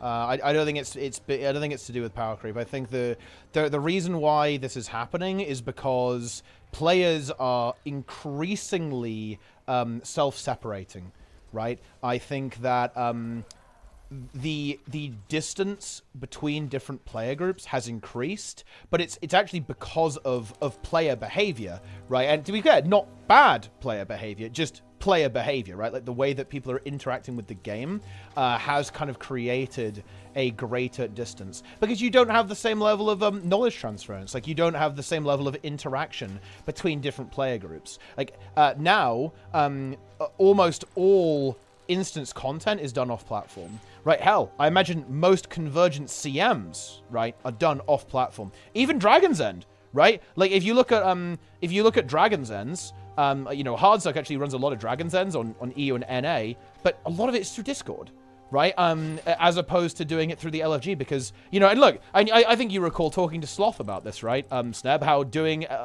Dragon's End through the LFG was like a deeply frustrating and unpleasant experience because of leeches, right? And essentially like having a negative experience to the LFG, and so it's done privately. So I think that in a lot of ways, it's just that players almost don't have as many opportunities to kind of learn or see kind of like see how to like good strategies and how to approach the game, because I think, you know, that used to happen a fair bit, kind of like learning through osmosis almost, right? Like you kind of like immersed in these open world metas, and there's, you know, there's like people who are kind of pumping there and people who are kind of blasting. I think that's less common now. I think that yeah, players are much more separated into player categories, into like different player groups. I don't think there's nearly as much intermingling. I think it happened at the same time as power creep, but I wouldn't say it's because of power creep. A great example of this is actually Jester. Holy shit, I watch Jester do a full clear every Monday. He is top DPS on fucking Power Herald on every boss, and that is wild to me. Like, that should never happen. Holy shit. And then I go on your stream, and I see you're pugging on NA, and you're, like, above every other pug by 5k on Condi Herald. And it's like, what the fuck? One, that would never happen. That would never happen 5 years ago with the way the pug culture was. But it should just also, it shouldn't happen either. That should not happen in, you know, even in a pug environment. Well, that shouldn't happen. To be charitable, like, I have spent a stupid amount of time on that build because of Saris now, so it kind of makes sense that I'll be a high performer, but it does shock me. The discrepancy does shock me sometimes. Like, I'll be doing over double the damage of some DPS players, and they will self-indicate that they are playing DPS, but they're doing, you know, a third of my damage, and I'm providing quickness. That's a little bit weird. But I mean, maybe they're new and maybe I'm just really experienced. I wouldn't say I'm like the best Herald player ever, but I am good at that one build, maybe. But it is a big discrepancy.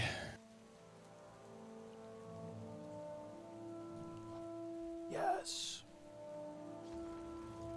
But yeah, I remember which YouTube video was? Oh, it was the tea time where I was saying I like to play with other people, right? And there's actually a bunch of comments there that are like, Neb, I do not want to play with other people. Like, I don't care about playing with other people. I just want to go in and basically solo and have people around me. And you know, like the Dark Sneb arc, respectful but Dark Sneb arc here. Here's the problem. If that's you, I'm glad you want to play that way, but I don't want to play that way. So what I'm saying is I don't really want to play with you if you're doing that, because I do want to talk to people. And it creates this huge conflict in open world. Because the kind of player that's like, yeah, man, I just want to solo and not join the squad, not get boons, and essentially not perform as well. Because unfortunately, if you don't join the squad and you don't engage and you don't listen to instructions, you will perform worse. And so I don't want you on my team if that's your goal. And I'm saying that with respect. Our goals are just not in alignment. I want to go in and have everyone laughing and having a good time and whatever, even if that's just via text. It doesn't have to be via Discord. But if you don't want that, then like why would I want to play with you? We just have totally different goals. And I think this is why people are separating more and more and more and more and more. Because if I have to deal with people that are leeching, that don't want to engage with me, don't want to talk, I can and see are going the to chat, underperform, BN Liberty. why would I? Why would I put all that effort in, you know? Yeah. And for sure, I mean, like, that's... I think, you know, the advent and how ubiquitous Discord is now, like, definitely kind of facilitates this behavior pretty well. But, yeah, I don't know. It is what it is. It is what it is all I can say, really. That's just the way it goes. Yeah, usually when people talk to me about this, they try to say, oh, well, Sneb, you should help players and you should do this. And I go, well, they're not helping me. Like, I'm trying to help them, but they don't want to help themselves either. Right? Like, I'll happily do a Dragon's End for somebody that needs the turtle or whatever, right? I'll happily do that. But in exchange, I just want you to, like, engage. That's it. I don't expect anything else other than for you to be a part of the team. But because to me, that's what's the most fun thing about an MMO is just engaging with other people. But a lot of people, they're like, I just want you to basically serve me. You know? Yeah, I think that... yeah, I think that's kind of weird. I don't know. There's definitely like a group of players that want this kind of very one-sided relationship and like one-sided interaction. You know, it's entitlement, right? It's like a very entitled behavior. I think that is, unfortunately, something that is kind of born out of the commander system in the game. I think that behavior is, or rather that kind of feeling and kind of interaction towards other players, I think is kind of created from that system a little bit.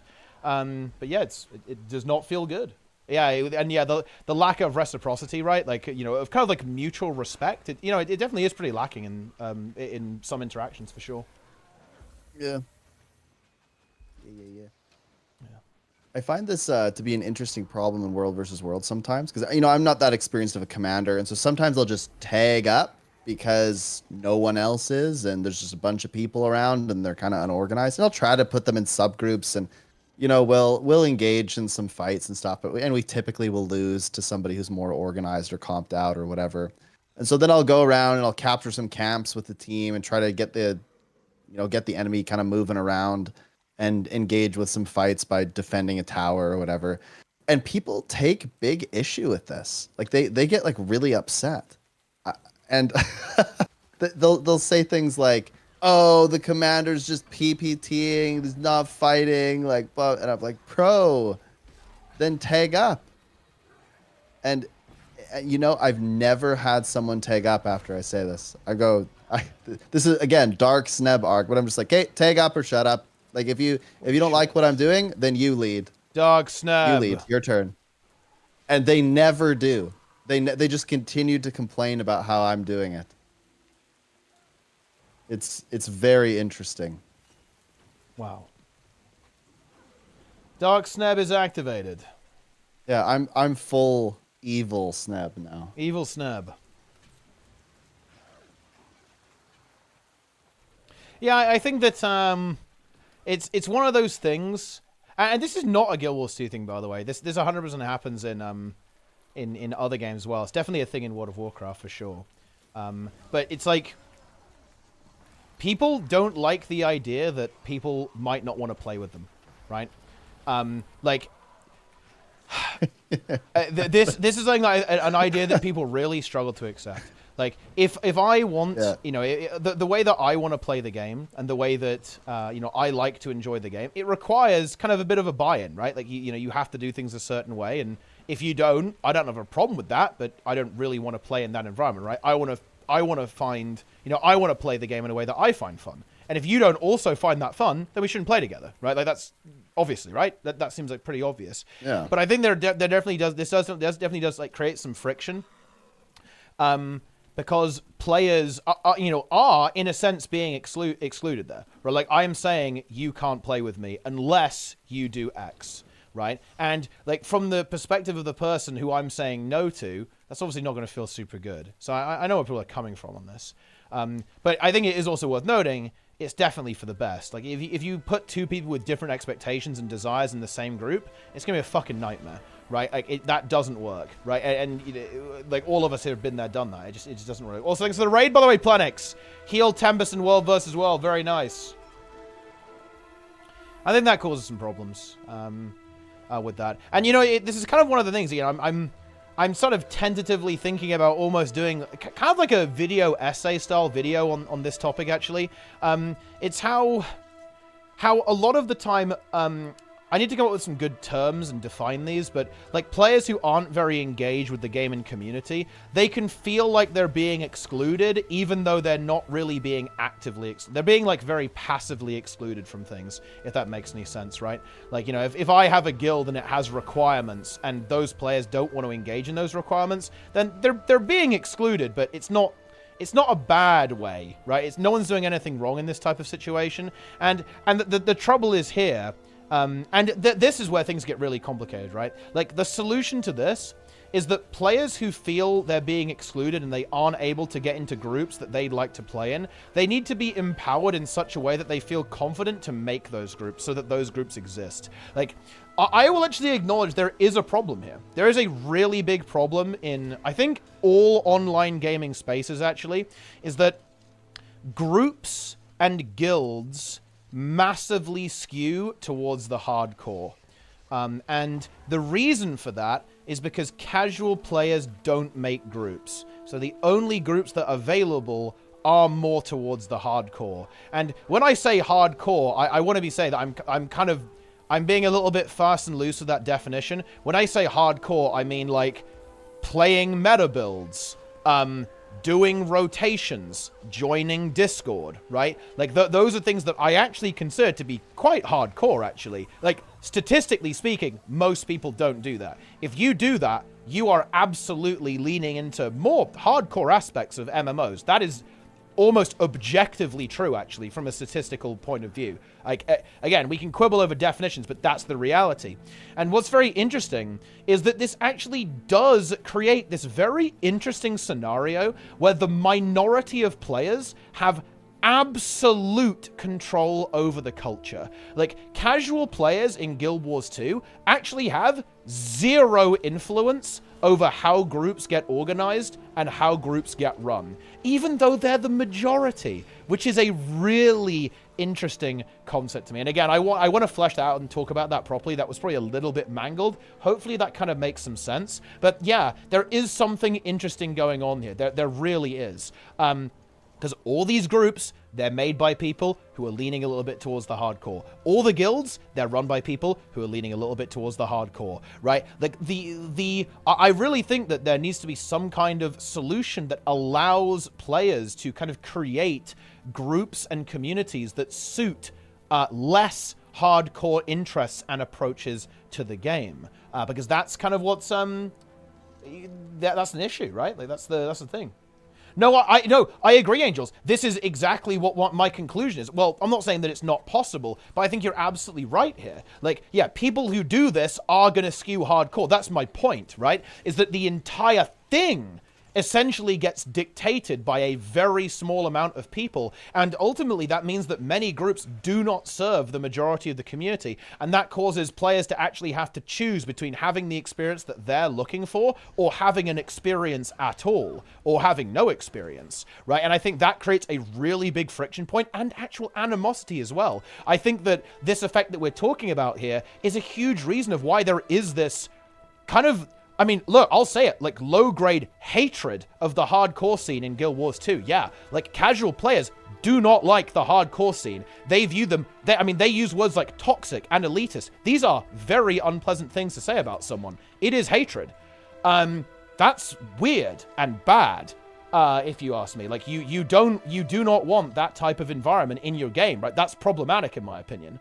If you have that type of sentiment within the community, that's an issue. Yeah, I actually think there's. You might have said this, but just to be very clear, when you say hardcore, you don't necessarily mean people that just experience raids or big world. No, I mean open world too. We just mean anyone who's engaged. Yes, right? anyone who's engaged. Yes. Yeah, you don't have to hit benchmark to be like hardcore. What we mean is just engaged. Yeah. Engaged players want to play with. Well, they want to find and play with other players who are also just as engaged as they are. Just like somebody who goes to like a hobby shop to play Magic, they want to find other Magic players that are about the same level as them. They'll engage with people who are maybe like a lower level or whatever, but if that person isn't interested in having those conversations about the cards and what, eventually they're going to be like, wow, this is just, you know, you're a nice person and everything, but like I'm looking for something more with this hobby, you know? And there's nothing wrong with that. You can be completely civil to somebody and have like a difference in engagement level over a hobby. But for some reason, it seems like a lot of people, they realize that they can't get the rewards and the shinies and the outcomes that they want because the people that are very engaged are the ones who are essentially controlling all of the ways to get those shinies. Like raid, like I've had people complain to me and say, it feels like the only way I can go and get like raid armor is to join one of your statics. Yeah. And I go, well, kind of kind true. of. Yeah, kind of. Yeah, that's the point. Yeah. I mean, you theoretically can join. You can make one of your own statics. Absolutely, you can. But here's the thing: you're gonna have to put in the work to do that. Are you willing to put in the work? And usually people say no. And I go, well, you can put in the work yourself, or you can join something that already exists and follow their rules. But if you're not willing to follow their rules, you're just gonna get punted out of there, you know. So, it's a bit of a rough situation because we often say you have a choice, but you kind of do, but you also kind of don't have a choice. You're either going to conform to this or you're going to start your own thing. And if you're not willing to put in the time, there isn't a choice. You must just conform. And I think that's what frustrates people the most is they want the outcomes without conformity. They want to do it however they want to do it in whatever time they have available. And that to me is a little bit entitled, but I can still empathize with what they're feeling. Well, I also think the issue is that this is what you're describing there is very doable in every single other MMO or most other MMOs. The issue is that the community just isn't big enough in Guild Wars 2 to support that a lot of the time, especially in raids.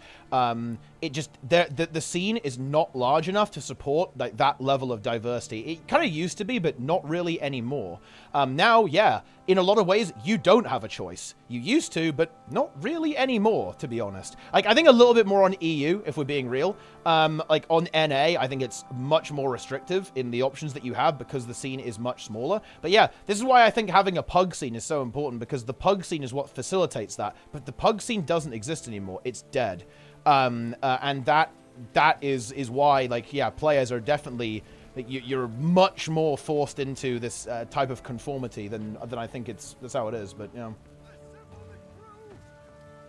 because the population is low. I definitely agree with you, Angels. I think like population is why this is manifesting. Like, you know, because again, like the counter example you can bring here is always, why wasn't it like this in Heart of Thorns? Because it wasn't. And I'll actually be super good faith here. There are actually two reasons. The scene was a lot less mature back then, and that means everyone was kind of closer together. Like, in general right now, what's happened is that players keep getting better and better and more experience, and the mid-core died a horrible death because of the lack of content, so only, like, the pretty high-end stick around. So you have a lot of people kind of trying to get in at the bottom, and a lot of people at the top, but not really a lot in the middle. Because again, if you want to maintain a mid-core, you need to release a lot of content, right? Like there is a reason why World of Warcraft releases content at the frankly blistering rate that it does. It's because they want to keep those mid-core players engaged, you know, as much as they possibly can, and it's what Guild Wars 2 failed to do. And that again has led to like a really like problematic manifestation in the scene here as well. Yeah, but that's the deal. Enjoy. Yeah. Oh, wait, Roy? What? You say Roy? No, I just said enjoy. I mean, Roy was not here. Oh, I thought you Roy said wasn't Roy. on the stream. Roy wasn't on the stream. I miss Roy. Where's Roy? Yeah. People like to use quantity of kill as a measure of skill, and quantity is time gated. Yup, that's why there should be an official counter in the game, so you can kind of get in there and get some kills. Guys, I'm not going to say it, but I'm going to say it. Raider.io is a really good idea. Being able to see people's logs on Warcraft logs is really good. Just saying. It means that if you're a new player, you can prove yourself very quickly. It makes the scene more accessible, not less. Yes, World of Warcraft is infinitely more accessible than Guild Wars 2, and it's because of parsing, it's because of logs, and it's because of Raider.io. Okay, if you don't agree with that, well, you're fucking wrong. Cry about it. Like, that's the reality. GG! Just saying. Like, this stuff is good. Having this opacity in Guild Wars 2 is really bad. It kills me how people don't see this. Like, the opacity in skill level in Guild Wars 2 is brutal. It is so damaging to the scene. It is unbelievable. You know, just the other day, Sneb, you know, Plenix was doing Kadim in his full clear. It was very clear, full clear with CM. 3 people had never done it before. Classic. I like that. And, like, he has no recourse, right? There's no recourse. He can't check the logs. He can't really directly check, you know, he can't, like, look someone up and see if they've done it, right? They have to offer that information to them, right? Yeah. This reminds me of when I did KOCM. Look, this is when I unironically stopped pugging. I was doing weekly KOCM. 6 people had never done it before in the group. All of them said they were experienced. Yeah. I mean, this happens to me frequently. It's why every time I use the LFG, I like get anxiety about it. I hate using it because I feel like I'm going to have a bad interaction every time I use it. The LFG should not facilitate negative experiences. It should facilitate positive ones. Yeah. And the amount of negative ones in the LFG far outweighs the positive ones, for me at least. A good example is, and unfortunately these people were viewers, I think, too, but they joined through the LFG. So they joined through the LFG, and these 2 people, and they died. It was Wing 4 all CM. They died instantly at Cairn. And I was like, whatever, you know, maybe they were just like kind of AFK and missed the thing or whatever. You know, it happens to everybody. So we get to Mersad Overseer, and I say, just so everyone remembers, this is CM. Like, you have an opportunity here. If you don't know, you should tell me. But this is CM. Like, you must do the CM mechanic. Do not forget. Instantly both die at Mersad Overseer CM. I go, okay, well, you know, remember, we're doing the CM. Go instantly die again. And I go, okay, remember, everybody, we're doing the CM. Like, don't die again. Instantly die again. And then I go, okay, now we're just wasting time. Be honest. Have you ever done this before? And they both go, no. And I go, okay, well, like, why didn't you say anything when you joined and when I asked you and after you wiped 3 times? Like, what are you doing? Right? You're just disrespecting the 8 other people there. Like, I don't even care if you've never done it before, but at least tell me. Like, at least have the decency to say that, because then maybe I can help you. At least you're giving me some kind of agency to decide whether or not I'm in a position to train you or the group can handle a new player or whatever. Otherwise, you're being rude. Like, how do you help people understand that? How do you think this dynamic will change with Wing 8? I actually really like the open world component. I think the open world component could be really exciting for this. Where, like, you are going to have players intermingling, and, like, and also it means that players will be able to get experience outside of the raid. Like, I hope that there's, like, some mechanical similarity. That's actually going to be really cool. I think Dark so. Sneb, it will never change. I actually, okay, if I'm being real, I'm inclined to go with Sneb. I don't think it will realistically change, because it would kind of require a bit of a philosophical adjustment from ArenaNet that, in my opinion, you need stuff like, I need to be able to see if this person has done this before. You need to be able to, like, have some information, basically, like, about the players who are joining your squad. Like, you need to know, like, what the fuck's going on in this regard. And that's kind of, like, fundamentally not an ArenaNet thing. Unless that changes, this won't change. Like, if I'm being completely honest with you. And how do you get around buyers? Funnily enough, logs do this, because if you, for example, I can tell if people have bought in WoW, because I just check their logs. If they've hidden their logs, or they parse like a 0, I know they bought. Simple. So, yeah, GG. I just check the logs. So, it's actually, like, logs will get you around buyers. Most of the time. But, I mean, I actually think that's fairly niche. It actually doesn't happen very often. Like, it's pretty uncommon that you... it's pretty uncommon that you run into that type of situation. Yeah. I don't like the idea of static groups being a necessity in order to complete simple content.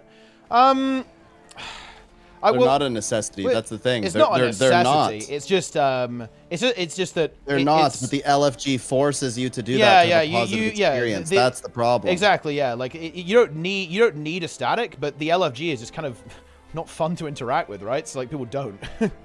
You need people that are going to listen, and unfortunately, a static is the best way to do that. And so it comes back to that. Like you're kind of right, but you're also kind of wrong. It's not required. But it feels kind of necessary, because if you don't do it, you're dramatically changing your win rate, you know? So what do you say? You know? Like, what do you do?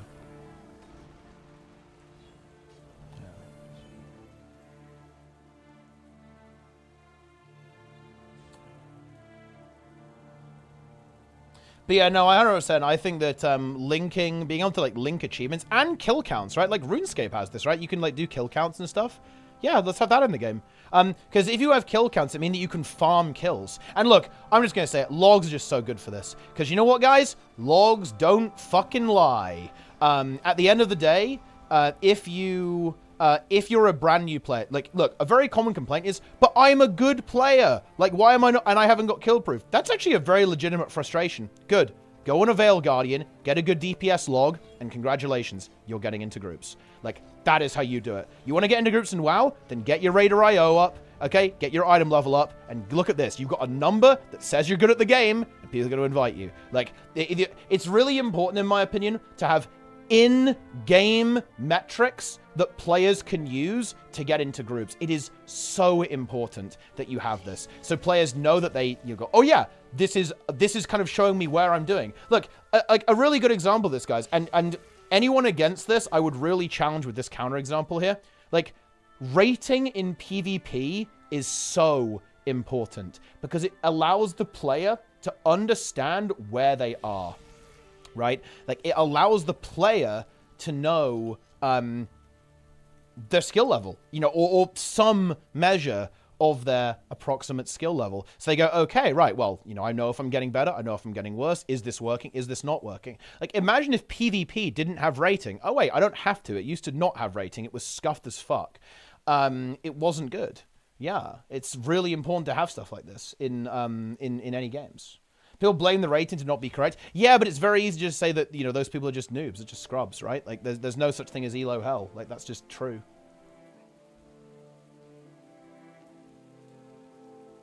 Off-client matchmaking, like Warcraft 3 champions work in Guild Wars. Funny enough, yeah, you could do that. And we actually did do that. Like, we have a system that kind of can automatically make PvP teams in the Discord bot, actually. We only used it a couple of times. It was a pretty good idea. We should probably do it again at some point. How do I get Raider IO up if I can't start even? I mean, you can. Like, look, this is kind of an interesting part of the culture, actually, and kind of some kind of clever reward design from Blizzard a little bit. Like, there is a reason for experienced players to do lower keys. Basically, you get these currencies called crests, and you get better crests, like higher value crests, like the higher the key level. But you actually do need all of them. You need the highest crests and the medium ones and like the lower ones too. Like you do need these. If you put if you host your own key and it's like a lower key, it is very common that quite good people will actually join and kind of carry you, even if you're on like a shitty character with like low eye level. This is like a really big part of my experience actually in Season 2, because obviously I was a complete noob. I didn't have any Raider IO score or anything like that, and my item level wasn't good because I joined halfway through the season. But when I was like starting to farm like +7s and getting up to +11s and stuff like that, yeah, like people would just carry, basically, right? There will be people who have relatively high Raider IO score and relatively high item level. They would want to come and farm my key for crests, basically, right? Like, yeah. And that, again, that's... It's hard to kind of do that analogously in... It's kind of like Rex, right? It's like Rex a little bit in Guild Wars 2, right? Like with Fractals. That's the closest thing I could say, is that there's kind of a benefit to doing some of the lower level content for players as well. And yeah, I think... Yeah, look, there's no fucking shame in making... you know, there's no shame in making stuff like that, right? Like, why not use a reward structure to kind of incentivize people to, you know, play lower level content? Here's a good example. What if there's a daily raid, like daily raid boss, or like, you know, stuff like that? I think that's going to incentivize people to actually play more. Because you know what happens right now as well, and this is kind of a symptom of low population as well, is that the LFG is kind of active on Monday, and then it fucking drops off a cliff, right? Because everyone plays on Monday, and then nobody raids, and, you know, they just raid log until the next week, right? Yeah, I actually don't know. Specifically with raids, I don't know how much that would help. I think if you make it a certain boss, you're just going to make the LFG experience even worse, because then people are going to go in saying, wing 1, but it's like, oh, I only need Gorseval, so as soon as Gorseval's dead, I'm leaving, right?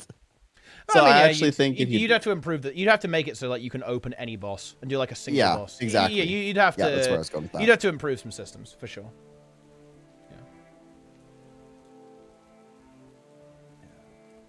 That's the situation. Ah, yes. How do we get the Raider IO system in Guild Wars 2? I think it would be very difficult to do something directly comparable, because like the infinite scaling part is why Raider IO works. I think it would have to be more like a kill proof oriented system. I think like doing a skill metric system in Guild Wars 2 would be a little bit rough. You know what you could do? I mean, this would be potentially compromisable by buying, but you could almost like have like a score that was like adding up all of the bosses you've killed. Like, you know, some of those that you could have a score. You know, if you kill Ceres, you get plus 100 score. If you kill HTCM, you get plus 85 score. Now, people would obviously buy that, but it would be better than nothing, right? You know, if you've cleared all the content, then, you know, you know, well, you guys know the, this is a feature that almost nobody knows about, right? You guys know the fact that, for doing a full map completion, you get a little yellow star next to your nameplate in Guild Wars? Why not something like that? Right, you know, if you've cleared all of the PvE content in the game, maybe you get a little badge or something, right? That, you know, could be a little crown. Yeah, you know, little thing, right? Something like that. For that stuff. Yeah, but I just, like, the opacity in Guild Wars 2 is just very problematic, right? This is not controversial. It's not controversial at all that this opacity... Oh, you wing 5? Yeah, you can... I can do wing 5, Yui. I can... This is quietening down now. I'll join. Let's go. Yeah, you don't want me to join. I'll A, take forever to get there because I have to transfer, and B, I suck. Wing 5 Pug. Wing 5 Pug activates. Yeah. Very nice. Pug. Snebble push. I'm not gonna Pug FC. If I join, if I join, I'm joining on Scuffed EU Alt. Yeah, I mean, maybe you should. Is that what you want? I mean, maybe we do. Is this what you desire? Jester, I've seen your Pug raids. They're hell tier. They are literally hell tier. They're uninstall tier. I'm not getting involved in that. I have seen Jester wipe to Sloth 3 times in a row. Look, check. You'll like this, Snub. He got flamed for trying to do mid-strat. They tried to force him to do edge strat, and he wouldn't do it. He would not concede. He continued to do mid-strat. Which is correct, by the way. You know, that's objectively correct. Yeah. Yeah, that's sad. Yeah. Ah, yes. What do you have in your account, Sneb? What do you have, like Druid or something? Yeah, I do. Okay, play Druid then. Easy. I make no promises about how well I'll play or what pets I have or anything, but I'll do my best. There may be no boons. There may be lots of boons. Anything could happen. Yeah, who knows? Who knows what's going to happen? VG mid strat, sloth mid strat. I do not use fastload.dll, guys. Just want to be clear on that.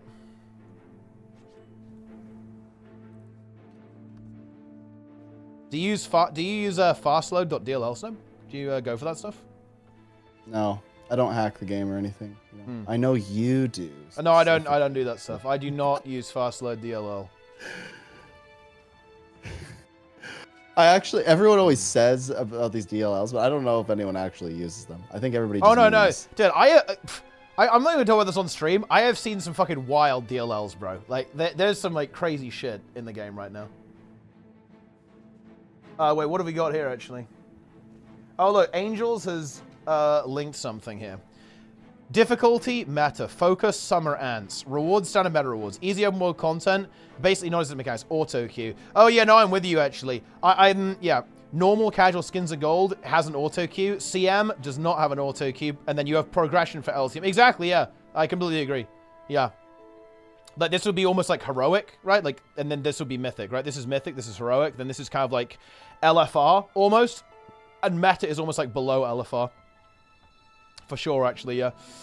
I definitely agree with this. I think that adding an auto group finder for some of this stuff would be good. You just have to make it like complete piss, right? So that anyone can do it, pretty much.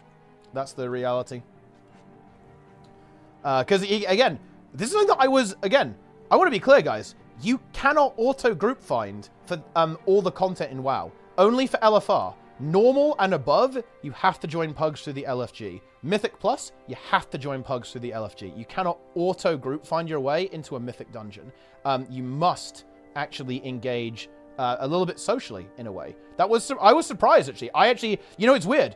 When I first started to play Mythic Plus, I was looking for the group finder button. I didn't realize that you actually had to join a group to do that. But yeah, the game does force you. It really pushes you to actually kind of, you know, engage a little bit. I can open Wing 5. A DLL for auto group finder? We do indeed. The latest DLL helps you dodge on Sarah CM. Wait, what? Okay, I'm not gonna lie. This shit, people have got to be careful with this. Fucking hell. This is just actual hacks. People are making like full hack DLLs now. Yeah. What? Yes. You're going to help me prevent humanity's destruction, and I'm going to need. Yeah, not having like the apply group system, I think, is a big feels bad, man. Like that should not be a thing. You should have to apply to join groups.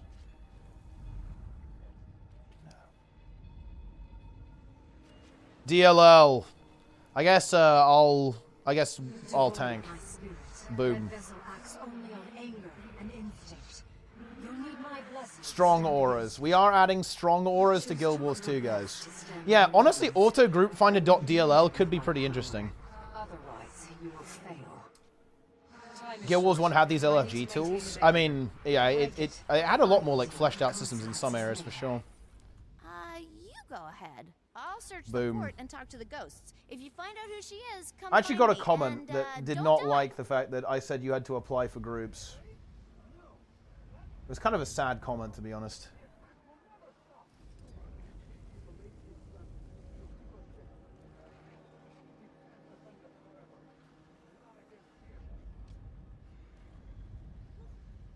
This is a really interesting statement. Listen to this, Snub. Okay, just some thoughts about Pardleys being able to see too much about your character progression or achievements. If they were given any additional authority to choose, I'd say that it would be fair to only allow them to control how many of each profession is allowed so that some balance is maintained. In other games I've played, an attitude prevailed that essentially demanded you be a professional top-tier performer or you would not get invites to raids or dungeons. They seemed to shut out less than worthy players from being able to enjoy that type of content. Now, not everyone is an elite player for one reason or another. If there was anyone to see player metrics, someone like me would probably never get accepted into a group ever again. The thing is like, I find comments like that so exciting. I really want to challenge people. Show me. Show me where that happens. And it fucking doesn't happen. This is like very much like scared of a, you know, it's a ghost of a ghost. People are scared of a ghost. It's not even a ghost. It's a ghost of a ghost, right? The realm of the dead. Which is weird. Yeah. Yes. What is this GG thing that they want to start on the oh, well, never mind. Cowards. They want to start on the platform basically. But I guess we're too slow. Unlucky. Oh, actually maybe we can. Oh, no, we can't. Unlucky. You dare draw breath Off we go. in the realm of the dead. It's time for Soulless Horror, Sneb. SoullessHorror.avi. Are we doing CM, actually? I don't think it is it? Regular M. Crush these Should be CM. abominations. Is it? I don't know, maybe. Ooh. So are you excited to push? Are you excited to push the golem? Boss's HP is going down at a rapid rate. Yeah, we got some pumpers. Oh, I should have taken Epi, I guess. But I didn't. It's fine, it's dead. The dead hunger. Here comes the CC. I'm working on it. Let's pump. Soul is mine. We have CC'd. Another golem is now incoming. Boom, there we go. It has been pushed. Okay, quick question, Snub. What, in your opinion, was the biggest cleansing nuke patch in the game's history? Biggest cleansing nuke patch. Yeah. Just the absolute biggest the tunnel cleansing. That you think still the tunnel? Like, overall, it's still the tunnel. Yeah. Oh, shit. Oh, sorry, that died. I lagged right when that happened. That sucked. He's blaming lag. That's crazy. He's actually... No, blaming lag. I actually have had really big issues the past, like, 2 weeks. I have no idea why. That feels bad. Your voice went robot for a split second, and then the golem teleported on top of us and blew up. And just detonated, That's what I destroying saw. us. Well, I guess that makes sense. So you would say the tunnel then, like the tunnel was still the Guys, biggest. watch out! break. It walked back. Okay, yeah. I'm resing. We res. Oh, we have to. This is a bit questionable. Okay, just kill it. Oh yeah. I'm gonna dodge into full despair. Yeah, I mean we're The condies will keep ticking though. Yeah, I mean the condies are ticking right now. I think we actually still Condies, win. they tick. There we go. Yeah. Easy, clean, clean. Easy. Love to see it. There you go. Yeah. We did it.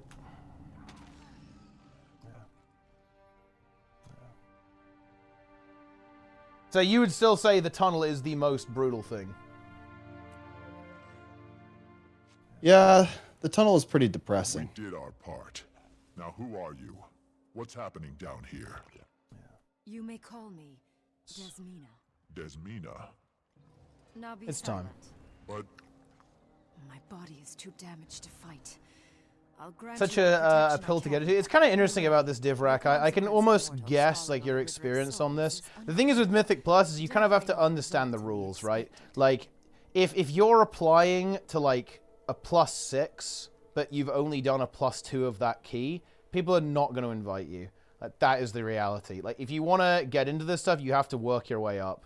And yeah, in a lot of ways that's overkill. Like, you know, it's not that hard really. But the problem is that you're competing, right? Like when you're applying to a group, there are like 50 people applying to these groups. The people inviting are not going to take the first people, they're going to take the best people, right? Like, so you have to understand how the system works. You have to understand how people are going to interact with the system, and you have to play around with it. If you don't play around it, it will rip you to fucking shreds. Like, I completely agree with you. Like, if you refuse to kind of acknowledge the way people socially interact, it is fucking over for you, right? Like, you will get crushed. You'll get eaten alive, right?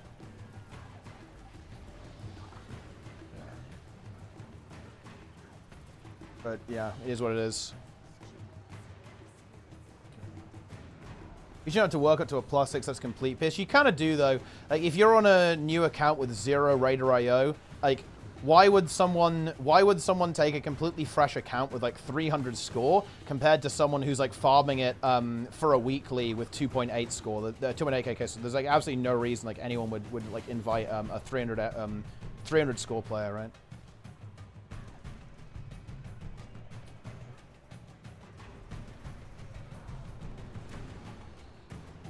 Yes. Have you ever experienced something like this where the ISP is just so bad? I have no idea what to do. This just happens randomly. Yeah, you know what? I've been having problems. I've actually kind of got a decent connection. Now, you know what I've got problems with? The fucking power. Power keeps going out. Like, what the hell is going on here? Actually crazy. Actually wild. Unbelievable. Yeah. Yes. I'm going back. Yeah. It's depressing me. So yeah, with all these things, you just kind of have to, you know, you got to put the work in. You got to play the game. You got to play the social game with these things. Yes. Also, imagine playing Shaman in WoW. Holy shit, that's actually crazy. I can't even imagine playing Shaman in WoW. You never get invited to anything, and you never get any class changes.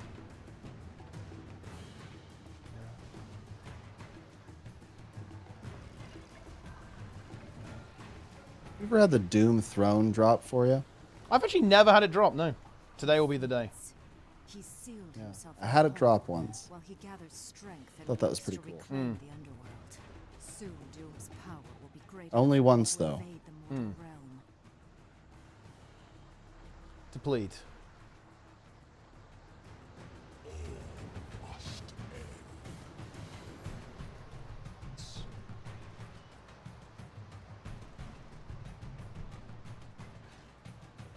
I mean, wait. So just to clarify this and maybe repeat, but so your answer is the tunnel. It's safe here. Yeah, I think the tunnel is pretty bad. I will admit, though, it's actually just a tie between the tunnel and Dagda. Yeah. Dagda completely annihilated Skangang for a while. Like we had so many teams completely fold. We had people come back, play it once, beat it instantly, having never played the normal mode. They logged out and they have never logged back in. So it was a full break, like full mental break. Full mental destruction, total annihilation. Or are they doing Portal? Okay.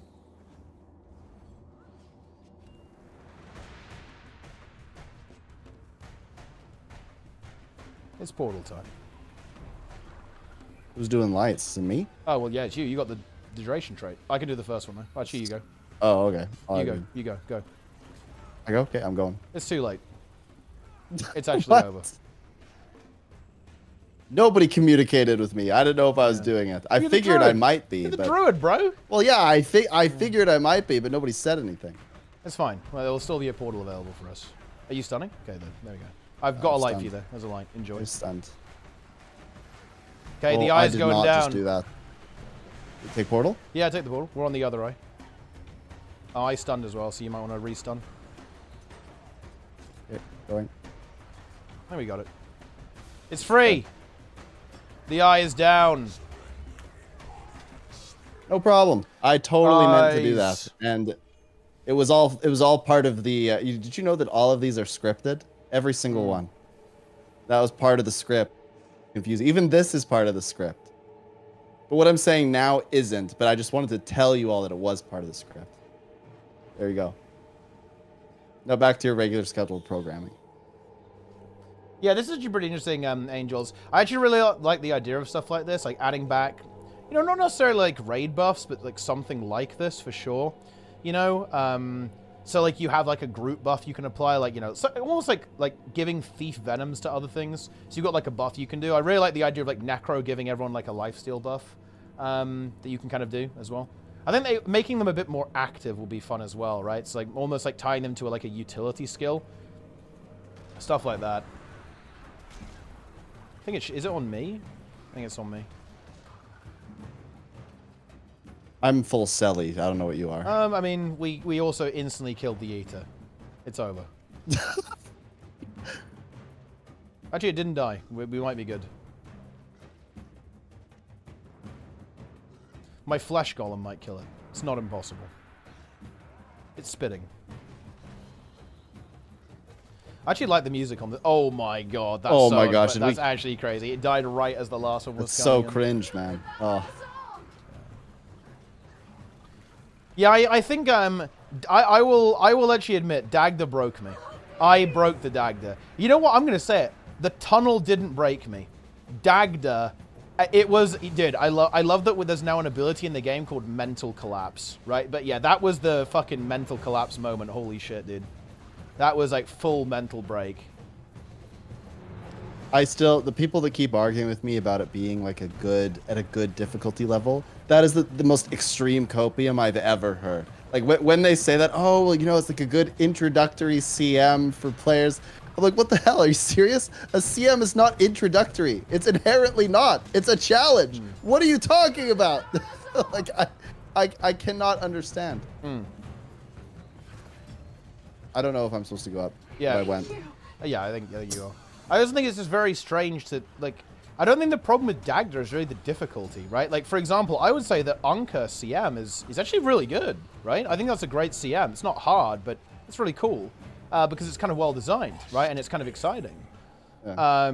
You know, like that's what's cool about it. Like my issue with Dagda is not really the difficulty; it's very much the design, right? Like the design of the encounter is where there's problems. Yeah, for sure. Yeah.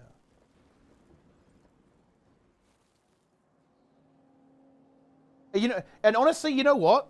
If KOCM wasn't as buggy as it is, I think it's actually quite good. It's maybe a little bit, you know, it maybe like overstays its welcome a bit. It is, you know, fucking like 8 minutes long. I will admit that. But I think the really unfun part about that fight is that it's buggy as hell. And that puts people off it. Yeah, Dagda is bad because nothing really happens. It's a very uninspiring fight. People like it because it's easy. And by easy, they mean nothing happens. Like the mechanics mean nothing. You don't know what half the mechanics do. Yeah. That to me is not a good encounter at all. Yeah, I'm not a fan.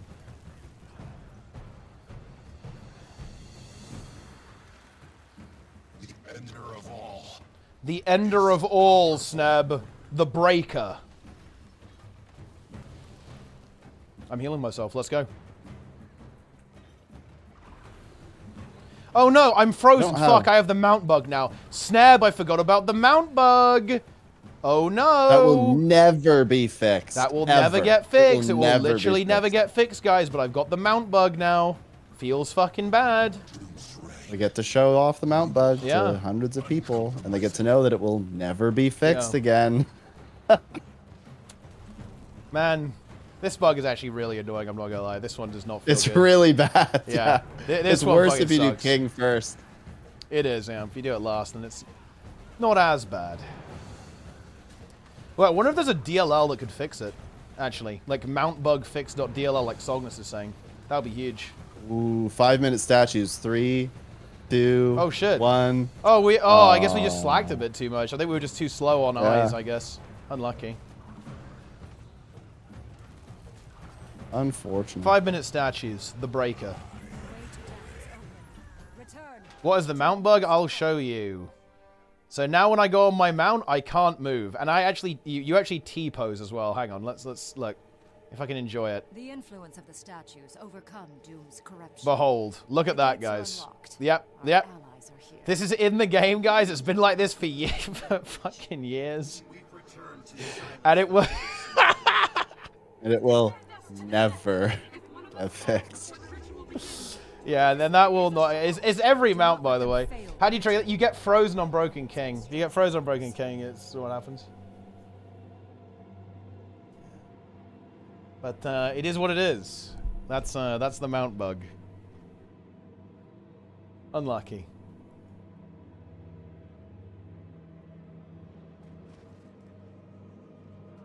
Normal mode only. SC leader. Yeah, normal mode actually Doom scared. only. He's literally fucking scared of Doom CM. That's crazy. Like Doom CM is too much. Also, just watch out for me because, you know, ping is relevant and it's not very good. So, Wait, holy shit. Wait, is that true? Wait, did this bug start happening with the solar patch? Is that actually true? Was this the work of the Emperor? That's crazy if it is. Wait, or was it EOD launch? Okay, I mean, if it was EOD launch, then that's not the same thing. It was not before EOD. Okay. apparently we're now doing CM. We have Very nice. We have shamed Yui into it. Wait, Sognus, there is no shot you believe that Solar was the best balanced dev the game has ever had. I actually don't believe that. Nobody could have that opinion, like, with a straight face. Solar was nearly a bigger breaker than, like, the Tunnel, right? Or Dagda, even. He was the breaker. And he was the Emperor, right? He was the God Emperor of fucking Guild Wars 2. Oh, man. Yeah. Oh man, I'm so ready to give like no boons. Anyway, let's do this thing. Will you actively? Wait, do we have core Engi? Yeah. Let's go. I mean, we have core Guardian. I believe it's auto attack only. Oh, is he the fucking hammer build? That's based. If that's the case, holy shit. I don't know. I don't know anything. So it's a longbow. There's a longbow there. Oh, so I see longbow. Yeah. It might not be hammer auto attack only. But yeah, I should probably. Oh, people are just swapping. What did you like about Solar's balance, Sognus? I think what's interesting is that Sognus would probably say that he wanted to make the game very low skill, and I think that's kind of what Sognus wants. So I think that's what's going on there. Let's have worms. Worm it up. Yeah, I'll do the worm. Worms are very like suspiciously close to slugs, if you think. Well, I guess they kind of are. I guess they're a bit slimy. Oh, no way! Convergence Champion? Oh, man. One of the craziest titles ever. Yeah, I mean, I've got that one too. Feels good. Only like 5,000 people have that. Insane. Can you explain Doom CM while you're doing it? Basically, it's the same as regular Doom, except there's an invincible enemy that runs around, and if it touches you, it picks you. It's actually one of the coolest CMs in the game. And you have to, like, if you slowly die while you get picked. And, wait, what the fuck is happening with my minimap? Wait, what is this? It's got, like, weird stripes on it. The fuck? And it's also here in the... Wait, is that... Wait, what is that? Oh, we go. Yeah, we go. Let's do it. Mortals, you believe yourselves saviors. Naturally, you seem to write the conclusion. This is what happens when you don't raid for a while. You get, like, new bugs popping up. And you just miss them. I've missed out on all of these bugs. Did I not get that messenger? I did not get it. Oh my god. Dude, Sneb is fucking NA. How do you feel about the fact that NA starts on the other side on Doom, Sneb? What do you think about that? It is weird.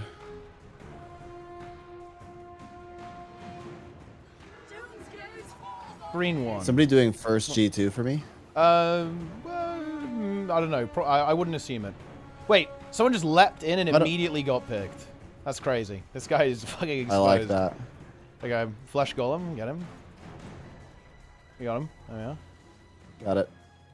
Okay, yeah, you are being backed up. Okay. Easy. Man, you know, I actually haven't done... I haven't raided in Guild Wars 2 for... Oh, bro! I haven't raided in this game for like 6 months. At least, actually. Seriously, I have not done anything like this in like 6 months. That's wild. We're back on it. Yeah, I think it's more than 6 months. I'm doing green 3. Here we go. KOCM, the Breaker.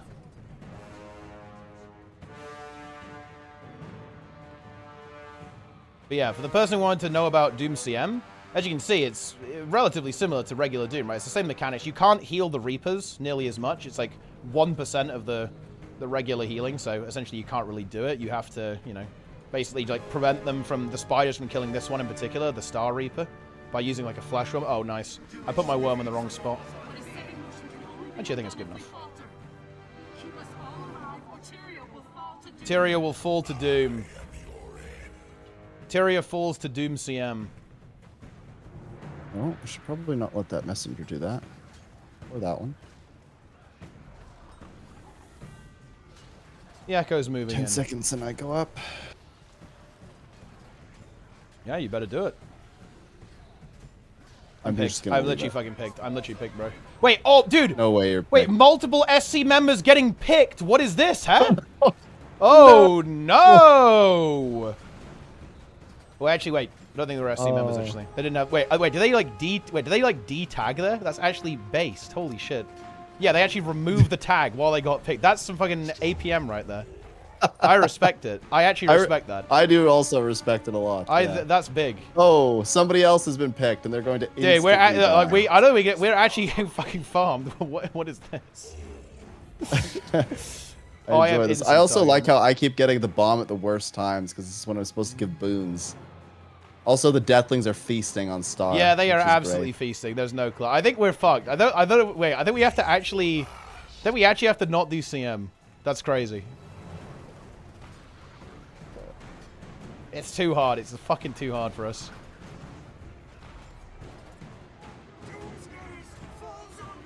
Doomsgaze falls on me. Easy cleanse. I like how this messenger is fixated on me now. Can I do this? I can. I'm sorry, guys. This is Giga Deplete. Guys, nobody is killing the Deathlings. Why does this happen to me in every Doom group I ever do? I think we're actually going to deplete this. We're going to deplete this key, dude. This is the fucking deplete. I actually don't know if I can get this. I'll have to time it near perfect. Yeah, that's... The leg. I think you can maybe go in from the right-hand side. Just barely. 1. He made it. Got it. Oh, I am God! Holy! Okay. He's gonna fail green now. You guys realize that he's literally gonna fail green. He's actually gonna fail green. Watch this, guys. He's gonna fail green. I need one more. I can't fail. Guys, I am so good at the game. Holy. I can't believe that. You guys know that that's a 1 second, like, you have to time it perfectly. And I did that on like 100, wow. No, 200 ping. Wow. 200 ping, by the way. Wow. Oh, yeah, feels good, man.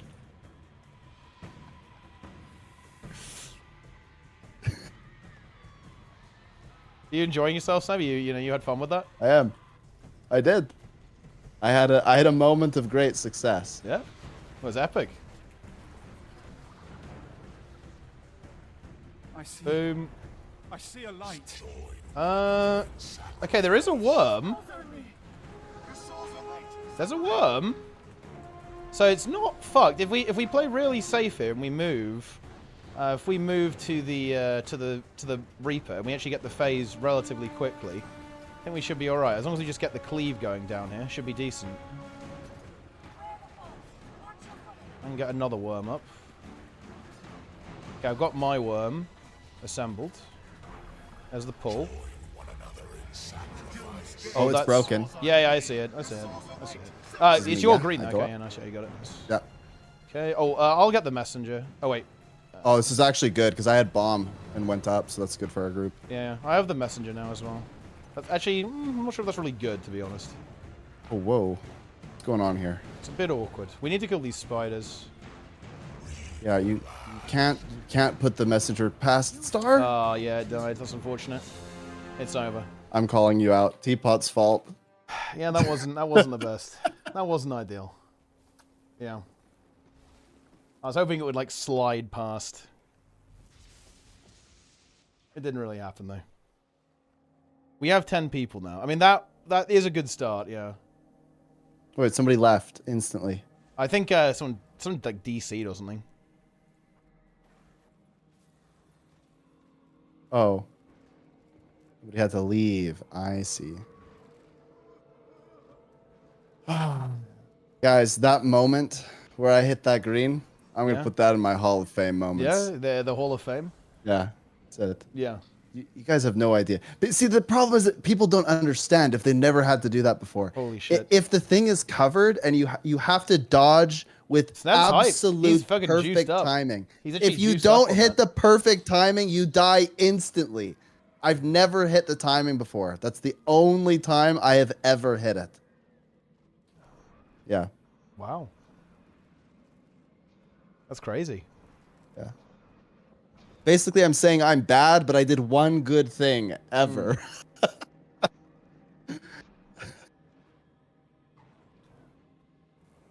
Yes. I will not pug Weekly FC, Jester. I'd sooner uninstall, I think.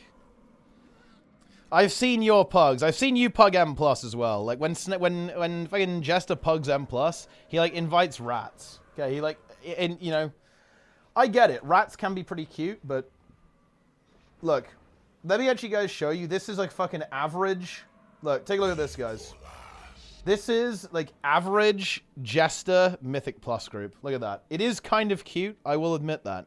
But also, maybe not the best at actually clearing the dungeon.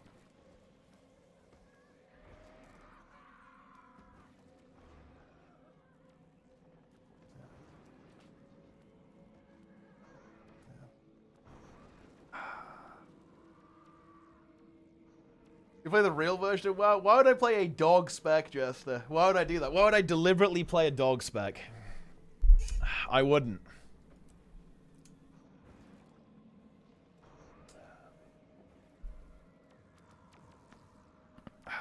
If you didn't have a dog snap, what would you go for? I didn't have a dog? Yeah, no, dog is off the menu. Well, you go for another animal. What's it going to be? guys, dogs are the superior pets because they just love you. It's great. Oh, I can start the fight. Hold on. I got this. I'd probably pick, like, some other critter that would love me, like a pig or something.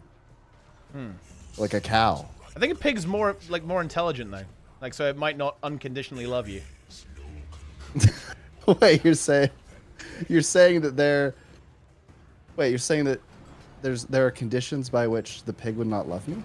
What? I mean, yeah, like... I thought people would love me. And pigs. I mean, if you're nice to it. I'd be nice to the pig. Then it will like you. Nice. Pet slug. Yeah. Dude, pet snail would be pretty cool, honestly. Like, you know, one of the giant ones, the giant land snails. Pretty fucking badass.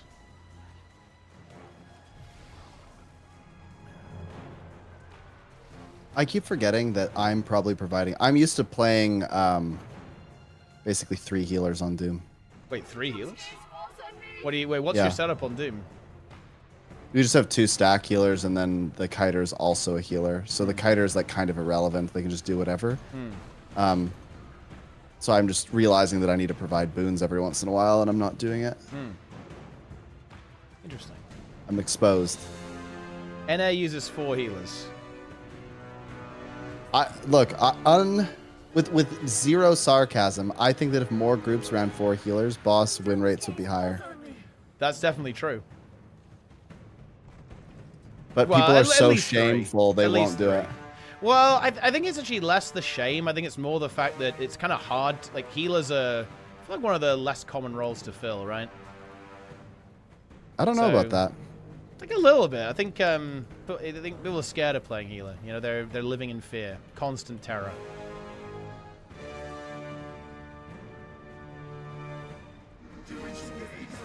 Doom's gaze falls on me.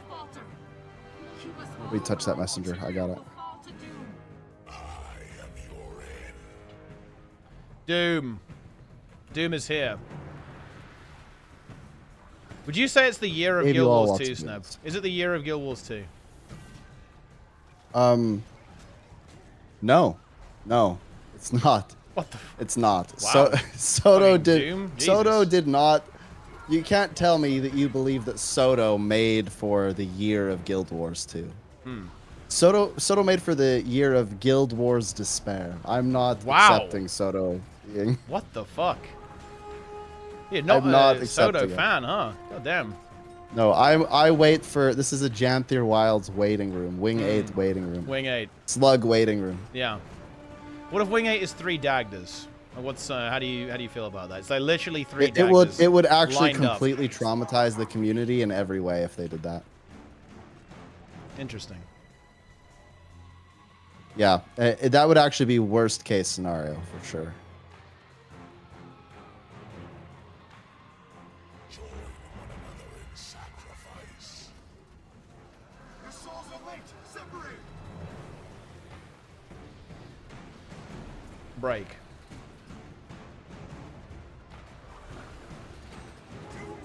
Green one, let's go. They were actually pumping. It's a pump situation. You seeing the pump, Snap? You see this shit? Yeah. Actually Could blasting. not see the echo there. Oh.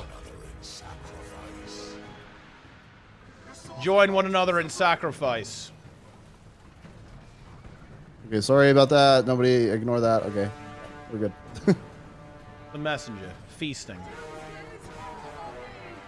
Core Guard is literally top DPS. 1 billion DPS, Core Guard. That's not even true, I just made that up. They're not top DPS. Maybe they should be. I was gonna say. Maybe if you believe hard enough. Tiny bit of magic. Oh, I'm gonna still get picked. I did not get picked. I am You didn't get picked. Okay.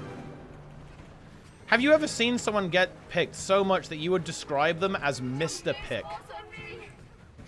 That actually happened. I was running a group, and I actually got visibly angry. Yeah. Because they were just getting picked. I said Doom CM group. This person joined, and they had never done normal mode before, and I got visibly angry, Teapot.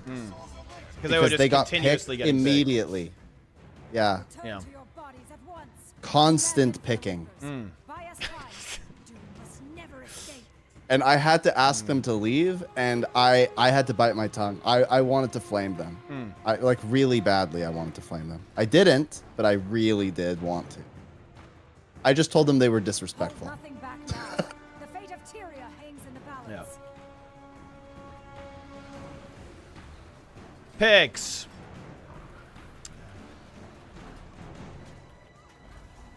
Where's the Toxic Sneb song? Ah, yes. Social Consequences. The one that started all. We did it! Whoa! I didn't get the Doom bench! Shit game! Whatever. Yeah, me either. It's rigged. As you did. And what happens now? Unfortunate. There's no one left to rule the underworld. Well, I didn't get picked there as yet unnamed. I was just barely off getting picked, so I couldn't get the skip there.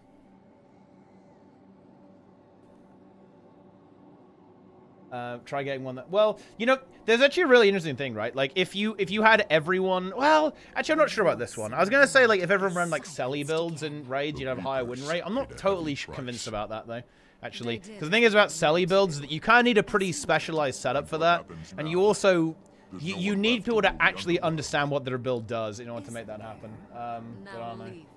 But yeah, sure, like, doing like a third healer, I think most of the time is probably going to be a win rate increase for sure.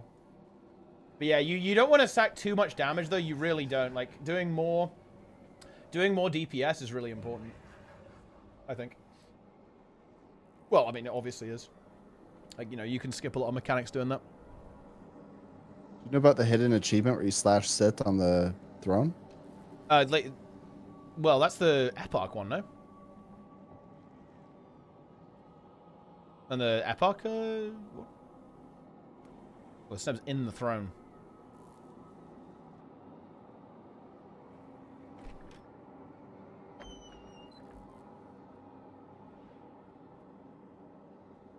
Strictly with bad healers. Yeah, this is a classic. Do you know what happens, Nike? People go, oh, I'm no good at DPS, but I'm a good healer. But that's not really the case. It's just not that obvious when you're a bad healer.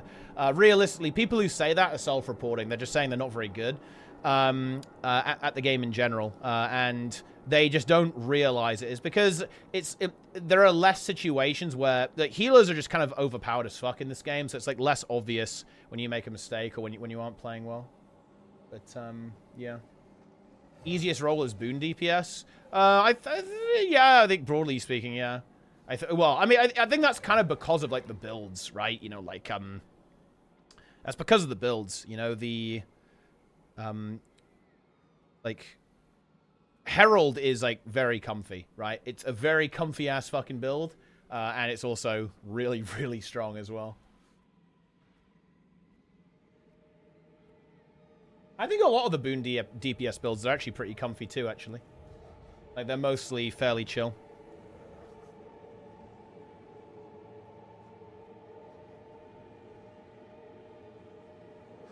Yes. What are your thoughts, Sneb, on the fact that Magres is a complete unhinged lunatic? I have no idea what you're talking about. He mains Dragon Hunter. Oh. And his only goal is to make more people main Dragon Hunter.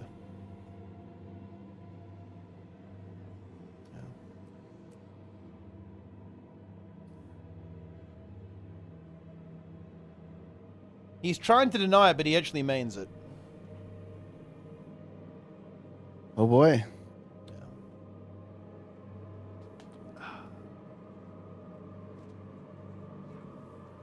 I think DH is the worst power class in the game and should be reworked. That's harsh stuff.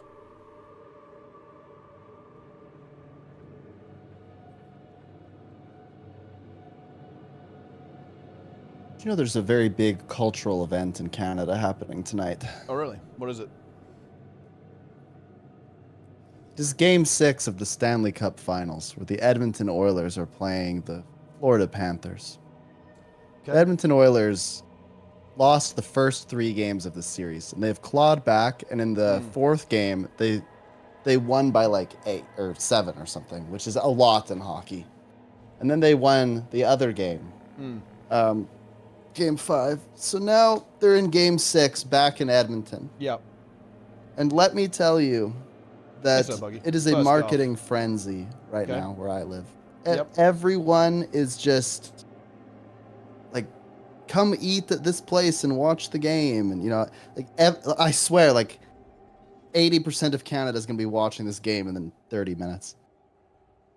It's a big deal. Wow. Yeah. Exciting. Yeah, it is exciting. Almost as exciting as the raid tournament that's coming up August 17th. Let's go. Oh, yeah. Raid tournament is coming. Stay tuned. Sign up, because we need signups, guys. We want to make sure we can get the title. Again, we can't confirm that until we have teams. I really don't want to run this tournament unless we're pretty sure we're going to get 12 teams, right? We need 12 teams. We are going to try and do some negotiations, though. It's, you know, well, when I say negotiation, you know, a little formal, but yeah. It might be possible, guys, that we might be able to get stuff like the title on its own, right, without gems, which is obviously very good for us because we can just, like, fill in the gems pretty easily, right? Like, either with the ArenaNet partner gems or just straight up, like, gold and shit. Because I've got a lot of that right now. I've got some gold. We're doing the second boss. People keep dying. I keep tell we use CC when the break bars out. A dozen people here, only me and the other person are using CC. Half the platform missing. I put it away and went to harvest some trees. You know, this is kind of the interesting one. I really think, Sneb, actually just, you just tell me here. And actually, NA players. I really think that there is a huge difference in doing Aurora on EU and NA. Because seriously, guys, I shit you not. I did a lot of my Aurora at 4 a.m. on European servers. And there were literally always people there. Seriously, like at 3 a.m., I was able to do like the bosses, the metas, the achievements, the collections. Not on stream, off stream, at 4 a.m. I wasn't tagging, it was just people were there. Right? And I actually get a lot of, not exactly like hate, but like very negative comments saying that I'm kind of lying about doing Aurora on the 0 to Hero, because I just kind of did it like randomly, and all that kind of stuff on EU. And I think it's gotta be like an NA EU diff. It has to be, right? It has to be like an NA EU diff, because I believe these players. When these players tell me that, yeah, nobody is doing these maps, I don't think they're lying to me. Like, what was their motive for lying? It just has to be like a slight EU-NA divide on like how many people are still playing those maps. Because again, on EU, I have never had a problem, right? Finding people to do it. Like, even when I'm not on stream. But, I don't know.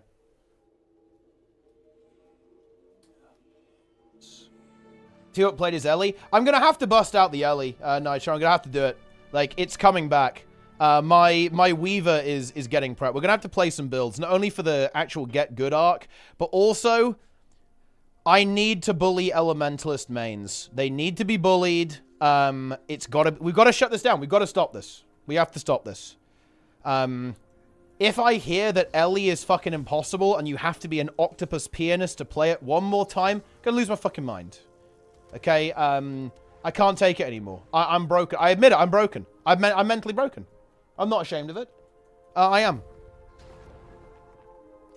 We are going, yeah, Haboob, okay? Like, you know, this is the Haboob class, okay? Booba. We're gonna have to pump. We're gonna have to pump on Ellie, guys. We're gonna have to make it happen. I can't handle someone from air to air, air to fire, fire and weaver. Neither can I. It is too difficult.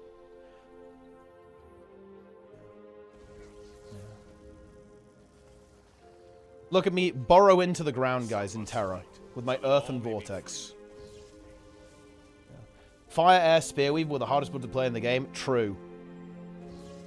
Man, you know what's interesting, Snub? I was looking back. There was a video that got posted. It was like a Staff Tempest build from back in the day. It was like Fennec doing the rotation. Do you know what it benched on small hitbox? What? 28k. Jeez. And that, by the way, was like the build, right? That was like the best build in the game. Like, by far. Like, when it was around. I'm saying the game may have been. And it was on small hitbox, right? So it was obviously a lot more, because back in the day, like, the like Glyph of Storms and Meteor Shower worked pretty differently, and like Lightning Hammer and stuff. So it wasn't, it's, you know, like, it's a slightly misleading number, but holy shit. Like, man, Tempest was so funny. It was like, it's crazy how much the numbers have gone up, right? But yeah, it was like 35k large hitbox, right, or something like that. Yeah, it was like 35 or 40k, something like that, yeah. On like the really big golem, because of how Meteor Shower worked. Very nice.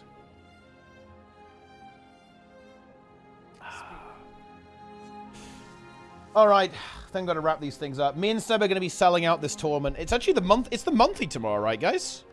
It is, yeah. It's the monthly AT, so I'll probably talk about the tournament. I think I'm going to talk about Master of the Arena a bit tomorrow too, because I have some plans for that. So people are kind of aware of it. I want to get, before I officially announce it, I want to make people aware of it so they can like form teams and stuff and kind of have some time to prepare. But like before the official announcement date is kind of there as well. But that's going to be happening, guys. It's going to be great. It's going to be content. But yeah, that's going to about wrap it up, guys. Also, the only thing I'll say is get involved in the conversation about fractals, guys. I made a video, a little short video, 7 minutes or so, and there is a Reddit thread about it, guys. Get involved, you know, share your thoughts about fractals. I think this is a really important discussion. I want to actually highlight this, and I'm actually serious. This is not a joke. I'm being deadly serious here for once. I actually want us to share our feedback on the fractals. I think that fractals are really important in Guild Wars 2. I think they've lost their way a little bit in the, you know, the current kind of implementation that they're in. Let's give some feedback. Let's give some feedback, right? Let's get in there, leave your comments, right? Comment on the video, share the video about, you know, let's get a conversation going, right? Let's talk about this stuff. And, you know, I think ArenaNet, like, hopefully they'll, you know, maybe they'll see it. Maybe they won't. But yeah, I really want to talk about this. I feel very strongly about it now. So yeah, get in there, guys, and you know, and talk about it, right? Leave some comments, like the video, share the video. Okay, go on YouTube, upvote it if it's relevant to Guild Wars 2, all that kind of good stuff. You guys know how it is with all this kind of stuff. Yeah. That's basically all I've got.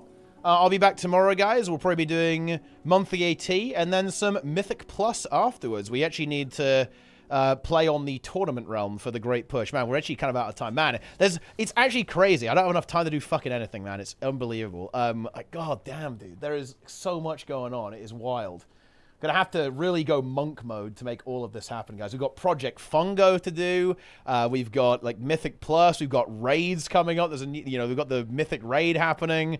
We've got like the Guild Wars 2 expansion. It's actually too much. There's too much fucking content. We've got the beta going on too. It's crazy. But anyway, I think that is just about gonna wrap things up for us here today.